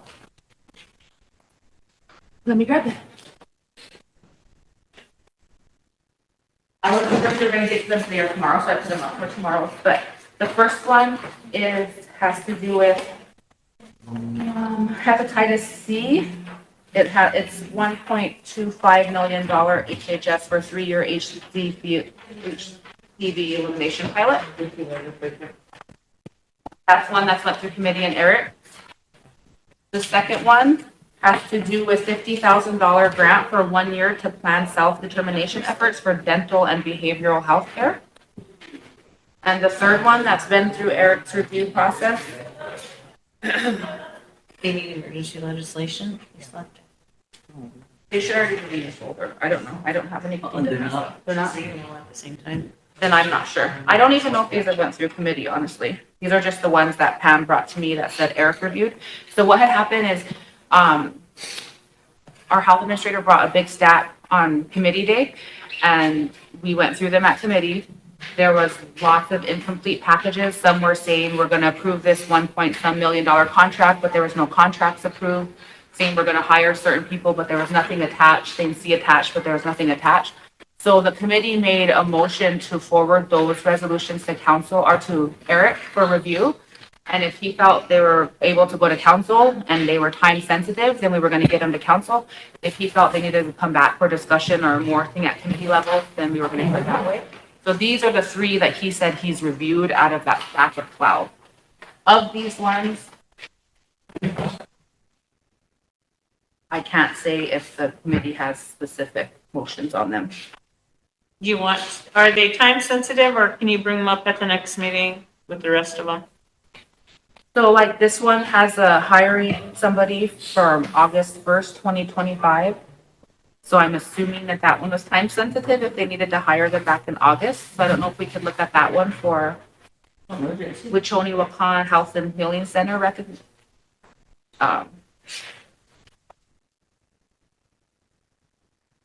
no, well, I'm confused. Lies. The one that's attached is the old one. This is the new one, so it's not time sensitive. I can bring them all Yeah, back. just Thank bring you. them up. when you do the Okay, rest thank of you. them. I will review that. All right, there's nothing for judiciary. Real fast, sorry, Madam Chair. I just forgot from Health Board. I don't know if I'm going to get a chance to report out, but I just wanted to mention real fast, one thing that's coming through the committee is we had a new group reach out to us regarding the dialysis center and, revamping and redoing all that. They went to do a presentation for council. However, the Health Board has asked that we vet them a little bit because I guess the tribe's been burned in the past with some contracts. And so they've asked to do some reference checks. So as soon as those come back and are favorable, then we wanted to get permission to schedule with council. So I didn't know if I could either. Just send me an email when you want them on. Okay, so that'll be next month. Okay. Thank you. Yeah, anything from judiciary? Because on here we have 0. Nothing? How about land and natural? Did you dig in that box? Tanya said we have 4. Ben? And Ben? land and natural resolutions. There should be 4 men and that resolution for that block. There's a resolution that, it didn't make it into our folder. However, it went through budget and finance, it came to council and it was tabled. And, we brought it back up through personnel committee and wanted to move it forward.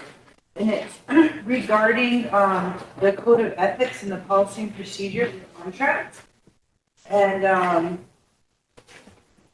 if we could get to that today as well as part of the, resolutions, I'd like to do that. Yeah.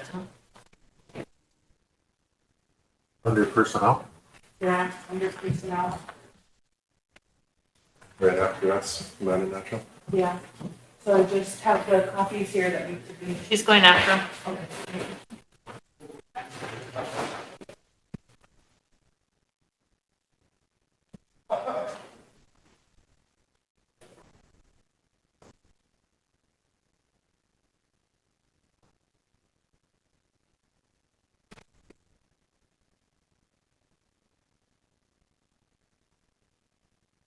We do have a code of ethics for the tribe.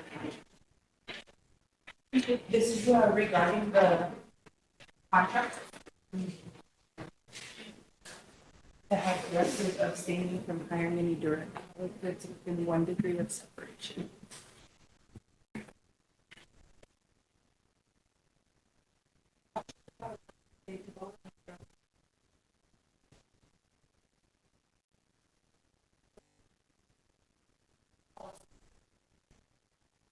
Just majority of council? Majority of the criminal.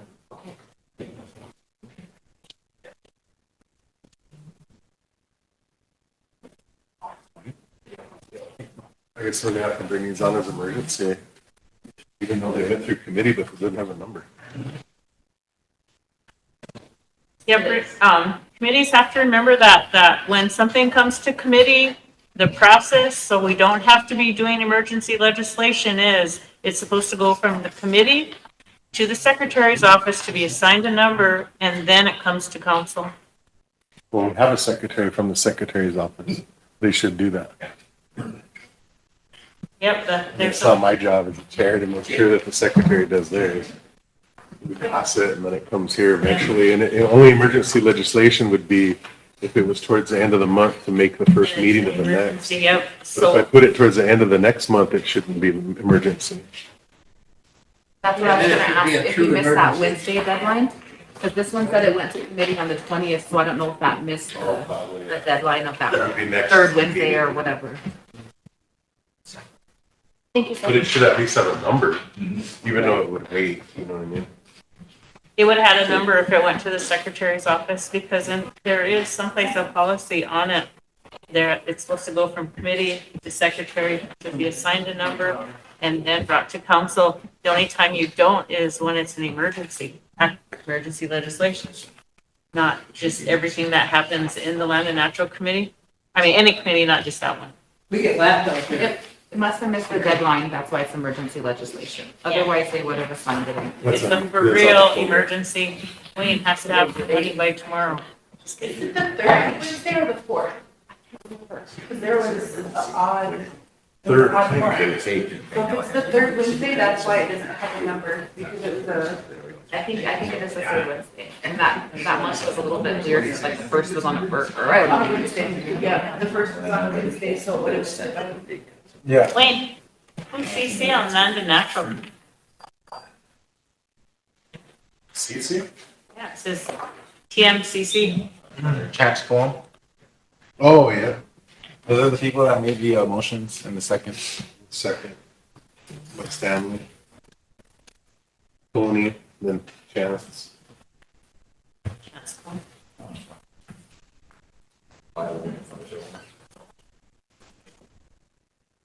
It's the third Wednesday of the month, and then the first Wednesday fell on the first. The first fell on the first Wednesday, so that's why you guys didn't get a number, you know, because you have emergency legislation. Because everything has to get in by the third Wednesday to get to the next month. So the 20th, the following Wednesday, then the fourth Wednesday. Just a weird layout for the month. Because it missed the numbers. And Wayne, did they say what took so long to get to committee? Because like, it looks like the quote is from August. Yeah. So I was just- you know what I mean? It probably wouldn't have been emergency if it was back in August.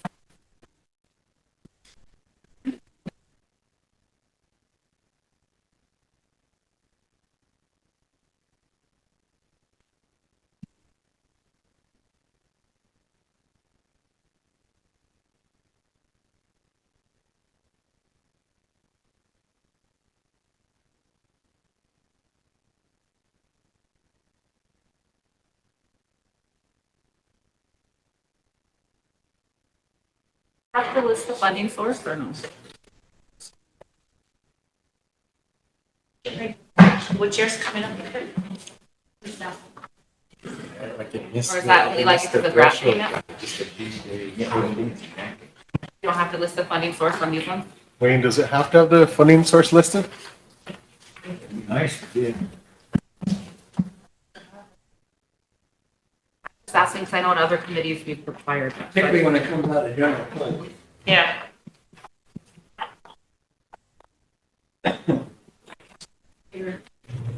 Any motion funding should have the source. Otherwise, Wayne takes some away from me. Otherwise, I think it all. Is there a water resources one in here? Better one than me. That KLJ La Creek one is. I got two, I got three. Well, that's the geothermal one. Yeah, there is one. Shorty. The USGS one? Shorty said there should be one labeled from Northern Plains for his new well to drill. This one says, automatic gauging station at the Little White River. Doing more than That's that. a Bob? water resources one. Then there's a groundwater monitoring, Yeah, something there. but that doesn't look like that's it. Okay, Wayne, are you ready to get started? Yeah. You know you have to leave at 5. Yeah. Which one are you We'll do starting? the game fishing parks, or no, let's go to the, USGS one, $49,000. And I do need a number. Motion for emergency legislation 2025 294. Wayne? 294? Yeah. Second by Chris. Question? Yeah. How do we read it? I thought it was emergency. Yeah, they're all emergency legislation. Oh, yeah, I'm sorry. Sorry. No, that's okay. Yeah, question, Sherry, all in favor of emergency legislation?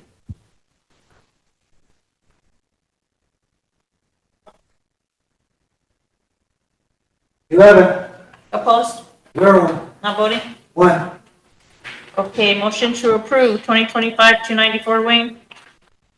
Second by Chris. Go ahead, Wayne. Your voice. Take it from here. 245. Fifth, whereas RST Water Resources Program has worked with USGS to add additional monitor wells for satellite technology hookups for the additional $49,000. Copy revised, proposals attached. Whereas this additional hookup and use of funds to pay USGS has been reviewed by RST Land and Natural Committee and have recommended approval by Tribal Council. Now therefore be it resolved that the Tribal Council approve the committee's recommendation and direct Tribal President to sign contract with the USGS to direct the Water Resources Program. And they are attached.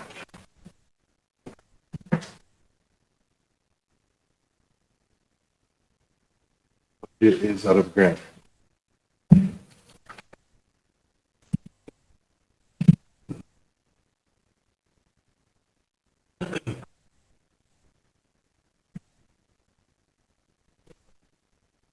Wait, I have another question. Question? Sorry, I was just trying to read it real fast. On this scope here, for the changes, it's that there's this one that's crossed out, in addition, 5 groundwater wells will be upgraded to real-time telemetry. So is that just no longer happening? Or I was just wondering if we got additional funding, why we were doing less work.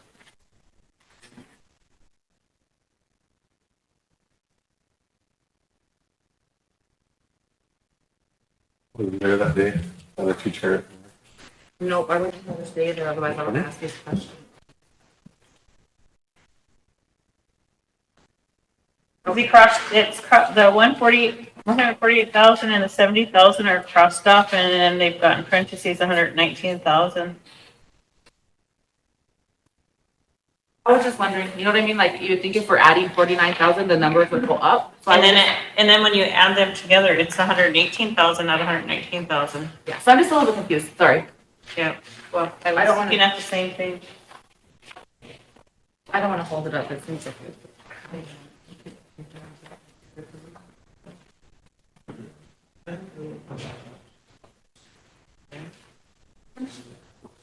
Did you get a motion to approve it? Yep.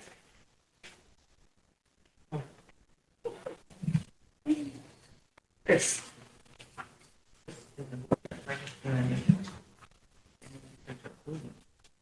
So I'll just take Lynn's word for it. Can't remember who did it. Because at first it says it was 70,000, then it was 139,900 fully funded. And I'm just so confused. But I'm sure they explained it. Voodoo mathematics. Not girl math either. Her question, I didn't get it. But she just had a question. Their discussion. Yeah, that was my only question. I was just a little confused on the math and stuff. So Wayne, is that amount right then? Total amount of funding is 119? I have no idea. Here's monitor wells. So we have a first, second, and Ben now has a question. He questioned it. Okay. All in favor?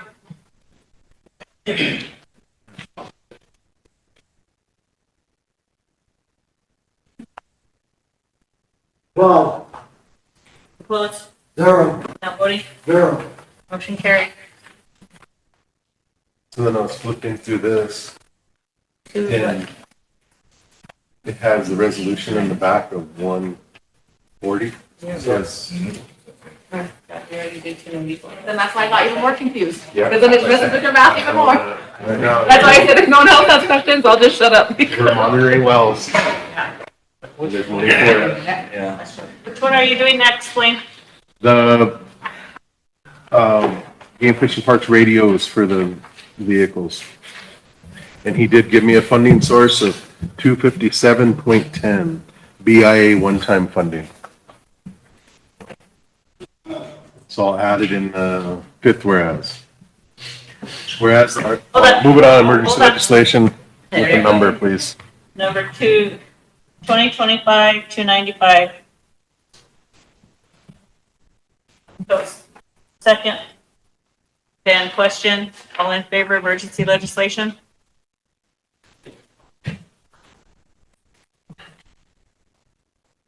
Well, Opposed? zero, Not voting? zero. Motion to approve 225, 295, 2025. Second by Ben. Go ahead, Wayne. Whereas the RST Game Fish and Parks Office requests that the Rosebud Sioux Tribe Land and Natural Resources Committee recommend that the Rosebud Sioux Tribal Council to authorize and approve the purchase of 7 APX 4500 emergency mobile radios and installation from Western Communications in Campbell Street, Rapid City. That's a misspelling.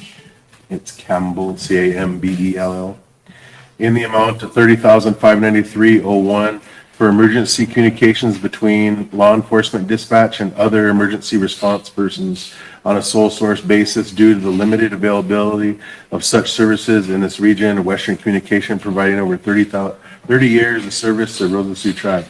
Whereas, oh yeah, and that's where I need to insert funding to be coming out of 257.10 BIA one-time funding. Whereas RST Ordinance 94-125 establishes procurement policy and procedures for use by department and entities of the Rosebud Sioux Tribe. Whereas the procurement policy and procedures requires purchase of goods and services over $25,000 and over to be approved by the Rosebud Sioux Tribal Council.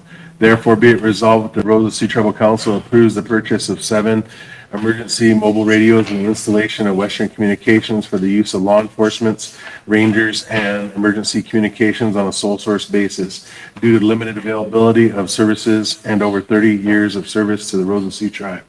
Be it also resolved that the President and the Rosebud Sioux Tribe or designee is authorized and directed to approve and execute authorization of the purchase of 7 emergency mobile radios and installations and other related service on behalf of the Rosebud Sioux Tribe.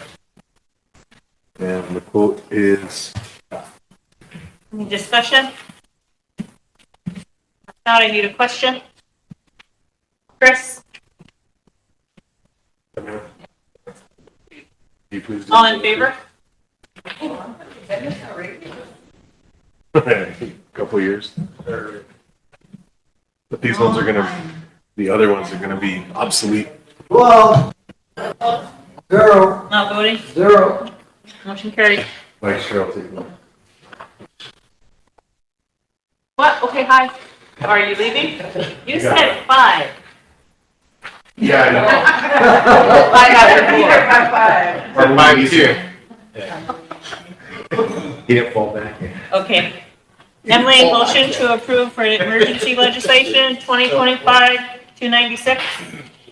Yes, I'll move, but just real fast, council, for clarification, I looked at my notes and the one that we were all, that I was confused on, they were supposed to give us more money, they gave us less, this was additional to make up the difference. That's why the numbers aren't matching because it, Okay. anyway. Second, Rachel. This is for emergency legislation? Question? Lila? All in favor of emergency legislation for 2025-296? Madam Chair, did you decide which one we're doing or can I just pick one? Oh, I put it on the one that's for 10,163. Thank you. Aye. 10. 11. Opposed? 0. Not voting? 0. Motion to approve 2025-296, Emily? Yes. Chris? Go ahead. What was on? 296. Okay. Whereas the geothermal project to utilize geothermally heated water to provide heating to the White River Healthcare Center is fully funded by BIA. And whereas an agreement with KLJ Engineering Company was approved by Tribal Council. And whereas the geothermal well was sitting idle and needed rehabilitation. And whereas the Creek Development Corporation was hired for the rehabilitation and they have successfully completed the rehabilitation. And whereas the invoice for the rehabilitation is $10,163, copy of the invoice and work done is attached. And whereas it is imperative that the geothermal well be rehabilitated so that KLJ Engineering can complete the final designs of the geothermal project. And whereas the RFK Land and Natural Resources Committee reviewed the need for rehabilitation of geothermal well and the cost to do so, and they have recommended approval to the Tribal Council for payment of the invoice from the Creek Development Corporation. And now therefore be it resolved that the Tribal Council approve the committee's recommendation and direct the tribal president to sign the payment agreement and the water resources program implementation. Any discussion? If not, I need a question. Mike? All in favor?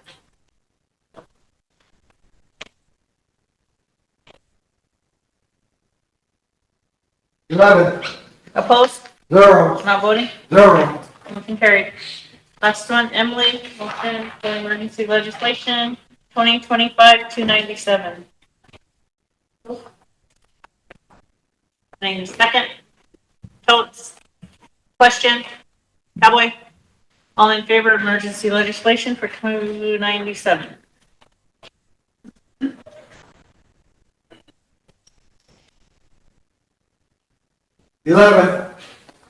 Opposed? 0. Not voting? 0.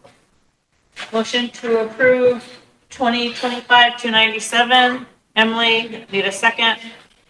Mike, go ahead, Emily. Okay.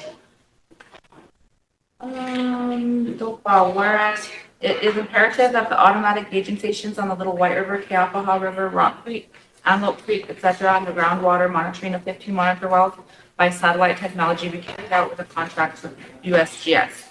And whereas negotiations with USGS resulted in attached contracts based on the reduced funding, and whereas the RST Land and Natural Resources Committee reviewed the revised contract with USGS and they have recommended approval to the Tribal Council. And now therefore be it resolved, the Tribal Council approve the committee's recommendation and direct the Tribal President to sign the contract with USGS and direct the Water Resources Program for implementation. Any discussion? If not, I need a question. Chris? All in favor? Second. Opposed? 11. Opposed? 0. Not voting? 0. Motion carried. Okay, Sherry, you want to bring yours on? Sure. Yes. Secretary, I'm sorry to interrupt. This is an emergency from Land and Natural that they asked to get brought in because Land and Natural didn't meet on Monday. And water and sewer needs it time sensitive. Yes, we'll have the emergency legislation. And then there was another one that they brought in, health admin, that is time sensitive because there's no funding. So Wayne just took it to Eric to review, they just brought it in. Yeah, I'm trying. I'm trying.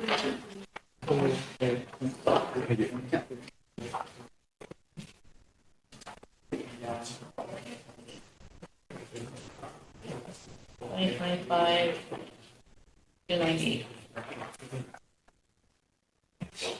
I'm faster than Ben. We're beginning to see.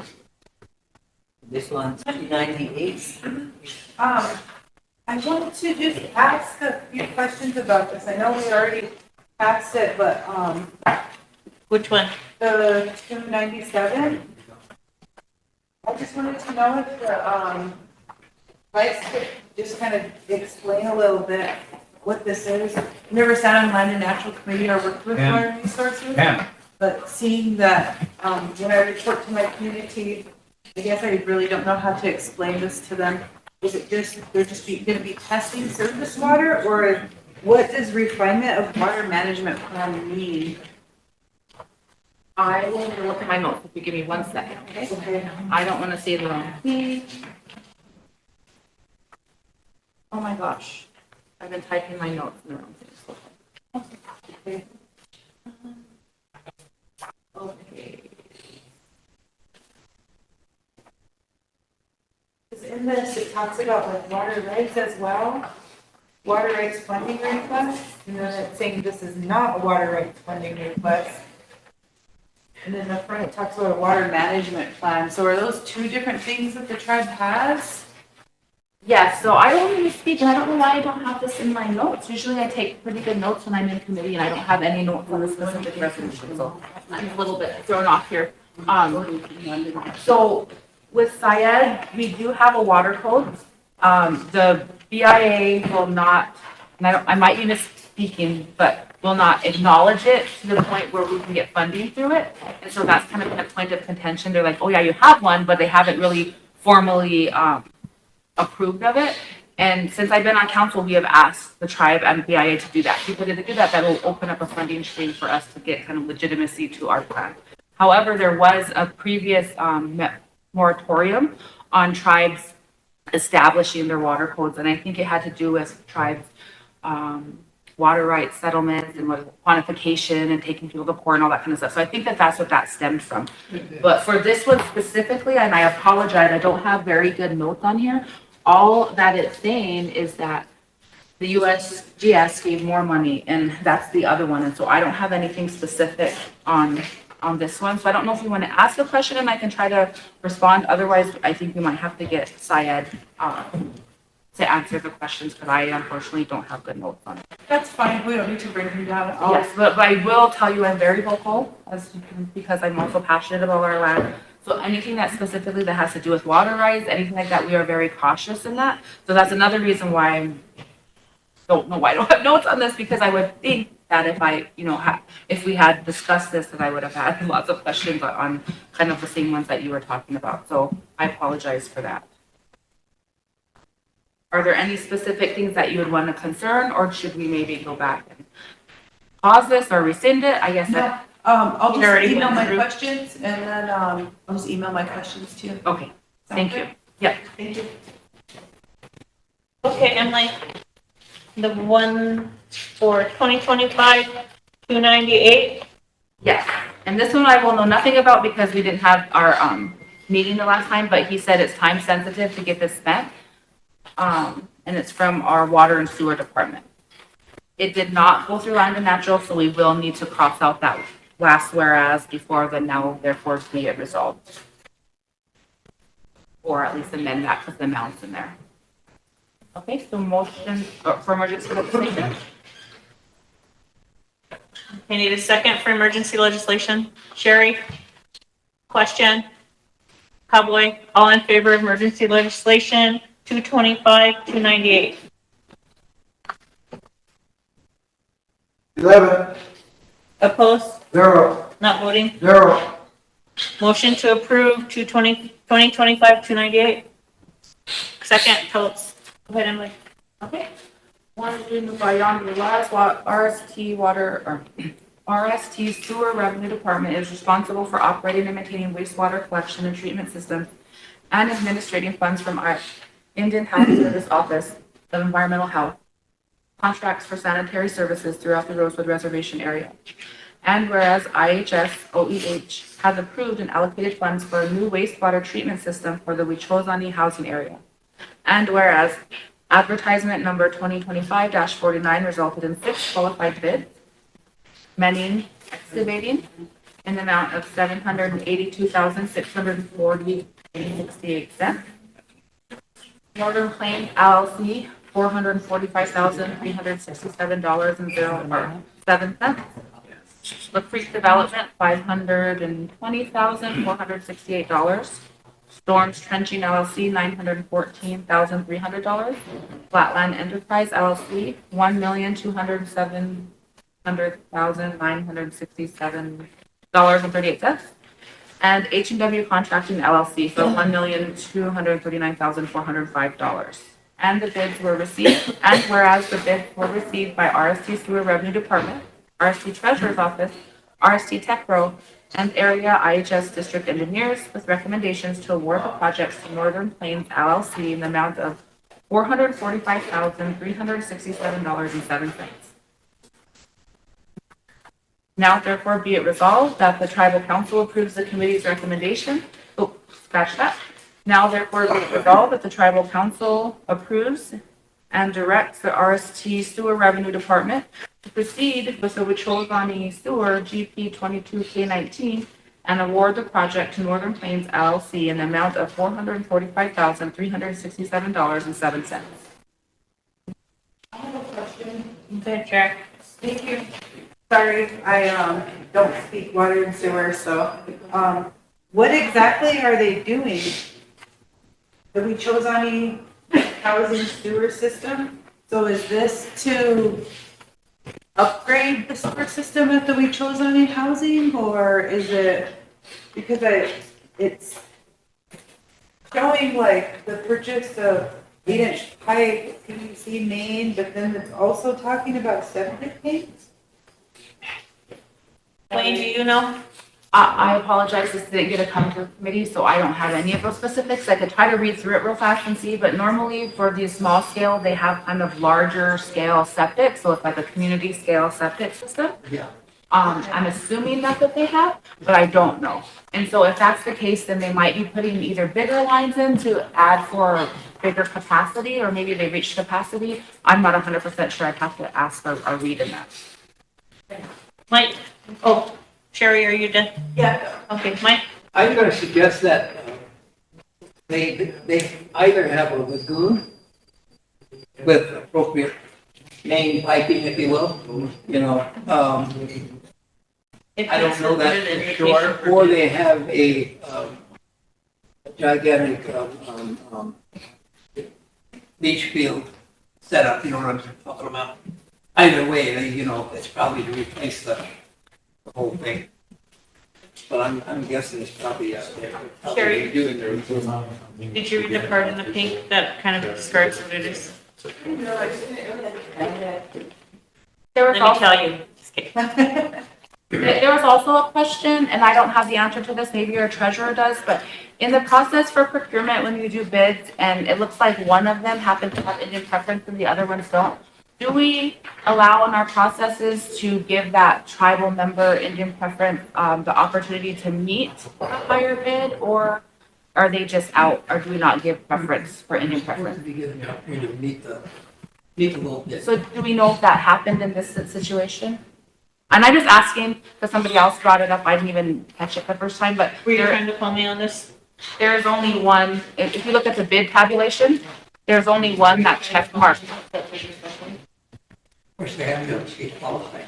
Yes, and again, I didn't even have the questions, I'm just forwarding it on from somebody else, so I wasn't sure about what our procurement is, are you talking to me?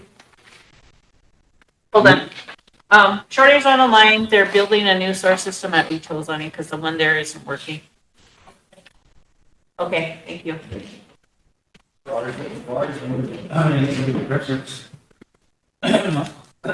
Do the process is that they have to declare it, and then Petro has to certify as a qualified Indian contractor. And then it used to be like if they're within a certain percentage, like 5% or whatever, then they're, These are the same. So do we know if that process is followed? I don't know if that's all. Is anybody on tech row that could follow up for us just to make sure? Because I didn't know that was even a thing and I was just asked to follow up on it. Somebody's probably suggesting that it's not being followed. Yes, that's kind of, the implication, but I don't want to apply it because I don't know enough about it. But just if somebody on tech row could follow up to make sure that we are following that process on there and then, thank you. Oh, or did we vote already? No, I'm confused. Sorry. Need a question? That's what I was waiting on. Totes. All in favor? Totes seconded. Oh, Totes, did you second? Yeah. Or Mike? Mike, question. All in favor?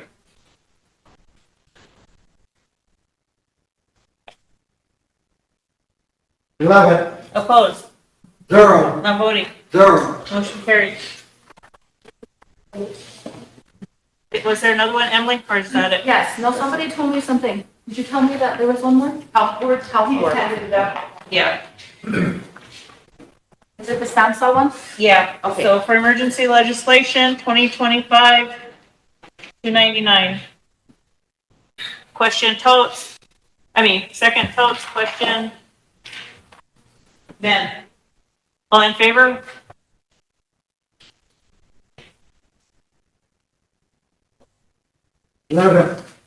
Opposed? Zero. Not voting? Zero. Motion to approve 2025-299. I need a second. Mike votes. Okay, Okay, I will go on to number young. Whereas the Rosebud Sioux tribe has established the tribal, did they go to budget and finance? I'll take that one out. I'm not going there then, okay. to scratch the budget finance. Yeah, let's try the next one.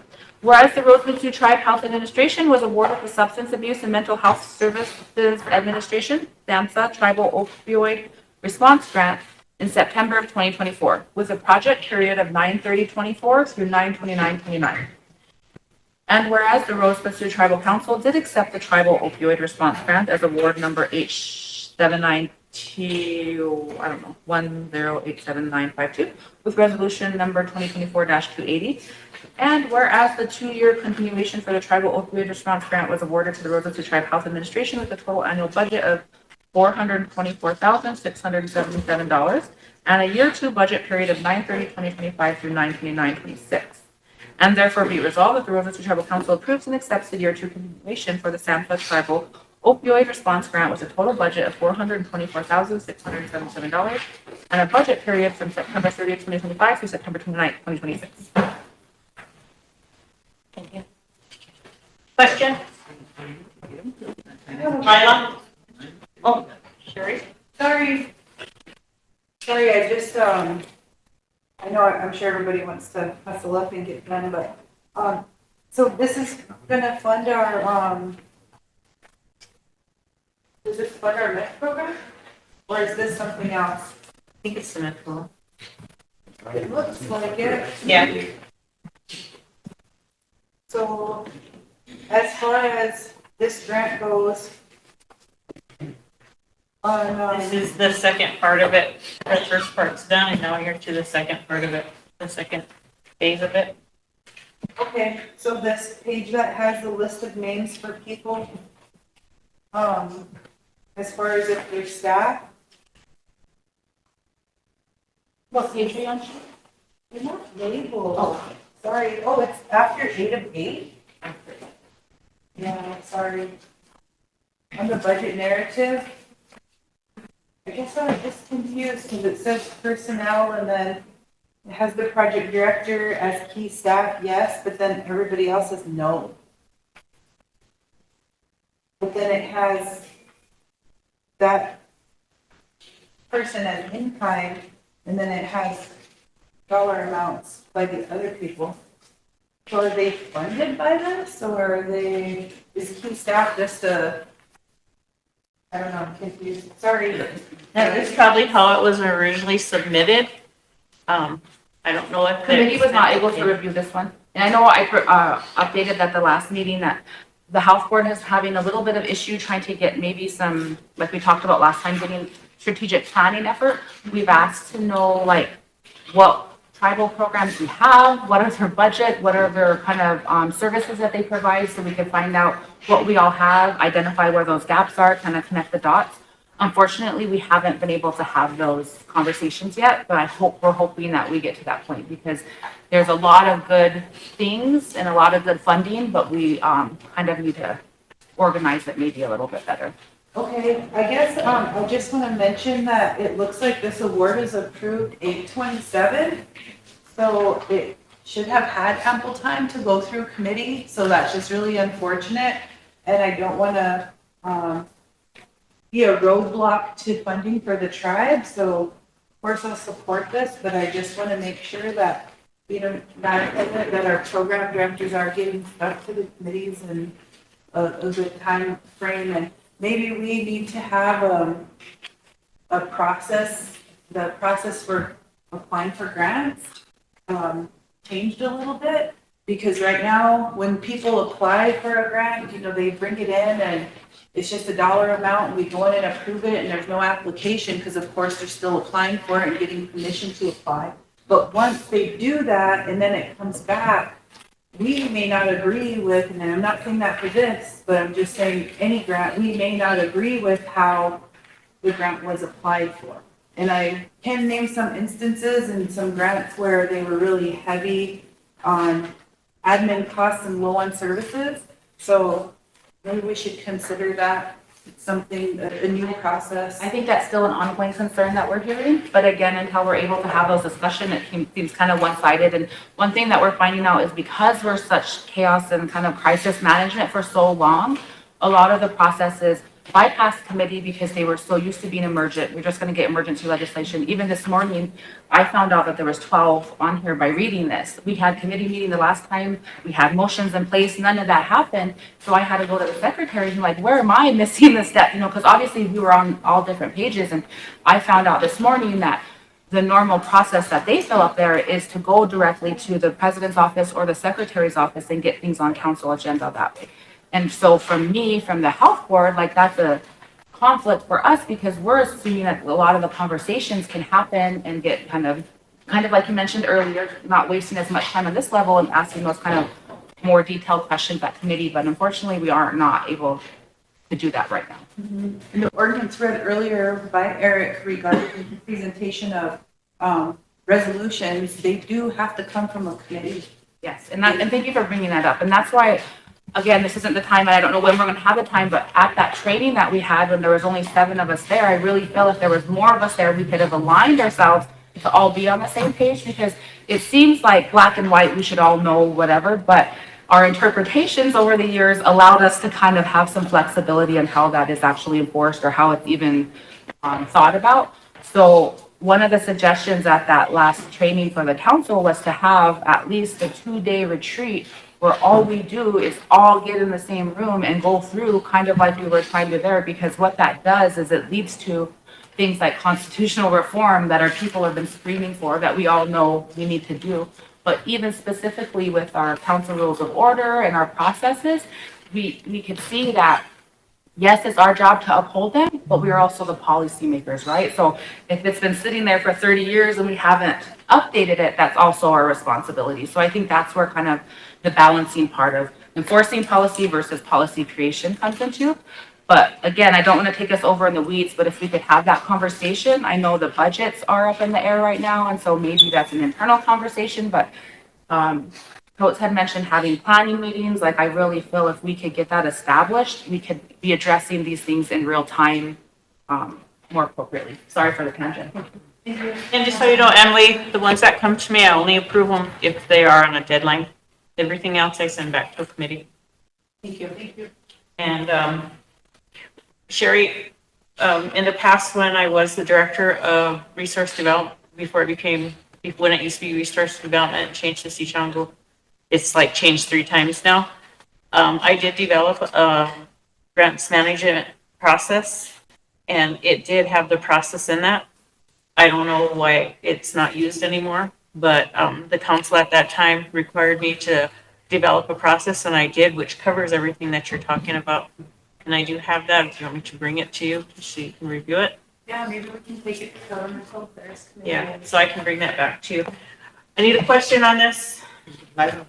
Oh, do you have something else before we move on? You know, this is like this is brought up every time because we end up having directors bring things in without all the attachments. And this is almost like breaking chain of command also. When they jump to you or they go to, Terry's office. So we really do need to have some kind of protocol or send the memo out. And if they don't follow this, because this was dated way back. So why are some of the directors waiting to bring some of this information in? Because it's actually, then we have to rush to Eric and say, Eric, can you review this right away? We got to bring it on the floor. This is always happening. It's going to save time if we follow through. So later before we go, or either tomorrow, I'm gonna make a motion that we have a planning meeting. So then we can sit at the table and discuss all this stuff too, because we discuss a lot on the air that we should discuss during. And then when you do make a motion for the planning meeting, I ask as a courtesy, and I talked to this with some of the council reps last week, that before you set dates, that you check with Louis on my schedule, because I do have other meetings that are scheduled. And so, like, I'm a member of the administration of Child and Family. I haven't even got to go to one meeting yet because meetings come up here. And so, you know, administration of Child and Families is really important for us here on the reservation for our children. I haven't got to go to any meetings, so if you can check with Louis before you actually set a date, so he can say, okay, she's open on this day, she can set up a meeting on that day. And you know, Madam Chair, that's a part of communication and transparency too. Let us know those things also, you know, so we can support you in those things too. I don't know every day what, I mean, when we're meeting, I don't know, I don't have my calendar in front of me. I'm just saying, if you let me know, ask him, is this date good? Then he can tell you. That's that communication. But I'm just stressing we need to have more transparency and communication. So we need a motion? No, I just need a vote. We just need a vote. We're still waiting on the vote. All in favor, Ben? I know you're trying to put the mics away. But we're not done yet. 11. Opposed? 0. Not voting?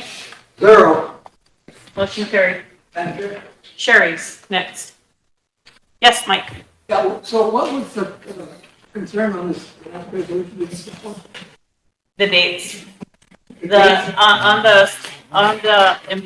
On the staffing part. Right. Those are the questions that Sherry was asking about. On one of the pages, now this is the second year of the ongoing program. And on that, there's a page here that lists the personnel cost. And it's, looks like this here. Okay. And it looks like, it's pretty self-explanatory. There's in-kind and then there's actual wages paid out. And the in-kind are, I'm assuming program employees. And the dollar amounts are outside consultants.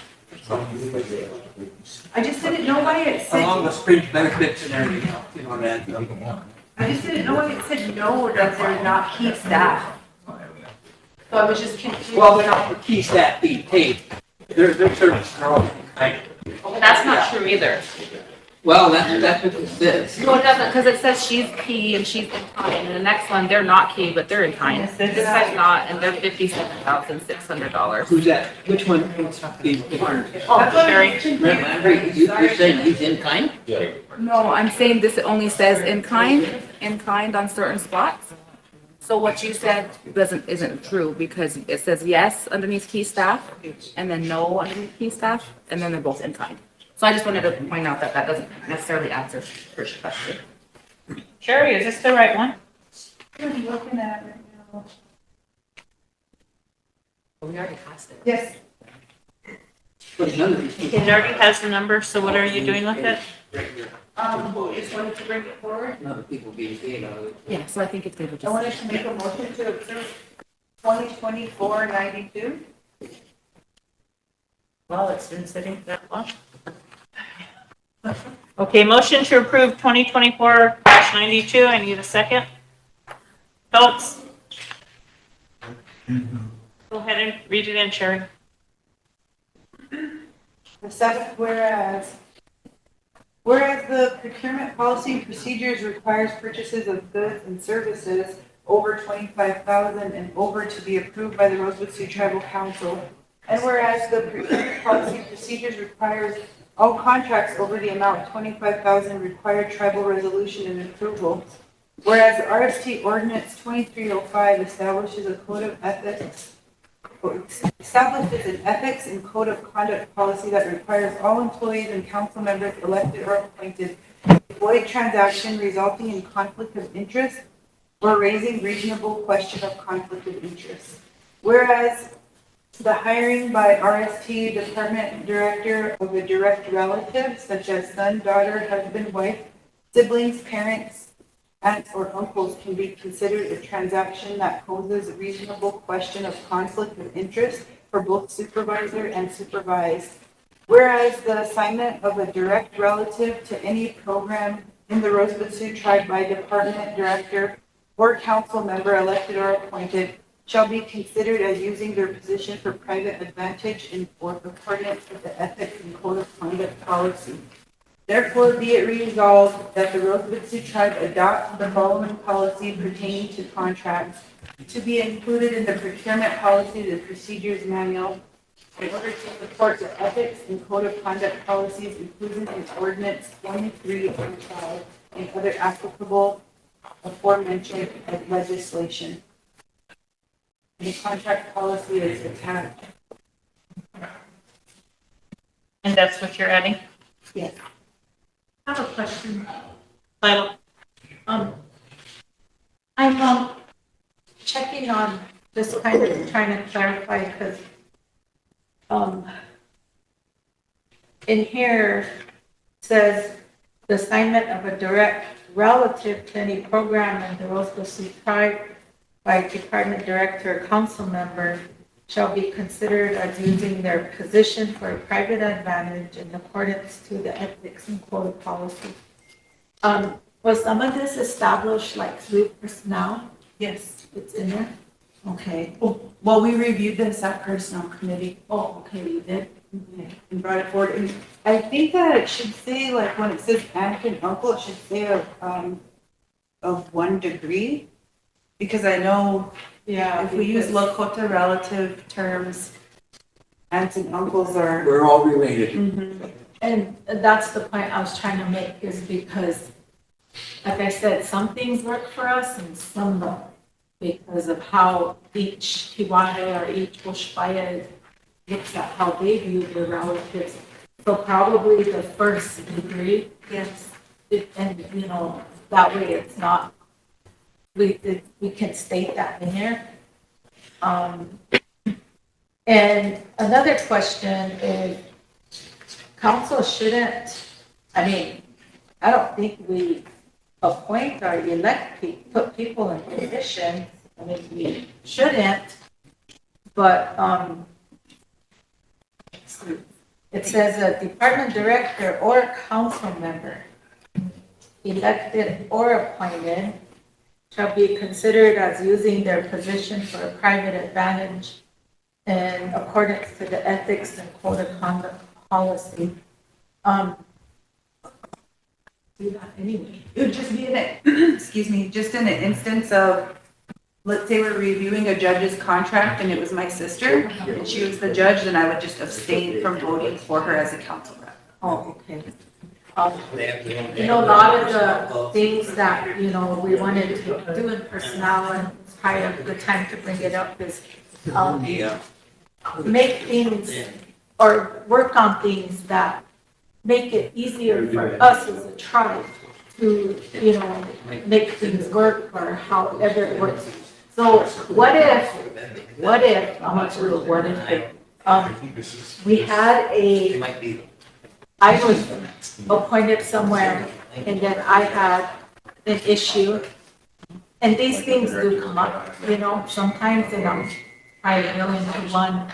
But if you're working in a place that's just so busy and your staff is all out, say this so happens your kid or your niece is, you know, there, and then they're there working or they have to come answer phone. Would that be something they would get in trouble.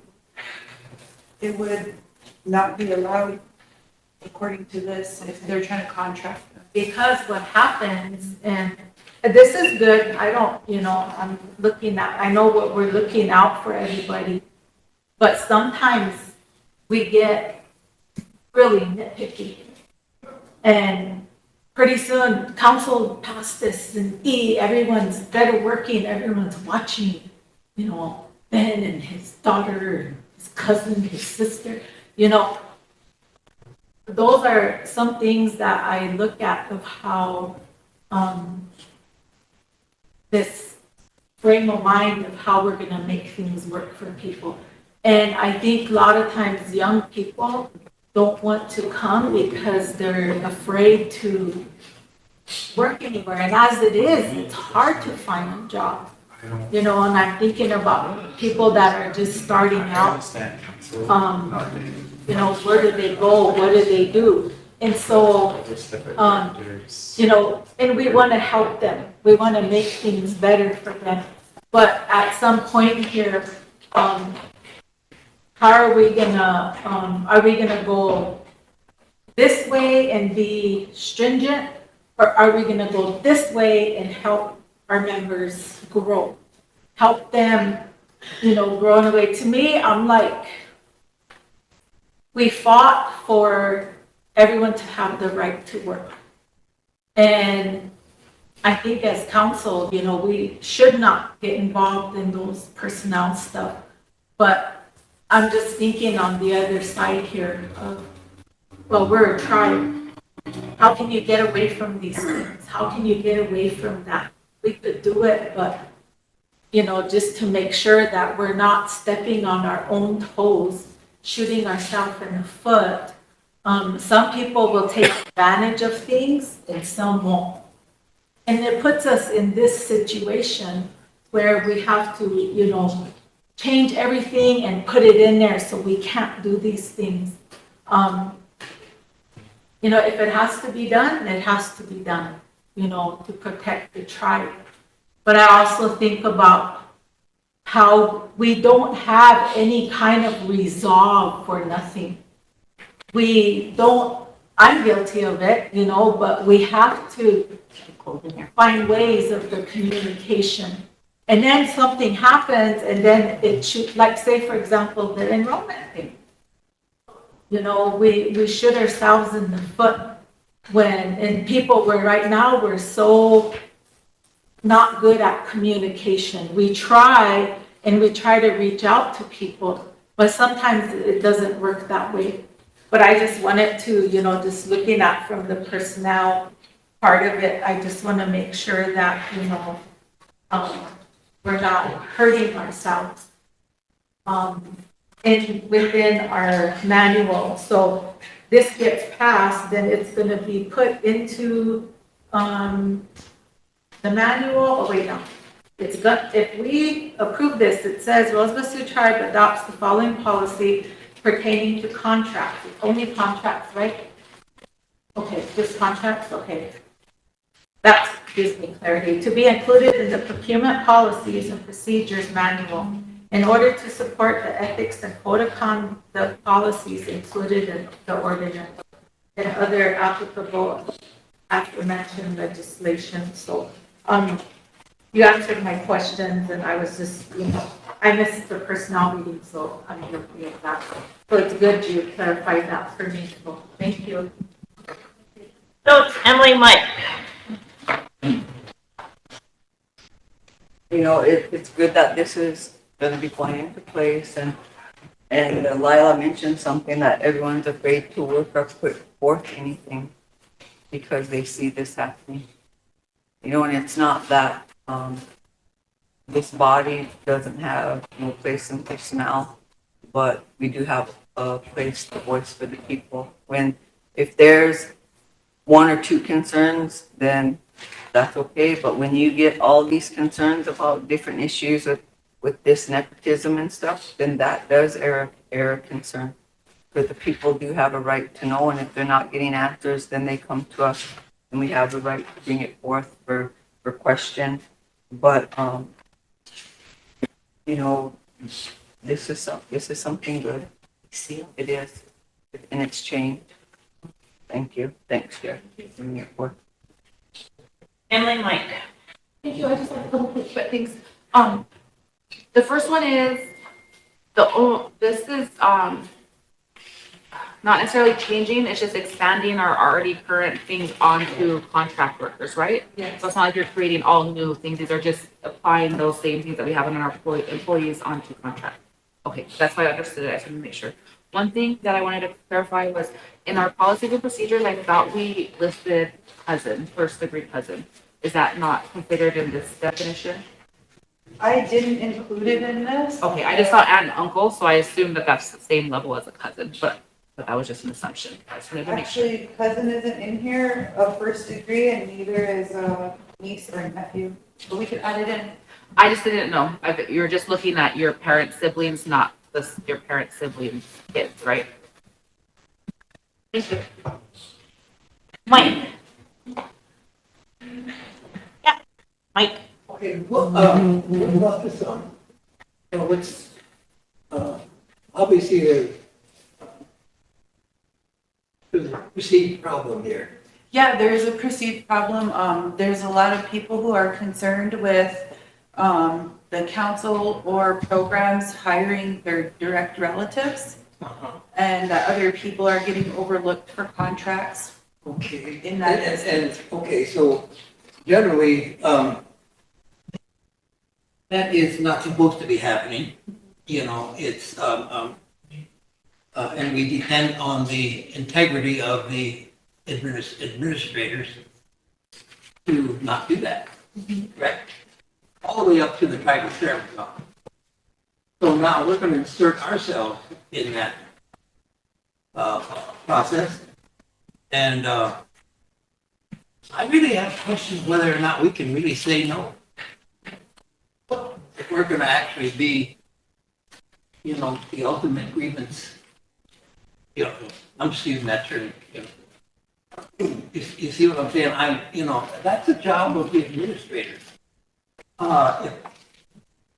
If there's some questionable activity going on, you know, somebody should be held accountable first before it gets here. We're just letting people off the hook by inserting ourselves. Now, let's face it, we're politicians. We don't like to say no when it comes to these. Come on now. We don't like to say no to these. We don't like these kinds of situations. They're uncomfortable, you know. I don't know. I just had to say that because I just think we're going to open Pandora's box here. Thank you, Mike. Because we're creating a lot of headaches for ourselves. Thank you, Mike. I don't feel like we're inserting ourselves. We're within our guidelines regarding policy and approving and updating policy. And what this does is it adds to a policy that already exists regarding a code of ethics, because what is happening or not is happening now, but has happened in the past. You talk about administrators, and you're absolutely correct, but we never know who's going to sit in the seat of the president. And some of the things that have been happening in the past is, let's say I want to hire my sister, and I'm the director and I can't supervise her, so I go to the president and strong arm the president and say, you sign off as the supervisor on this PA. And the president does it because I have a big family. So it goes back to what you say. So how do we protect our administrators? And it's through policy. So that's what I'm trying to do here, is create policy so we're not put in that situation. Well, we are in that position. The very last line of the new policy says will require the approval of the tribal council. That's insertion if I ever saw it. You know, Where does it say that?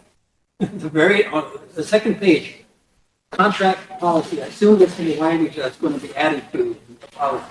The very last line will require the approval of the tribal council. I don't see it. All contracts. That's the policy, it's the last page, last paragraph, last Page contract policy.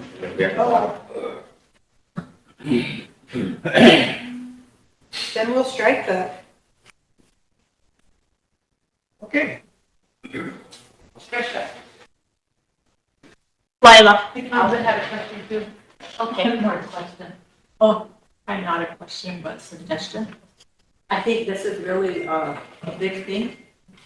I think that, we should have more people here. It should be happening anyway. Yeah, and that's based on someone's integrity, based on, you know, what you expect them to do, and it shouldn't happen. And it probably does happen, but at this level, you know, for me, I'm thinking in another setting. I'm thinking about, not wanting to just, you know, shoot myself in the foot. And, everybody knows everybody, and everybody knows what everybody's doing anyway. But to have to get to that point of saying that versus, for me, I'm thinking when we're working on the policies and procedures of the tribe, there is a thing that works against us, and we're hard on ourselves. We're a tribe, and it's hard because we have relatives. And to me, I mean, for me, this is hard for me because I look at, like, say, Rosebud Fair, or I look at a big event where, say, we're having a massive parade. Sometimes people, they contract with, you know, bring young people on to do footwork and, you know, running around, whatever. Those are the things I'm thinking about. And then I know that some of this slips through with bigger dollars, you know, bigger, you know, people do it, and they have done it. And we shouldn't have to put this in there and say, hey, you know, yeah, it's gonna happen. But it just makes me feel uncomfortable because I think about how important our relatives are to us. And I think about somebody who's there shouldn't do it anyway, like Mike said. I mean, When we take these positions, everybody's our relative. yeah, everybody, and like you I said, understand. we can't say We no, treat everybody the or, same. yeah. We can't say no or say, you know, this to somebody, but I think it's big, you know, and it needs to be discussed. Because this does happen. Sadly, it does. But to have something of this important, I wish there was more of us here. Because they need to also be a part of this, because we're all held to that. They're, why'd you do this? How come this? Everybody should be here to make that decision. Are we getting stricter? Yeah, we're gonna get stricter. But they could undo it again, you know? But that's just my concern, is I wish, you know, we had more reps to talk about this too, because it does affect all of us. And this shouldn't happen. It shouldn't happen, and we shouldn't have to say, yeah, don't do that, or do any hetrishni, you know? But it puts me in an awkward position, because I don't have the right to say, you can't give your sister that, and then yet they're making maybe there's something there with $7. But you get paid to make that call. Yeah, but still. But that's already a conflict of interest, like, and sorry, I'll shut up. No, I feel like I have it's hard, because are we gonna go this way? Are we gonna start doing this stuff and causing ourselves hardship? When I look at that flag, and I don't have the right to tell somebody they can't work. I don't, and that should be the president's job. When that contract comes in and that president knows, they should know better. But it's like I'm inserting myself as a council rep in that position of personnel and employment. You know, it's controversial for me, you know, do I have the right to say somebody and their relative can't work? Do I have that right, Mike, you think? Well, when it comes to your own relatives, yeah, that's what we give up. Yeah. Decide to take, And, it's, just something I'm just tossing this out for somebody to think about, because I know it does happen, and shame, we shouldn't do that.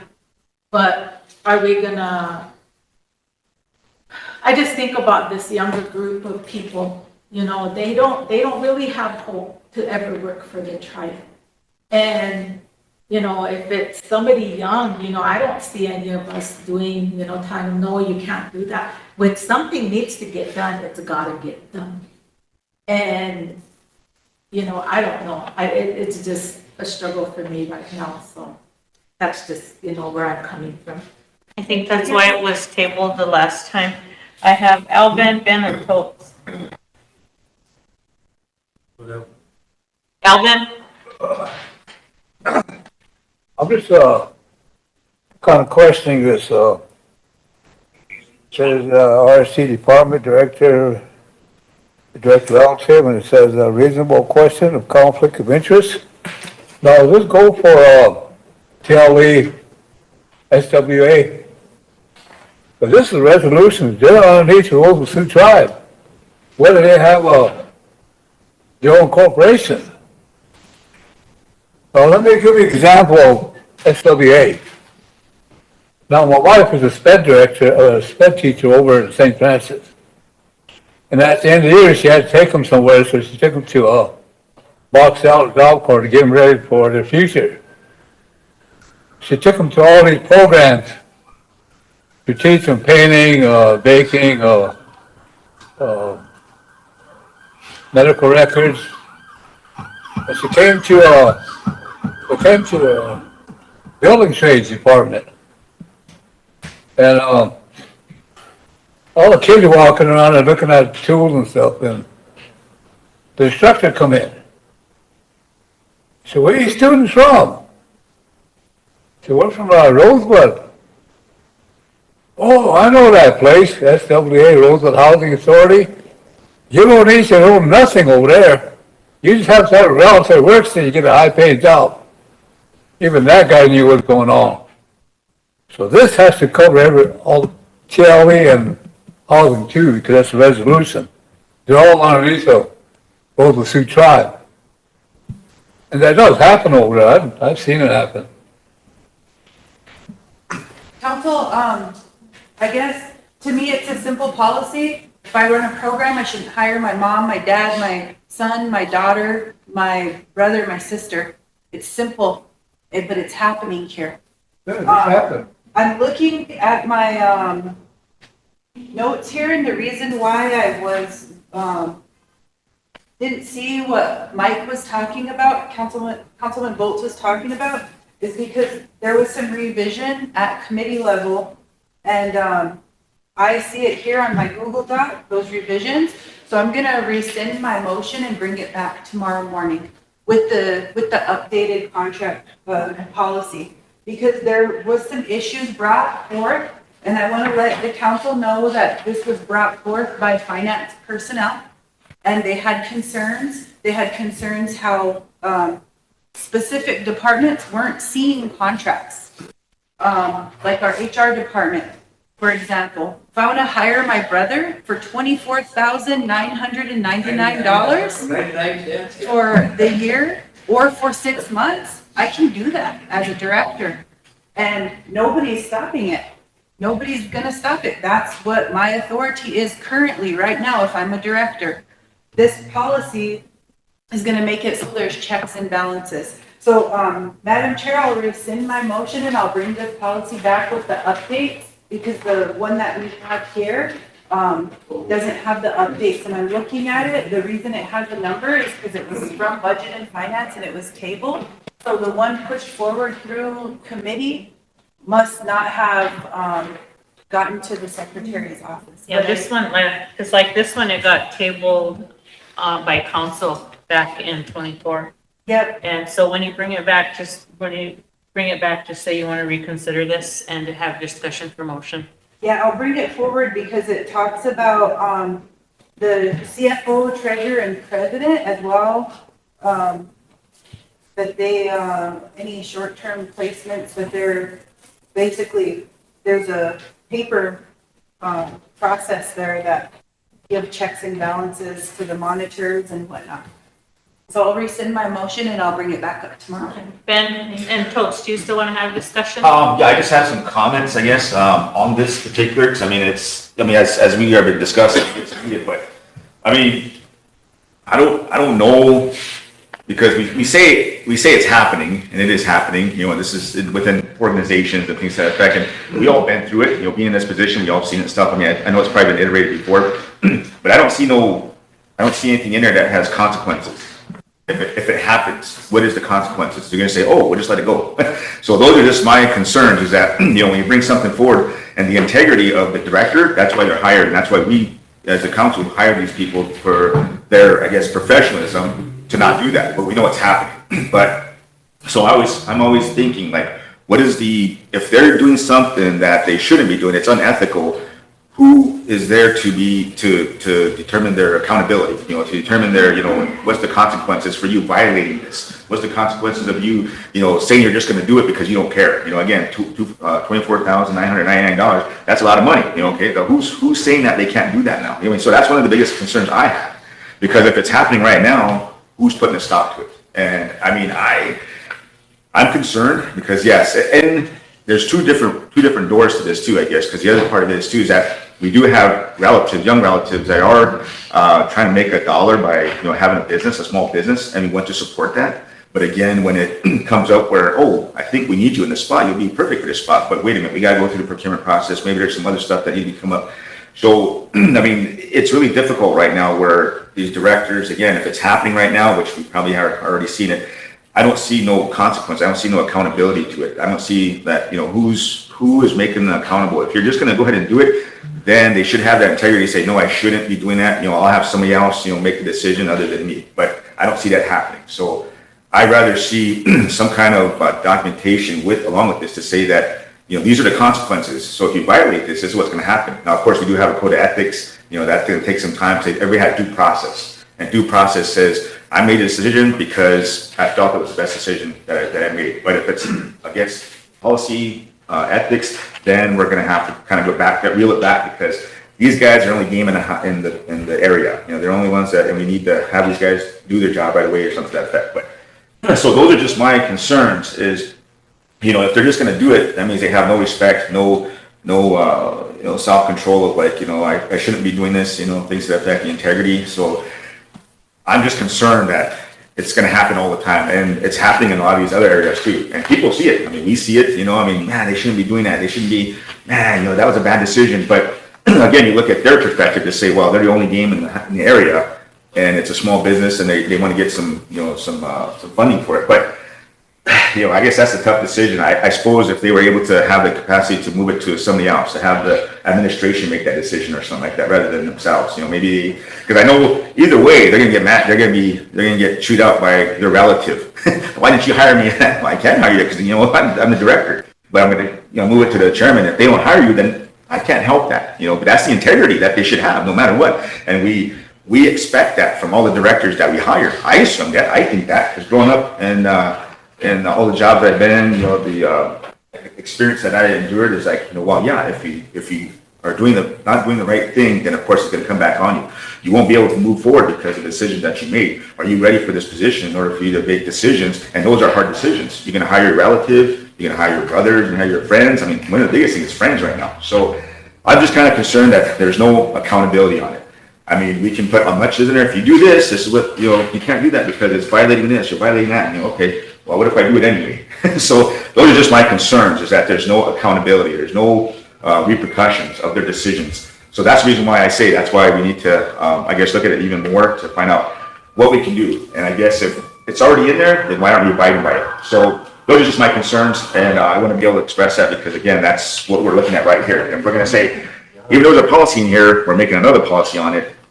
But what happens if you violate it, and it's being violated now? Who's going to be the one to determine their consequences. So that's just my concern. I guess that's why, it's good that we put more policy in place here to make sure that they're making the right decisions, but I always think that, who's making them accountable? That's how I feel. So, anyway, those are just my concerns. I just want to make sure that as I said, I wouldn't be saying anything. I wouldn't be able to say anything if I'm not doing my job as a council rep. So just put it out there. So thank you. That's all I needed. Ben, with your discussion, I hope everybody realizes that this resolution Sherry brought up, it pertains to contracts. And actually, it's a change that needs to be made to the procurement policy. This isn't necessarily the personnel policy, but it's the procurement policy of our tribe that's in discussion here. It's just so there's no confusion. And yes, integrity is very important. Because it's been going on for years. It didn't just start. And you're right, Madam Chair, it has to deal with contracts, but still, we're allowing it to happen day to day here, and the people are concerned about it. Hire my brother, hire my sister, they really need a job. We have a lot of people that need jobs here, and a lot of them that can have a chance to. And this is all about, it's causing hardship to is those that try and they get denied all the time. But it's creating accountability and respect for those people. That's all it's creating. And we really do need to address our pay scale too. One of these days, sit down and address that too, because holy bucket, we've talked about that too, but we do need to address doing a pay scale for the Rosebud Sioux tribe also. And Stan is leaving, which means we no longer have a quorum. I just had a question.